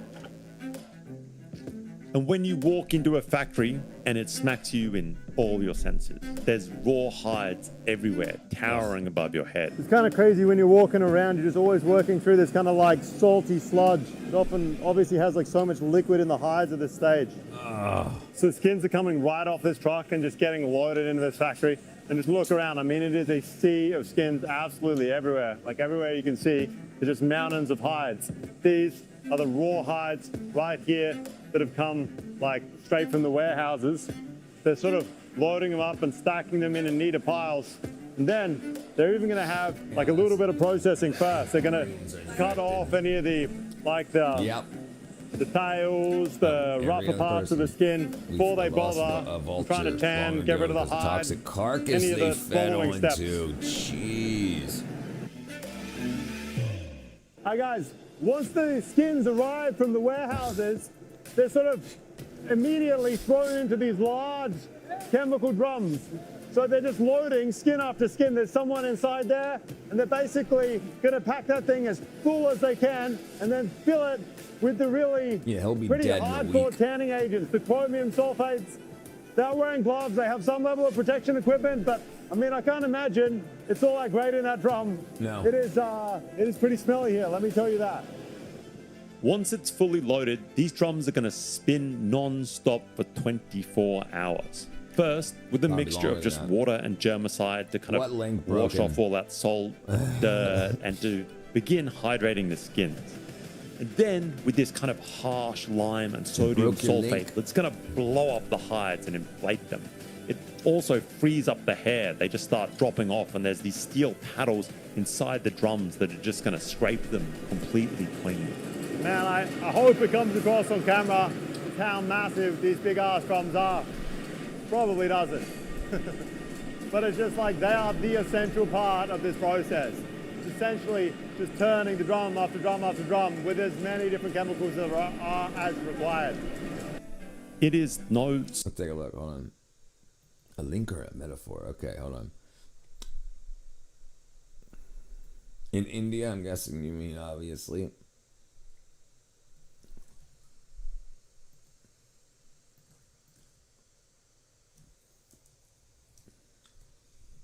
Okay, India's vulture population plummeted 90% in the 90s due to feeding on livestock carcasses contaminated with diclofenac, a veterinary anti-inflammatory drug caused fatal kidney failure.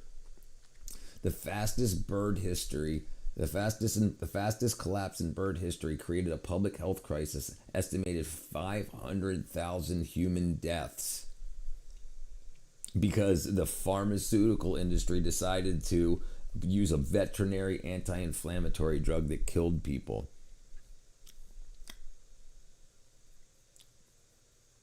Your pomposity astounds me. Pomp must have equal circumstance. That's true. Small feet just to load or unload the car. one of That's these things. freaking crazy. There's so many skins inside. All right, guys, 3 or 4 hours of spinning around with those chromium sulfates.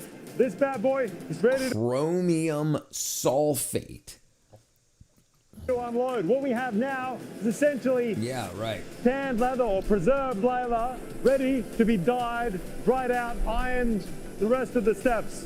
Time to unload a giant ass drum. And once you crank it open, you're staring at this mountain of slippery, off-grey, pale blue, totally hairless hide. It's so waterlogged that it looks like an almost balloon animal version of... It's not going to end well. Once you get sick, it's over. Yeah. What are you going to do? And the parasitic infection rate is so high. The freaking vitamin and mineral deficiencies is so low. The vitamin levels are so low. Probably. Yeah. I mean, they're not going to get U.S. dollars, that's for sure. I mean, unless Obama's going to give it to them. Ooh. What was tossed in, and it just all comes slipping right out. There's no resemblance to the raw hides that were tossed in just 24 hours earlier. And so now, before we can continue with the dyeing process, we need to squeeze out as much of that extra liquid as possible. So that's where the giant press in the corner comes in. Let's see it. Workers haul the swollen hides with these giant leather tongs into a press with 2 giant rollers that's going to squeeze out the sludge and leave it, well, checker marked and a little bit more flat.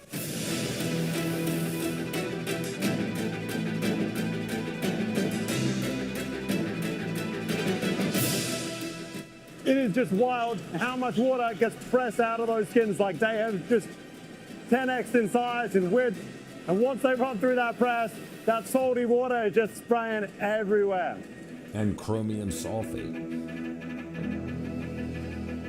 And then finally, it's time for more drum action. This time to pickle it with salt and acids. They also then hit it with a final batch of chromium sulfate, that kind of magic stuff that's going to lock it in to being a leather for good. So, So after the second roll, which is the dyeing roll stage, you end up with this kind of a product. It is still incredibly thick and super hydrated, but it is a bit more of a rubbery texture. There's no more of that sinewy fat on the bottom side, and as you can see, it's blue. That's from the chromium. One of the final steps on this level, guys. The problem with the society is that everyone thinks someone is going to clean that shit. Not me, but someone is going to run away from responsibility. They're going to import people that won't. If you won't do it, they'll import people that will. It seems like it's just like this giant press squeezing out any of the remaining liquids. It's kind of similar to what I've seen in the Drahavi slums in Mumbai. And they'll give them your houses. Sophisticated version. Sometimes they'll detour to other rollers, like fleshing machines, or ones that are going to split the hide and separate the top grain from the suede underside. So these guys are the skins that come from downstairs. They are pretty much completely tanned and colored, but they've not been ironed or completely dried just yet. That is the final step remaining. They're going to grab these things, sort of flatten them out on that giant hot hydraulic press below me, and just squeeze out any remaining liquid and flatten these things until they are perfectly smooth. At this stage, the skins are like still hot off the presses. You can see the underside is just purely smooth. There's none of that sinew or gunk from when it first came out of the chromium tannery. It is just a purely smooth leather skin. That's good. Probably while she's next. Okay, so the iron skins are not completely dry. They're going to be hung for a few days, and any of the sort of uneven parts of the skin will be trimmed off. And that trim here will be used as fuel. This is going to be burnt in the old leather slums to sort of help render down the fats and the sinew that is within the skins into glue. It's sort of like a self-perpetuating cycle, you know? Here's the truth about compression socks that companies don't want you to know. Truth number one, most compression socks are just tight socks. We must make everyone accountable or else the system will collapse. It will collapse for the most vulnerable first, then for the hierarchy. Yeah, no, absolutely. Agreed, 100%. That's the problem now is accountability. No one, we've got people here in America that stole $5 million and they got caught and they still work for the government because they have to be kicked out. They don't get fired when they get caught. Old school factories that are all over this district, though, they simply hang the skins up rooftop in these sort of giant laundry-like drying areas. Alright guys, so for a lot of the sort of less premium skins, the goat skins, the smaller skins, cow heads, that kind of stuff, there is probably no ironing process. Instead, they're just going to be dried out here, hung on these lines. It's just a sea of blue, upside down, goat tan leather, and it's just this whole rooftop. There's skins everywhere. Just rooftops, drying blue skins. This stuff has not been dyed yet. This is just kind of like the color that it ends up after from the chromium. All of the tanning agents feed into it, and it's been sort of squeezed from all of that hydration from the salt. And then it just gets dried out here and becomes that kind of like Let me see.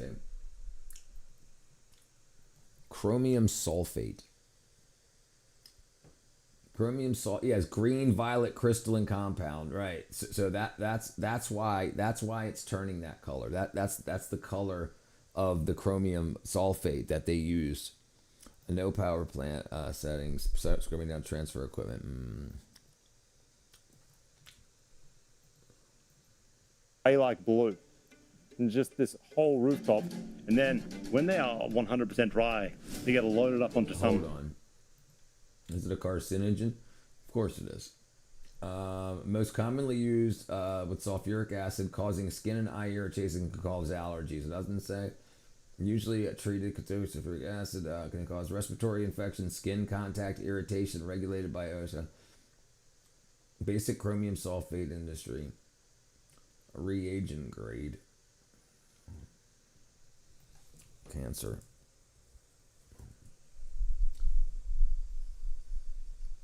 Think about it. The regulator classifies distinguished significantly from the highly toxic chromium 4. Okay, so it's chromium 3, not hexavalent chromium. So yeah, so it's not that dangerous. It's dangerous, but it ain't gonna just kill you by working with it. Got a huge population. Carried on out of here. There's a woman in the Netherlands who's currently doing vlogging in rural India just for views. I think she landed here, but that's just a huge trade-off for considering safety. I never saw the drums. We got a huge population. I figured the internet was free, but you definitely got a huge population. I never saw the drums one time. They hired special contractors for that stuff. Yeah, security clearances. Yeah, definitely. Yeah. The wrap. It's just kind of like a wild scene, just this sea of blue, and then these ladies in incredibly punchy colors. What a scene, man. It's kind of like an incredibly otherworldly location. It's kind of wild. This leather district is kind of my vibe. And that's pretty much it. Most of the leather is sold as is, coming out of these huge industrial plants in outer Bangladesh. Jesus. But any further finishing that needs to be done, or finished products that are gonna come out of Bangladesh, that happens at the old leather slums. Hazaribagh, once the beating heart of Dakar's leather trade, it was this labyrinth of blue chrome runoff and just chemical haze that clawed at your lungs. You can really taste it in the air here. There's just this this ever-present, constant flavor. And the community in Inner Dakar had enough. Water's got that chromium. And the chemical tanning was ordered to move all the way back in 2001. But it took 16 years of stalled progress and promises that ended with one brutal gesture. They cut the water, they sliced the faucets, killed the lights, barricaded in the hide trucks, and in one order, 72 hours, they forcibly moved 154 tanneries out of the city. Gone. Wow. Off to what is now the new industrial leather park that you can see in my previous video. But nowadays, Hazaribagh is still this made... Yes, right. Yes, absolutely. People, they'll kill themselves for money. Estimated 4 to 5 years to return to safe levels. Humanity survived long and left fairness. Art, China, our harmonic, this makes sense. Brother, listen. It's just another scar. Just like Rome, just like ancient Greece, just like ancient Turkey. It's just gonna shift. It's gonna shift around. These places will be destroyed, and people will move to other places. But I think it's just, I think the world continues to go. I don't think it's annihilation and then rebirth. I think like the people that after Rome fell, where did they go? Probably here, And then when America falls, where will the people go? There's no more money to be made here, and the dollar doesn't mean anything anymore. What's going to keep you in America? The people will die that die, and the people that can afford to leave will. Well, that's a good point. Yeah, that's right. But what happens next, right? I read that somewhere too. I read. That's why I said they came here. It didn't actually fall. They just moved. They completely annihilated what was going, and everything they learned there. They started anew. But yes, Christianity was built after Rome. That's right. After Pontius Pilate executed Christ. Piece of leather work. We still use gasoline vehicles instead of other cheaper environmental. No, here's a fail, brother. Listen. A lot of other options were given, but the powers that be don't want to lose their link to the. There's a lot of money to be lost if they lose handle on how we're fueling vehicles. I think I'm finally moving to the States because economic issues. I'd do it. I love it here. Anything except the chemical processing is more or less still allowed here. It's this walled-in maze of concrete canyons where the leather industry's sort of dirty leftovers just keep grinding away. Crazy. Yes, the chemical processes may be gone, but everything else pretty much goes down here. And most of it is the low-end manual labor. They boil glue, they make gloves and belts. So read whatever religion you're reading. Learn about the important figures in there. Jesus being one of them. Learn about other countries and cultures, religions like the Muslims. Jesus is important in there. Jesus' mother, Miriam, is the only woman mentioned by name in the entire Quran. So Jesus is obviously a big figure. But the only religion that says the only way is Jesus is Christianity. That's it. If all the other world's religions, main religions, say Jesus is a way, but our way is a way too.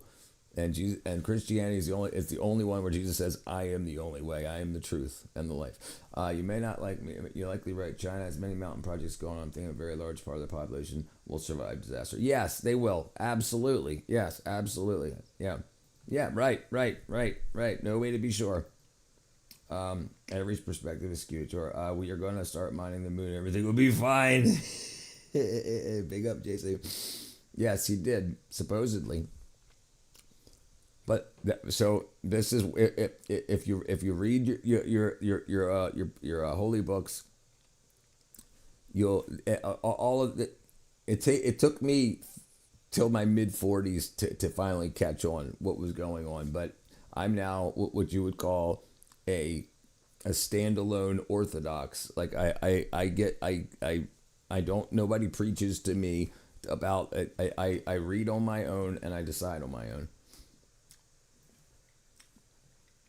Yeah, there's going to be good, just like Jews and Muslims and Hindus. There's going to be good ones and bad ones, right? And there's going to be liars, and there's going to be devils and demons and wolves in sheep's clothing. Yeah, that's mine. Yes, sir. They strip cow tails for paintbrushes. They dry leather under the sun. They paint it. They soften it. You name it. It all goes down in this one crazy area. This dude that lives in a sailboat. The first thing that hits you is just the piles of scrap hides. Wow. Yeah, it's always going to be somebody like that. Wow. That's crazy. Yeah. So like just even entering this slum, essentially you see just these big piles of rejected skins. Maybe it wasn't quite of the right standard, or was damaged, whatever. It's not going to get turned into leather. And so it's turned into all kinds of other stuff. Sujo's telling me like glue, like soles for shoes. They're heaped everywhere. They're under dirty tarps. Oh, the smell in here is crazy. Oh, it's just rot. This is just like rot. A whole storage room of just skins. It's wild. Just seeing raw skins like they're still wet. Maggots. They're rotting and busted up, and these storerooms just crawling with maggots. But it's just crazy seeing like hair on and just piles and piles of this stuff. What up, crazy. Brianna? The courtyards that they have here can just be filled with bones. There must be a code of conduct we as humans should. Guys, there's so many cow bones on that edge of that river. Ape, definitely. No, we're definitely not ape. And one of the things that'll piss you off when you look into how the elite class tried to rewrite history and the history of the human body, the human being, by messing with education and making it so flawed, making it seem like, don't worry, don't look to your holy books, look to us. We'll figure out how humans got here from bugs and snakes and whatnot. And it's all been proven wrong, especially in the past year and a half. Everything they've ever said was wrong. About the evolution, about everything, the DNA, the junk DNA was all wrong. All that's in the past, especially between late 2024 and now. If they're storing it like that, this means they don't have an efficient production process. I agree with that too. Like there's not enough employees or something, but they must make enough money that they would want more employees. I mean, if they had more people to be processing it, because it's not hard to process leather. They got room. They got plenty of room. They just need the people, I would guess. I like being part of something like we have here, a proposition community, or a position of community who's sharing knowledge with generations. It's the same amount of time we have here. Yeah, don't trust your instincts. Yeah, technology of a fallen angel. Yes, together we are strong. Iron that they've got this sort of like bamboo supports running over the other side to try and hold it in place. Otherwise, that whole river is going to get blocked up with cow jawbones. And once you get past that, you hit the ocean of glue trays. Just endless baking trays packed with greasy, melted down hide, fats and collagens stretching out as far as you can see. Damn. They're just some of these you can start to see like a skin heat form lamps on them. or anything. They're just using Sujo, what is this? Is this glue? So various purpose they use this kind of glue. How do they make it? They burn all those leather, like ears, horns, head, skin, tails, and those are actually fats. So basically this just giant tub is burning away. In this instance, so this is the glue that they use on rolling papers and stuff like that. Wrong angle.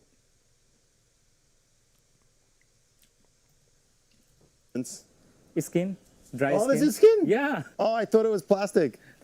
See, the leather. Wow, so it's like rejected leather. Yeah, yeah. And they're burning it. Yeah.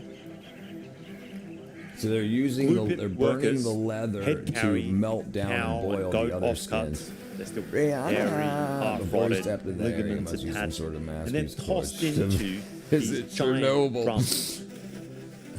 Okay, guys, here you can see the kind of like first step in the process, which is just boiling down, rendering down this huge amounts of skin and fat. So below us is just Tell me how it's possible. Just that 12 zodiac signs, zodiological signs come from 12 personality traits, and those 12 divided by 4 elements. And there are 12 apostles and 12 groups in genomus. Tell me how? I can't tell you how, brother. I can't tell you how. But it's very interesting, though. It's very interesting to ponder, isn't it? It's very interesting. Well, actually, there was 13 signs. There used to be. But it didn't fit the number equation, right? So they had to drop them down to 12. And that's the thing. Did they make the numbers fit? Or did it? I love the HBO Chernobyl series.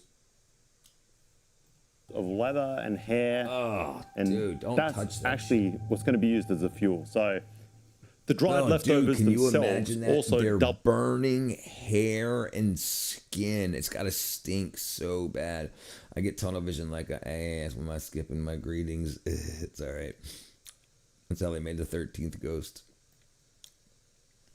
Oh, you purchased the movie fuel. They keep feeding the flames to melt down the next load of scrap. It is rough. It is smoky. It's a little bit medieval, but that's how the glue trade in Harazibag goes down.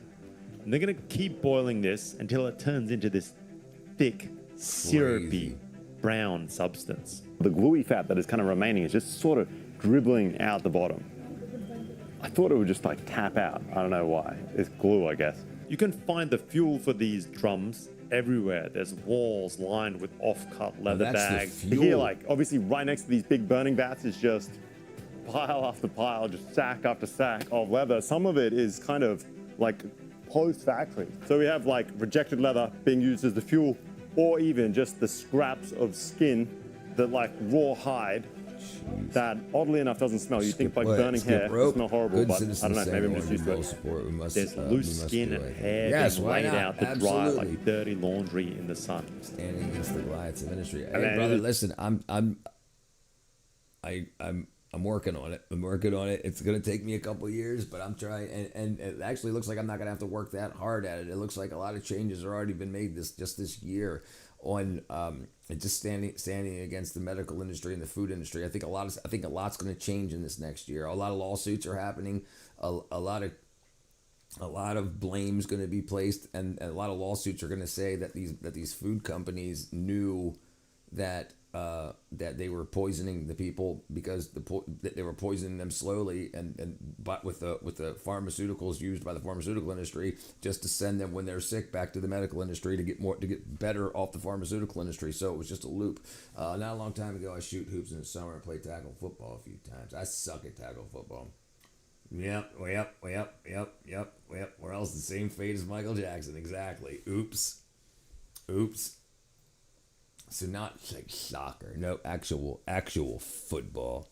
Is boiling away pretty furiously, American guys. Football. Like there's an absolute ton they really don't of care this about us. sort of Great song. fats that are getting turned into the glue. But when the brew finally gets thick enough, they kill the flames and they run it through this rough mesh to yank out any hair or gristle and ash that's left. So this whole vat is the stuff? And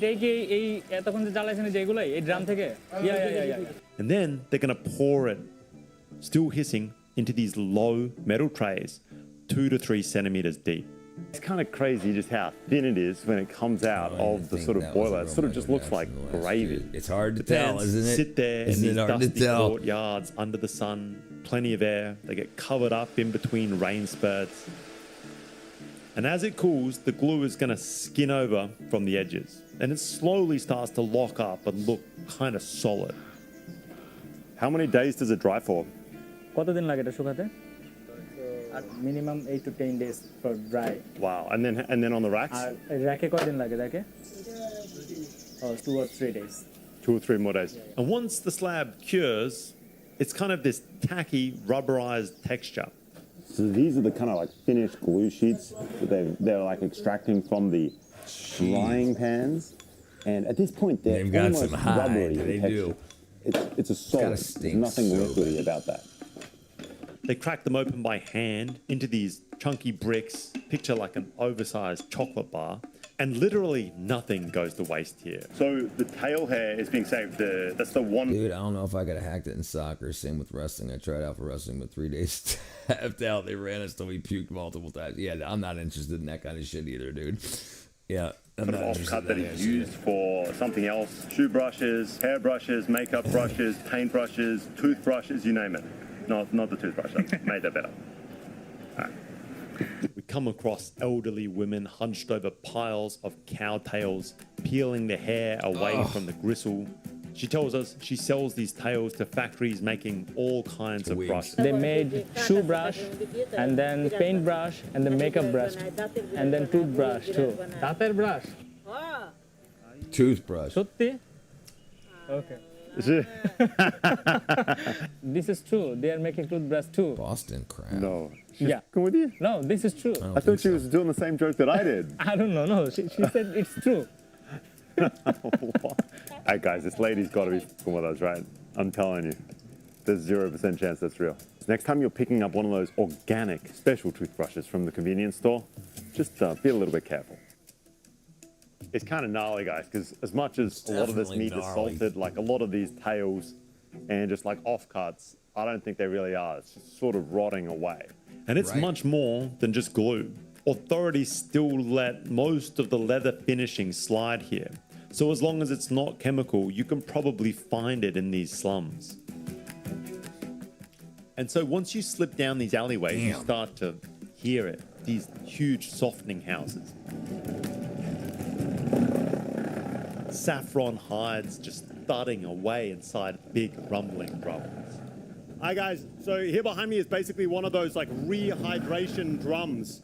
It is essentially, well, it is exactly what it says on the tin. It is a giant wooden drum with a huge electric motor right next to it.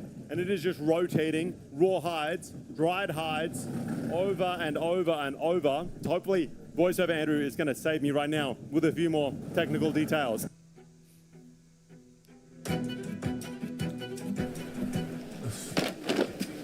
They're unloaded and then stretched across these big domed steel knives of sorts. See if I can feel any difference. I still got vivid image of my village in my dreams. So much greenery every inch, so much natural life, natural food, no noise, no mobile, trust me. Just me and nature. Yeah, brother, listen, I yearn for that too. And I think we can convince enough people over time using the technology that's destroying us to get ourselves back to mental health proper and then not feel exhausted and tired all the time, and then help spread that to create enough people to be like, all right, you guys are done. It's time for whoever caused the problems to go to jail, and whoever didn't to step down, and then it's time for a new team. All we did was run in one place, keep maybe hit it. And the hit it's, which is dropping from standing straight onto your face, arms one touch. No, yeah, that ain't happening, brother. That ain't happening. They can go freaking piss up a road. I don't want to like screw it up for these guys. But yeah, I don't feel that being any softer. Golden Country at Winston. And it's only when these fibers are fully relaxed that a tower of leather is lashed onto a bicycle. And that is, I don't know, very Bangladeshan. Hey, is there anything you're willing to die trying? To die trying? I'll give it a whirl, brother. I'll give it a whirl. I think too many people think that same thing. I think there will end up being a reckoning, and I'd like to be a part of it. I'd like to be a part of it. At least to me, it seems like this is the last country on earth where everything is still transported by some sort of bicycle, rickshaw type contraption. Stamped leather here just disappears under buzzing sewing machines, and they re-emerge as finished gloves almost instantly. It's kind of staggering, the sheer amount of gloves and product that can be knocked out by just one blow. Wow. All right, so we bust into this room, and these guys, they just have like an absolute ton of processed skins around us, like tenderized leather, soft leather, and they're turning it into gloves. Just two guys, warehouse full of leather. Dude, all day. What they're cranking out. My profile pic is just a representation, but I would still says it's a row. Does not belong to this place. The war against the mountains. The road does not belong to this place. It's a war against the mountains. How you doing, honeybee? What up, honeybee? Coming in for the late night? Are these still wet, really wet gloves, leather gloves? The tan skins that come here are still rough, botched, and they need some kind of cosmetic fix. So they get slapped onto these flat boards and hit with synthetic You wanna pigment. be where you can be. Your troubles are all the same. You wanna go where everybody knows your name. Accidentally slipped the day away. That's good. You got some sleep. I'm here. I'm here. Honey to the bee. That's good by me. And from these rickety old spray guns. The solvent and haze fills the air. You can see it at times, it's so thick. And there's no masks or gloves, nothing like that. Nah, you don't need that. Guys, I don't know if you can see that. Like every now and then you see like the puff of spray paint that is like coming off from just everywhere around me. And you can really taste it in the air here. There's just this like, this ever-present constant They're from the same place. They want your money flavor. too. Huge margin, Flavor right? No, of spray I got paint. you, brother. Whatever I got tanning you. chemicals and whatever paints they're putting onto those skins. I mean, it can't be good for you. There's no respirators. Yeah. there's no nothing. I heard they rumor that the mailman from Cheers was But yeah, gaining it's just part of the deal here. I think I heard that also. The workers That just sounds rip very through browns and blacks and deep ox blood reds. And once it's been coloured, the hides are then dragged outside yet again and stretched over long wooden frames and nailed down. Well, the hammering. Now, maybe like the wildest thing to me is just every aspect of the slum has just something different. These guys are just staking out the leather, stretching it out, and so you just have. So good. Hey, did you see the long form? Did you see the long form? There's a 10-minute video that's connected to Honeybee. There's a whole 10-minute video, 11-minute video that's connected to. I wish I had a fresh red kite and a blue Four Loko. Hey, brother, I got one for you right back there. Yeah, there is. Always, if we restore balance in nature and just give taking thing. Yeah, I think we can do it. I think we can do something. Yeah, whenever. Yeah, it's fine. Take your time. There's the greed overtook everyone's mind. Yeah, absolutely. The thing that took over was people said, let's see how much money we can get off of every issue. And if we run out of issues, let's create one and see how much money we can create out of these issues. And they just started draining everybody. Yeah, hyped along for him. If anyone has any hype button left, thank you. I'm gonna try to get some traction there. I would appreciate it. Thank you very much. That incredible sound. I need some community assistance. Teams and teams of workers hammering away. Thank you very much. Guys, hopefully you can see the insane speed with which these guys are hammering away. He's literally picking up the next nail whilst he's hammering the current one that's sort of in place. It is just, these guys have done this the hammer, he's just using 1,000 times, 1,000,000 times. They have mastered the art of hammering. One thing that's cool is that they seem to sort of not want to lose rhythm. So occasionally you'll see them just hammering away at just the wood to kind of. If you go to a video like this video right here, he's probably got too many subscribers, But like there's that 3 dots right here. You click the 3 dots and it should say hype on well, you can't really see it there. Let me see. Let me click this out of the way. Like so the 3 dots right here, you should be able to click that, and hype should be one of these buttons. Like let's go to my video here real quick. We'll go here. All right, so you go to videos, and you go to my video. You're just casting your rod, putting the bait on, casting your rod. And then you should have a option, right. Oh, okay, here it is, 3 dots. Mine doesn't say it, I don't know. Promote, ask, thanks, no. Oh, you know, you can't hype your own video, but it should be, right? It should be here somewhere when you click on these 3 dots.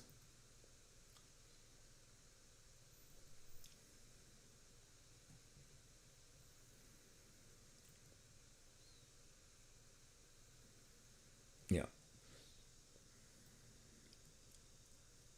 I've been meaning to ask you if you're sleeping in bed. Yeah, no, that's my bed, brother. Yeah, it's my bed. Sadly, we're all slaves in society now. Yeah, we gotta do something about it, right? I have points. Porn is mine. Thank you very much. I would appreciate it. Thank you very much. You got a hype bar under the comments. Nobody hyped it yet. Under the comments. Well, you can't hype your own videos, so I don't know if I see that or not.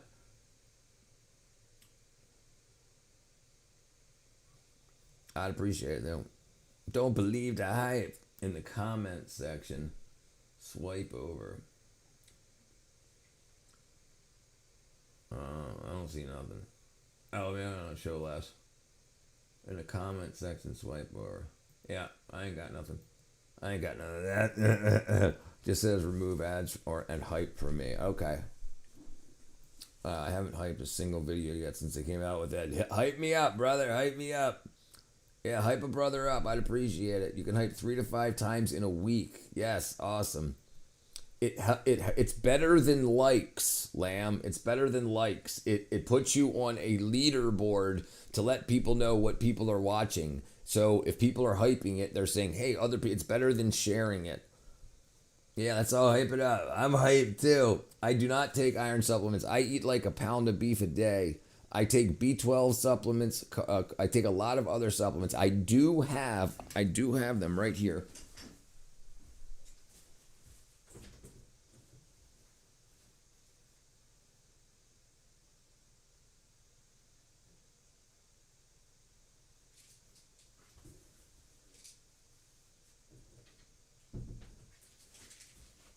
I do have them right here. So I lied. I take them when I need them, but I haven't needed them in like a year. So I have chelated iron right there. But you definitely want chelated. You don't want just iron, because if you get iron, they'll just give you metallic iron and it'll go out the same way it came in. But yeah, I don't have iron issues at all. I before, when I first started trying to get my body working, iron was one of the first things I thought I needed. Hyping ranks you and shifts your video up the leaderboard, get exposure. Yeah, Al Gore. Yeah, if you need iron, take iron. Yeah, B12. Yes, absolutely. B12, honey B12 for the win. I need an iron. Honey B12 for the win. I can't tell if I get hype points or not. Do you realize how much money this will save us? What's that? I just built a budgeting app with Base 44. Look, it pulls all our expenses into one place. You're just casting your... So, yeah, it doesn't tell me how much maybe I'll see it on something. Use plenty of iron in the water. Yeah, there used to be. Yeah, definitely grinding, my brother. Welcome back. What up, Aaron? Nobody keeps up with comments better than you, Rich. Greetings from Austria. Welcome, Aaron, my brother. Yeah, I take B12 magnesium and zinc trace a week. There you go. Yeah, everybody should be taking it. Everybody should be taking it as often as they can. The irony. Vitamin B, honey B12. I said iron. I appreciate y'all, really do. Thank you very much. Supposedly at one point oceans were red from the iron.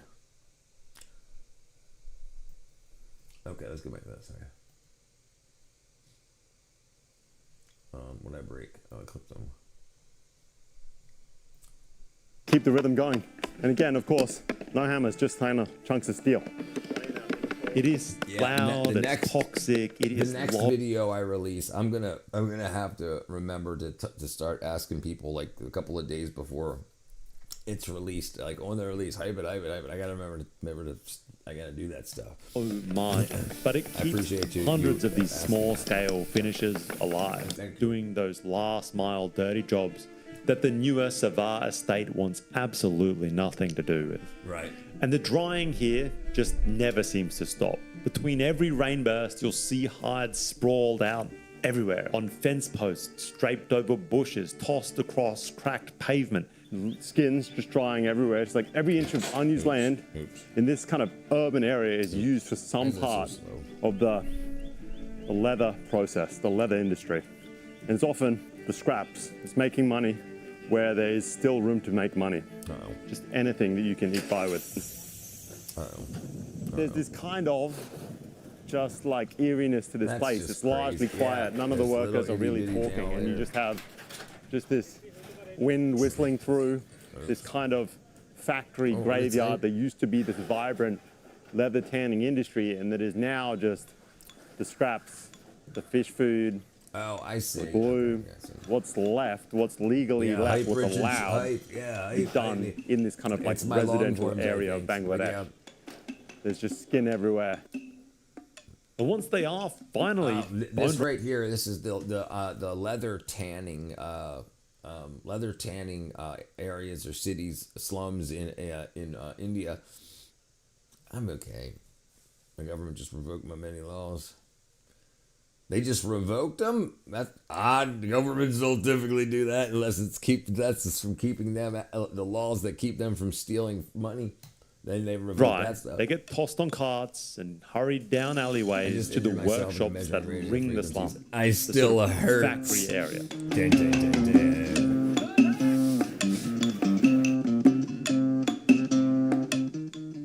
Okay, so from downstairs, what looks just like some sort of leather market district, where there's tuk-tuks and carts hauling leather around, and you see many leather shops upstairs. They have these factories just filling the rooms with pretty low ceilings, if I'm honest, and just a lot the of entire ceilings. Can be made. It's got a lot upstairs. of ceilings. Some of these factories are literally just tiny flats where the living room's been kind of gutted and the whole thing's been turned into a micro factory.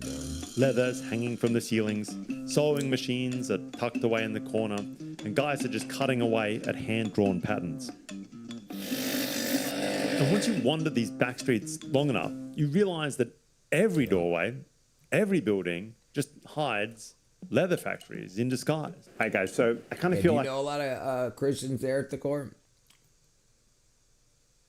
Honeybee says, hi, man. I invaded somebody's living room or bedroom. We've got everything here. We've got obviously like rolls of thread on the wall as sewing machines in the... If you bought an iPhone in the past 2 years, you got one from India. That's where all of them are being built nowadays. Corners. I mean, there's a big room full of sewing machines back here. There's apparently their lunch break. They're sort of just a residential manufacturing hub. Most of the shops here seem to pretty much be able to do it all. We come across this custom jacket place tucked away in an apartment, and the same crews churning out wallets in between orders just to keep things going. So I guess this is more of the like factory room. You can see some of the finished works, the handbags in the corner, some of the other sort of half-finished projects, and just, it's still not huge, man. There's like 5 or 6 sewing machines in this room. There's maybe 3 or 4 in some other rooms. Well, this is like all custom. Monetized as well, and you better not speak to it. Yeah, I'm monetized. I just don't have any long-form content to make money off of yet. But I do a lot on the live stream end. Yeah, I went to an Indian restaurant, 6th in New York City. There was a roach inside of the wine bottle. Jeez, brother. Some jackets? Yeah. What? Can you see the model? Bro, no way. So you can have a look at this giant wall full of leather jackets. Apparently, these guys can just make anything to size. I'm definitely getting a leather jacket made before I leave country. I will never again wear it. That is for damn sure, because I live in hot as hell Vietnam. But I guess if these guys are wearing them in Bangladesh, then I don't know, maybe if there's some kind of special treatment that makes it a little bit cooler. Anyway, kind of wild to me. How much does a leather jacket cost? So it starts from 8,000 BDT, and it depends on quality. Like maybe it could be 30,000. Got it. But it's like custom made for a specific person. Oh, this is just like a leather jacket warehouse. And who knew? This isn't actually that bad. These guys are just starting up. The distinct vibe right now is a very glue-like smell that is running through. Me? Who are we talking about? I'm still in this guy's glue for a second. Where they're making it? It looks like a little apartment. It's probably on street level, but they're in a huge district city. Am I in an apartment? Yeah, it's very much the same kind of glue that is I'm made. sure it is. I'm sure it's a little. They probably pay monthly for the shop. Yeah, I'm sure they do. It's ain't their house. Yeah. From the sort of the hides that we saw earlier today, it is swan adhesive for leather, and I've heard that if you give it a good whiff, you get high. Yeah, you can get like right away you kind of feel like a little bit. It's like smelling salts or something like that. You definitely get a bit of a zing. You know what I mean? I'm not going to go too hard. I got the rest of the shoot to finish, but yeah. All right, one more. Yeah. Fuck. Sniffing freaking. But the main practice here is shoes. Leather shoes are everywhere. Yeah. Just an absolute. They're right. Yeah, right. They're and the amount that we pay for their goods is crazy. Like, so we pay $400 for a leather coat that they get $65 for, right? I understand that this, but what's really bad is what the leather craftsmen get that for probably like $2, and then they put $20 worth of labor into it and sell it for $60, which is great. But they could buy the $2 worth of goods for $8 and still do really, really well and quadruple what they're paying the people. It's bad. Okay, so it's bad in them. That's bad. Them in the shoes. Disgusting, John. What am I missing? What happened? What they do? I can't remember the crash out. You remember the crash? Yes, I remember the crash of 2008. Ton of boots and sandals, sometimes wallets, you name it. It's just absolutely everywhere. How much is a pair of shoes here, out of interest? Like, how much is a pair of boots? Like, like for you, for an Australian, 5 times more than you pay. That means $8. $8 for a pair of export shoes. $8. That's a deal. That's like better than Amazon, right? $8. So $8 for a pair of shoes. The hatred for only a certain 2 allied religions. Yeah, no. 07 was the start. Yep. Alright guys, so we're gonna ascend the catacombs of this kind of like crazy leather manufacturing slum. My impression is that this building is just kind of like a bunch of different leather factories on each of the different floors. Making that money. Your guess is as good as mine as to what we find next. Don't worry, they're welcoming me in. Bangladeshis are maybe the nicest people on earth. And the Indian used the same glitch to make billions, but the system caught him because he's not from the club. Can't do that. Wrong cast. Alright guys, we sort of entered another one of these rooms. It's a little bit larger, and they're just churning out a pretty huge amount of shoes in a relatively small room. Again, we have like 2 sewing machines, a couple of gluing stations, and it's pretty remarkable just the sheer volume that you're able to crank out in just a small room like this. It's just part of this just giant leather suburb that there is here.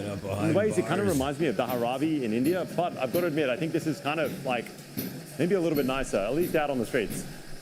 It's room upon room filled with maybe 10 to 15 artisans, men and women, just moving like cogs in this human machine. It starts by chalking. They're sketching out the pattern by hand across hides, just one after another. Every piece of the shoe is first drawn out. Then that pattern is cut by hand. Entire tables just lined with people with scissors, carefully trimming away. On the 3rd station, a mallet rains down, just tapping away each eyelet individually. It is unbelievably manual. Guys, I bet wherever you are putting on your loafers around this world, I bet you did not think that each of the individual holes that was used to sew that shoe together was individually hammered out by this young guy here in Bangladesh. I mean, who would have thought? I've seen a lot of leather work in my time, and I've never seen individually hammered holes. There's one guy working away at a skiver, just making sure he thins out the edges of the patterns that need to be sewn. See guys, this is just kind of like giving a small cut over where it's going to be sewn together. Just kind of thinning the sewn part of the leather. Right away. Yes, cogs in a machine. They're then glued. YouTube co-signs a bunch of the hypocrisy. They shadow ban 300 reserves channels on YouTube. Only 11 liberal. Yep. Yep, it's definitely a machine. What up, B2B? Lambs. Right, see what I did there?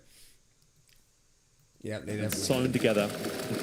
Well, they didn't just shadow ban, they banned, and then the after Trump's lawsuit, they got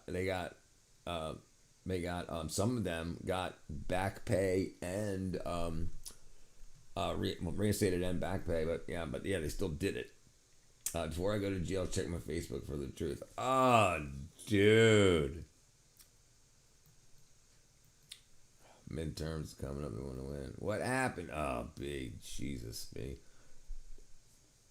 If you send me a link to your send me your Facebook on Discord, or unless Lamb has it. It's like the second to last step, or one of the final steps. You've got these finished lasts, completely glued and sewn together, but no sole just yet. Finally, they will have the soles attached, kind of pasted on top of this last. So what happens is there's like 500 hours of content uploaded to YouTube every minute. So you have, when people are served things how did you find me? There's probably 100,000 people live streaming right now from all over the world. And how did you find me? Because they put me in front of you. But people that they shadow ban, they don't ban. So like if you go type in 110thgrade.com, you can find my channel, but you just don't see them. They don't put them on any channels. They don't recommend their videos to you or anything like that. They just let the channel exist, but they do zero promotion for them. So unless you're specifically typing in Lovely Lamb Lunch on YouTube, you'll find him, but you won't just be scrolling through and see somebody. So that's what they were doing with a bunch of conservatives. Brandon Boulder, dude, about to go to jail. Just look it up. Jesus, dude.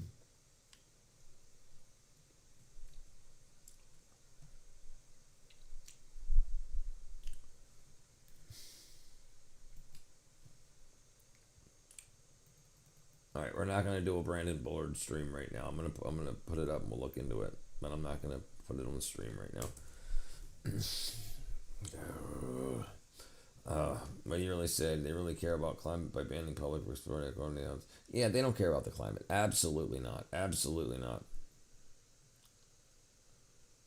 Do you have a video of the cops? I'm guessing it has nothing to do with the cops. I'm guessing it's got something to do. He said earlier, what I guarantee what his problem is. He said leave drunk exes alone, or leave alcoholic exes alone. I'm guessing he didn't follow his own advice and something has gone wackadoodle. I hope, brother, I pray for you, my brother. Very soon we will get to know about alien invasion, but probably underworld. I think it's underworld too. The shoes have popped out. This guy behind me is giving that final coat of polish or of sheen. Either way, I can taste it like right away. There ain't that much ventilation in this place, and it's basically just like spray painting. The shoes open air. It's kind of wild. This is going to be doing some damage to my lungs, kind of feeling. Yeah, definitely. Ready for the showrooms, both overseas and that line the streets of the leather slum. Okay, and the very last step in this factory is just like essentially sorting through all of this waste leather, which counterintuitively is like the first step of the glue that you've hopefully seen at some point in this video, because that becomes the fuel for the leather itself that's getting kind of boiled down into glues. All right, so I picked up a pair of these shoes. It was $2,000. That's like the cheapest pair of shoes I've ever got, and I'm pretty sure I got ripped off. But anyway, there you go. Yeah, juta rade na unke.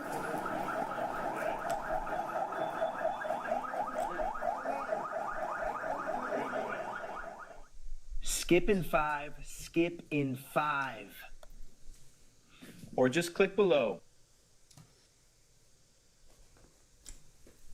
Damn. Freaking B.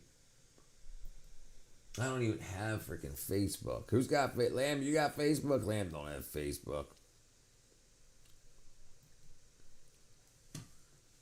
I gotta sign up to Facebook to find out what's going on. Bro, I'm going now. Your stream is quite engaging and you're very responsible for this. Very good thing. Brother Takor, brother, thank you for coming in, my friend. I appreciate it. I'm here every day. I hope you come back through, my brother. Always good talking to you. Always good talking to you. Yeah, I've got about, I'm going to go till 2 a.m. I'm going to go for 15 more minutes, but yeah. I thought Facebook was super sensitive. It is sensitive. I'm not on it. I mean, I've got old account on it, but I don't know the passwords or anything like that. And I'd have to do all the resetting and yada, yada, yada, and probably find an old phone and all that bullshit. Yes, everybody's great. We're a bunch of freaking awesome people here. It's great to have a community like this, 100%. I mean, listen, if you guys were so kick-ass, I wouldn't spend freaking, 5 hours just this one stream. It's like my 4th stream today. All right, let's see.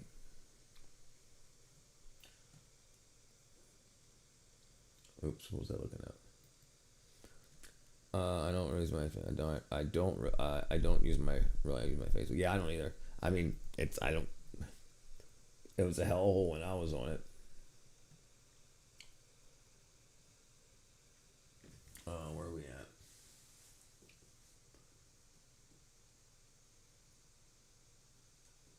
Let's see. No way. Lamb, look. Look, I'm scrolling down through YouTube and look at this. I don't know where this is coming from, but here it is. It just says latest YouTube posts. Lovely lamb lunch. It's right there. And then Benny Johnson and then the research guy. I don't know who the hell, it's just a lovely lamb lunch saying you decide. Benny Johnson saying epic. And the research guy saying I'll support President Trump to the end. I thought it being a conservative 2024 was long back and forth. Legend. I am a legend. Nothing bad news about hookup culture. Right, yeah, hookup culture is rough. Thank you, honeybee. I forgot my Facebook info thing too. I used the Messenger back in a bit. Yeah, I had Messenger. Yeah. Had enough about the house poll. Is that what that was? You decide? Oh, was that on me? Oh, that was you. You posted that. Wow, so it just showed up. That's good. You're getting some traction, brother. You're getting some traction on YouTube. They're at least putting your shit up. Like, so he's not shadow banned. If he was shadow banned, this wouldn't have shown up, right? That's how shadow banning works. If you see people around just by scrolling that, they're not shadow banned, right? Bam. I voted.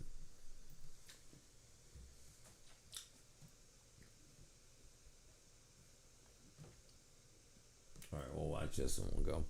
The other 23 have nothing in them. No, so it's a great. No, that's from his. That's what I'm saying. That was from his. That's not on my community. He just. It's on his. Yeah. Subscribe to Lamb. Subscribe to Lamb's channel too. Yeah, we're gonna start doing a bunch of stuff. We're trying to get John Anthony some too. If you feel like giving out a mystery, maybe a mystery as big as the pyramids.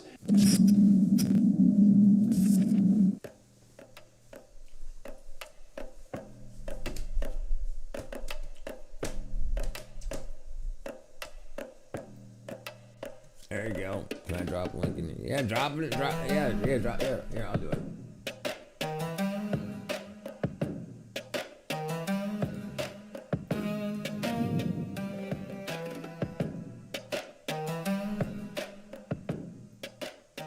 We're underground in Saqqara, Egypt, in what they think was a cemetery for animals. There are 24 of these sarcophagi that are about 100. I mean, if he's going to be in jail, he's going to be in jail in the morning. We can look it up. I will sub Lamb when I can understand those half things he's saying. It's right. Yeah, understood. Tons. That's 200,000 pounds. This one in 1951 was moved here 200 men, it took 2 years to go about 60 yards with this. They tried to get it out of this tunnel, so and they couldn't. Interesting conspiracy So they theory that these basalt boxes are nuclear radiation protective. That's why they're so big and so thick.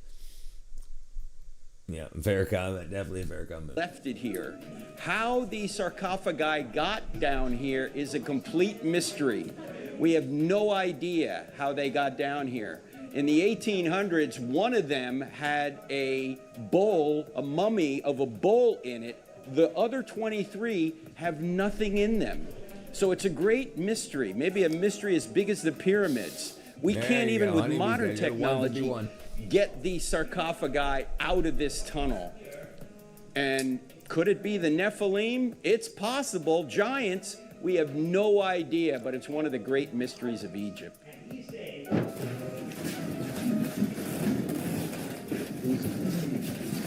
Thank you, honeybee.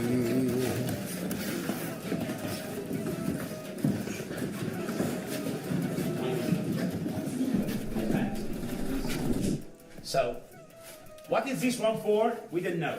Exactly, if you measure this one, it is 90-degree angle. 90-degree angle, very precision one.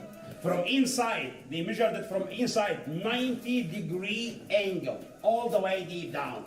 And it is so smooth like glass. If you put your hand, it is so smooth like glass. How they succeed to make this hard stone being one flat side like glass like that?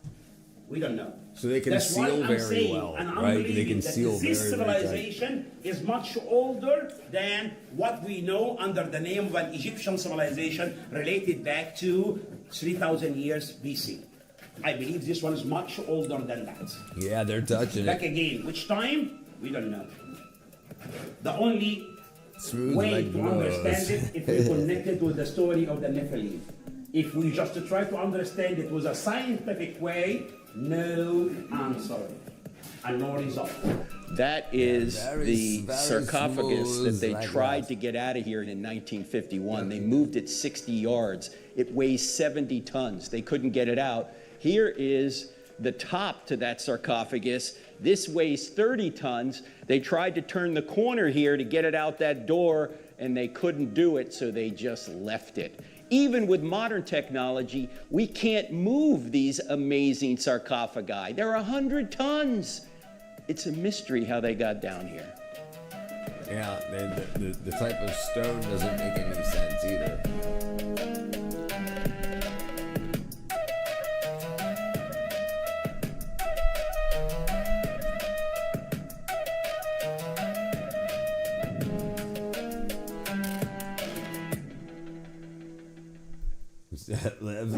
Definitely masonry. We're about 60 or 70 miles southwest. Yeah, they should have brought some very big rollers. Do you think they use water power? Brother, that's a good question. Listen, it's hard to wonder how. Because here's the thing. The water has to push against something, right? You're not just floating water there and then putting 100 tons on the water. You've got to build something for the water to be in, and then when the 100 tons is on the water, it's 100 tons pushing the water down, so that 100 tons is pushing against the walls of whatever you made, and it's got to be able to hold that water pressure, that weight and pressure. It's not just like putting on water lets everything go. Like if you have your hands full of water and I put something to float in the water, if it's heavy, it adds to the amount of weight in your hands. Right? So you would need a bunch of big ass carved waterways to be able to hold the strength of the weight of the water and then the weight of the stuff floating on the water. That's a lot of weight. It would just shatter the walls of stuff, you know? It's really difficult to find out how they would do that. But yeah, they probably did something, or they used sand as a liquid. You can use sand as a liquid too. But yeah, no wood. It would just destroy the wood. It would just grind the wood into just toothpicks. Yep. Sadly, I get that anymore. Brother Thadio, you need to get you some zinc, my brother. Zinc.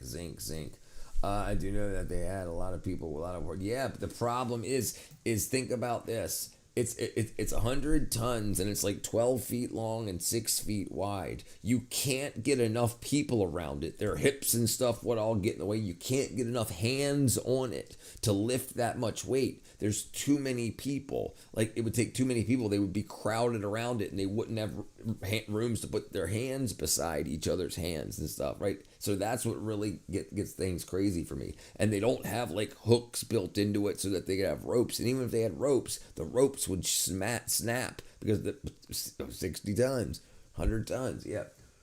It's really, really fascinating. Really fascinating. To Cairo, this canal you see behind me is one of the branches of the canal that's still named after Joseph, the Joseph of the Old Testament.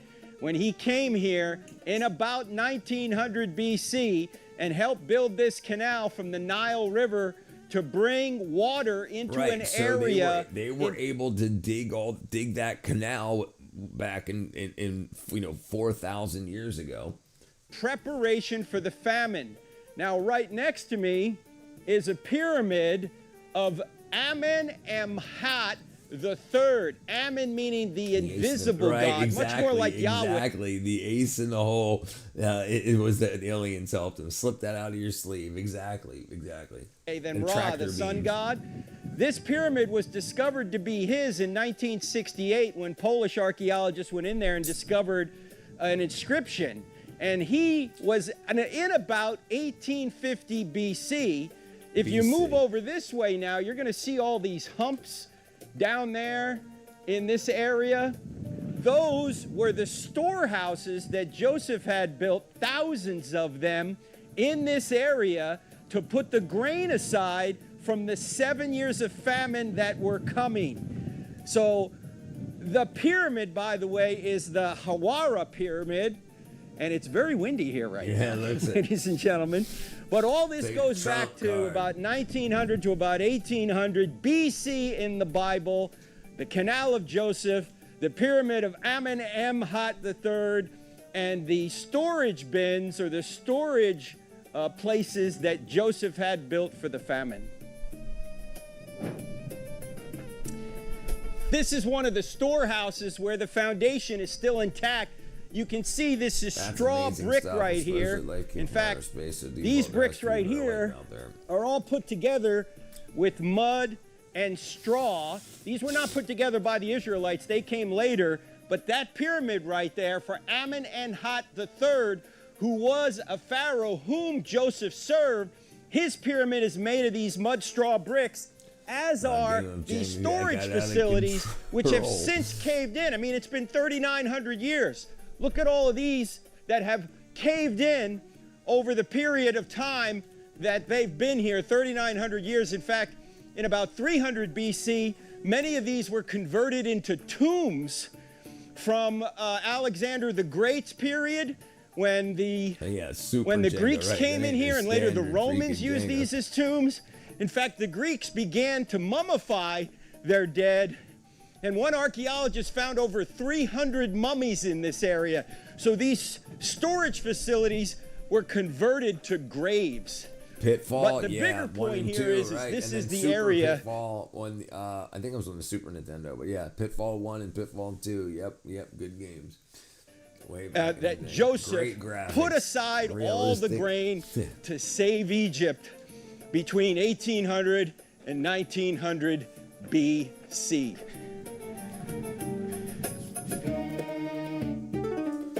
Pharaoh gave Joseph the name Zaphrin Panea and gave him Asnath, the daughter of Potiphar, priest of On, and Nubia's wife. And Joseph went throughout the land of Egypt. Genesis 41:45. Yeah, 26. Definitely better than E.T. Your favorite game ever? All right, we're in the city of On in northeast Cairo. And this obelisk is 2000 BC, and Mito, it seems to serve as a sundial. Does it serve as a sundial? Mm-hmm. It's saying it's about 10 a.m. right now. Here's east, north, so it's saying about 10 a.m. Joseph married the daughter of the high priest of this town, as you read about in Genesis 41. And as even the early church fathers pointed out, that this was a temple to Ra, yet Joseph brought the true light of Yahweh to this town. Yeah, right. You had to catch the vine. It was a vine. A vine. And as Vito just pointed out, later, when Jeremiah said that this place would be judged if the Israelites came here, it was judged. And it also fell, as Mito said, on other cities in Egypt, because the Israelites tried to escape here, but the Babylonians came here anyway. Get you one. Get you one. Get you one. Listen, you can get modern ones now that have like 3,000 games in them for like $200 with glass tops. Yeah, and you can play like, and it's the old school one. They're called cocktail tables, I think. And you can have one person playing at each end, and the game flips depending on who's playing. Vine, yeah. They came to them. Destroyed them. This dude's freaking buff for like 60 Joseph years old. brought light here, not the light of Ra, but the light of Yahweh here. And Jesus does the same thing. Jesus brings the light. In fact, I can't remember all these things. There's so many parallels between Joseph and Jesus. Let me just list some of the parallels between Joseph and Jesus, because Joseph is a type of Christ. Joseph is somebody that foreshadows the life of Christ. Look at all the things that happened to Joseph that also happened to Jesus. Their father loved them, obviously. They're shepherds. They're both shepherds of their father's sheep. They're both sent by... So, Lovely Lamb Lunch just sent this.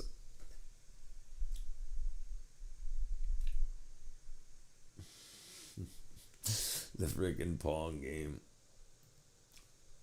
By the father to their brothers. They're both hated by their brothers. They had others plot against them. They are tempted. They are taken to Egypt. Their tunics were taken from them, both Joseph and Jesus. They're both sold for the price of a slave. In the Old Testament, it was 20 shekels. That's what Joseph was sold for. In the New Testament, it was 30 shekels. Inflation. All right? They're both taken prisoner. They're both falsely accused, both Joseph and Jesus. They're both placed with prisoners, one saved and one lost. And was right. Yeah, it's in the background. I didn't even see that. Right, so there's the second master. It's hard to see, but the second master system's in the background. Oh, yeah, he's got to be. He's a Christian. Yeah. Joseph's case, he had the cupbearer and the baker on each side of them. One of them was saved, the other was impaled, just like Jesus had the two thieves next to him. One saved, the other not. They both began public ministry at 30 years old. They're both exalted after suffering. They both forgave those who wronged them. They both saved their nations. Jesus, of course, saved all the nations. And what men did to hurt them, God used for good. You remember the famous line at the end of Genesis regarding Joseph says to his brothers, what you meant for evil, God meant for good, the saving of many lives. Well, the greatest evil of all time to a completely innocent person was the evil done to Jesus, and that brought about the most good. Right. We are all saved. All the nations can be saved because of the evil that was done to an innocent man, Jesus. So Joseph and Jesus have so many parallels between them. And by the way, the same is true of Moses, which we'll see in the next town. So they took soot from the furnace and stood before the Pharaoh. Moses tossed it into the air, and festering boils broke out on people and animals. Exodus 9:10. Mito just said the Exodus is 1446 BC. That's the biblical dating. It's hard to remember pharaohs, but I just want you to remember three of them. The one before the Exodus, the one of the Exodus, and the one after the Exodus. The one before the Exodus is what Mito just said, Tutmos III. Tutmos III had to have a long reign, longer than 40 years. Why? Because he wanted Moses dead. Moses went away for 40 years. And then when God said, the one that wanted you dead has died, you can return to the land, that pharaoh has to have a reign longer than 40 years. The only one in the 18th dynasty in this era, in this period, that has a reign that long is Thutmose III. Okay, Thutmose III. Remember him, because we're going to see his mummy later today. His son, Amenhotep II, is not the firstborn, and we'll unpack that later. But he is the arrogant son of Thutmose III, and he reigns beginning in 1450, so just 4 years prior to the Exodus. All right, remember him, Amenhotep II. His son, Thutmose IV, is the one that we will see who put up the dream stela in front of the Sphinx. We're going to look at that and we'll explain it when we get there. But when we get to the Mummy Museum and we see these three mummies, you're going to see that Amenhotep II, the Pharaoh of the Exodus, has some strange scars on his skin. Those are the boils. Unlike his father, unlike his son, why would he have these strange scars that look like they're scars from boils? So just remember Thutmose III, Amenhotep II, and Thutmose IV.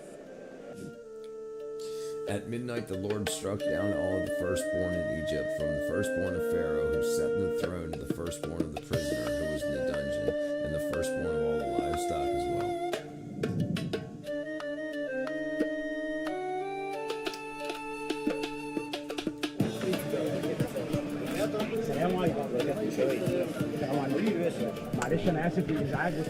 Yeah, right. So well, the Bible existed before we dug up what was going on around here, and like he was saying before, in Exodus, when it was said that the Moses took the soot and gave the Pharaoh with boils.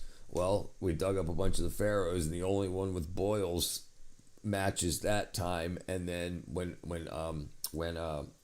what's his face, when Moses got kicked out of Egypt, he got kicked out because the other pharaoh wanted him dead. And there's only one pharaoh that lasted for 40 years, because he came back after 40 years after the pharaoh had died. So so they start piecing it together. They take the evidences that they found and what matches up with the biblical record.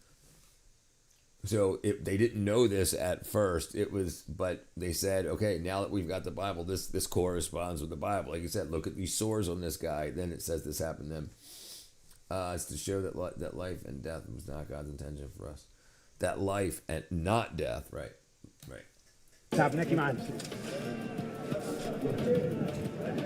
Hey, we're going behind the scenes at the Sphinx. Not a lot of people get to do this. We're going down to what's called the dream stela, right between the paws of the Sphinx. God is greater and we than will government. explain what that means when we get there, but you can see there's a whole ton of people over there. That's normally about as close as you can get to the Sphinx if you're just doing a normal tour, but we've been given special permission, so let's go see what happens.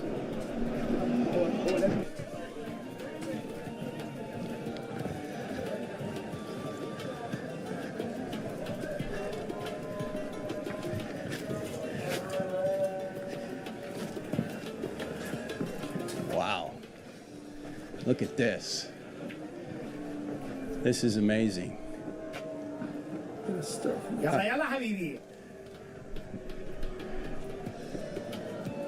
The famous dream stela between the paws of the Sphinx. God is greater than government. From 1,000 years after the Sphinx was built by the son of the Exodus Pharaoh. This was put up by Thutmose IV as a pretense to take the throne because he was the second-born. The firstborn likely died in the plague. In fact, Amenhotep II, the Pharaoh of the Exodus, his son, probably about 15 years old, was found in his tomb down in Luxor In fact, his body is still in that tomb, as Titus Kennedy just verified, the archaeologist. In any event, Thutmose IV needed some justification to take the throne, so he put this stela up between the paws of the Sphinx, saying that Ra told him in a dream that if he were to clear away the sand from the Sphinx, the throne would be his. And so he put this up and then took the throne. This corresponds with what the Bible says about the Exodus. It fits the time, and it fits the fact that the firstborn son of the Exodus pharaoh, Amenhotep II, had died, and so his next-born son had to have justification to take the throne, and the dream stela is the justification. Freaking so awesome. Do you know the Bible? No, I do not. I do not. No. I'm. That's my next path is to learn the Hebrew. But no, I've got a ways to go. It'll probably be within the next 2-3 years.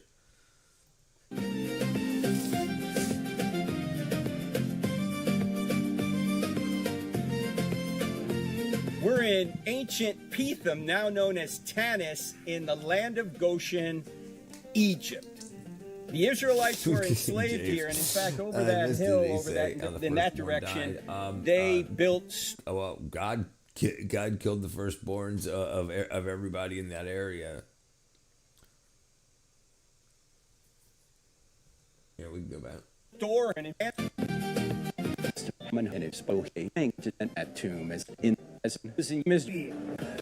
But that there you go. At midnight, the Lord struck down all the firstborn in Egypt, from the firstborn of the Pharaoh who sat on the throne to the firstborn of prisoner who was in the dungeon, and the firstborn of all the livestock as well. So, ABC is.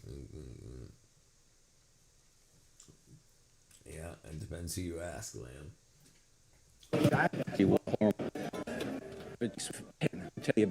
Needed fits it as fast. So they put slaves and masters over them to oppress them with forced labor, and they built Pithom and Ramses as store for the Pharaoh, as store cities for the Pharaoh. Excess.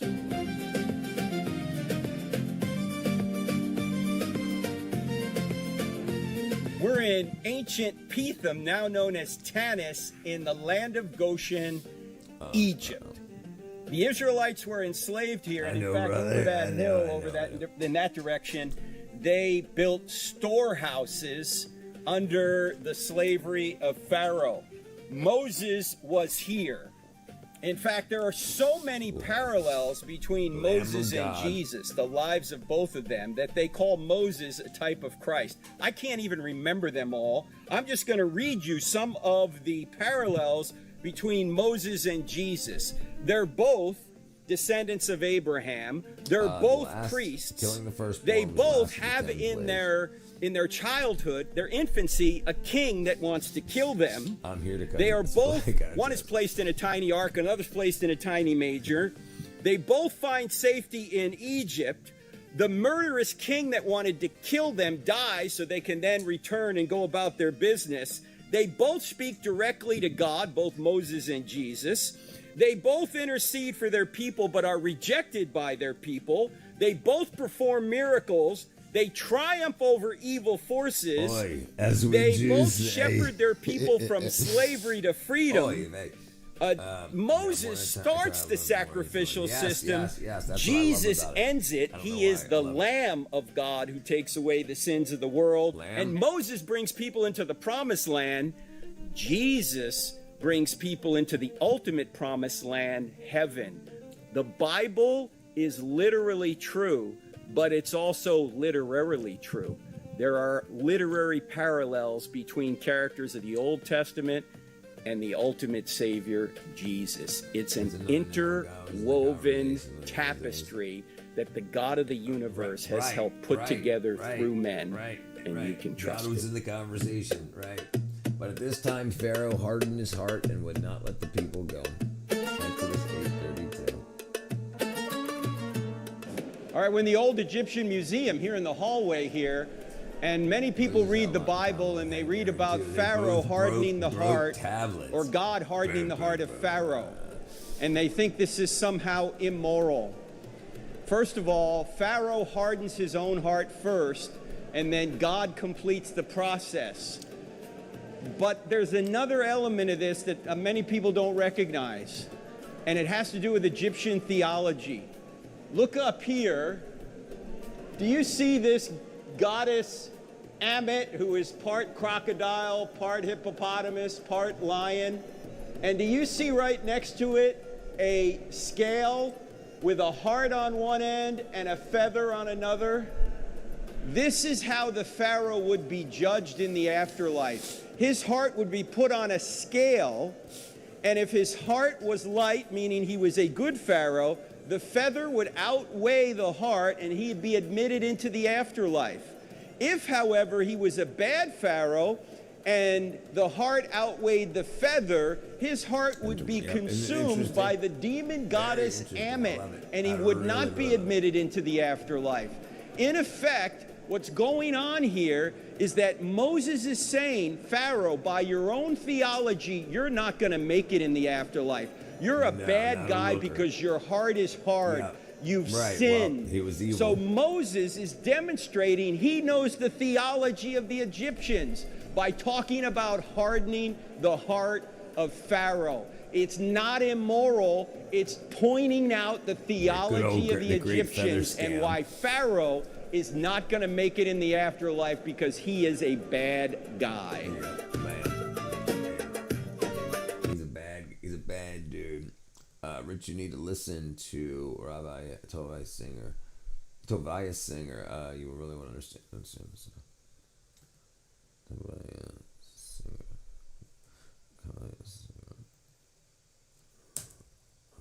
All right, I'll check him out. Which graph is this? Is still going strong in Africa? Yep. Still is. And I think a lot more of the world than you think too.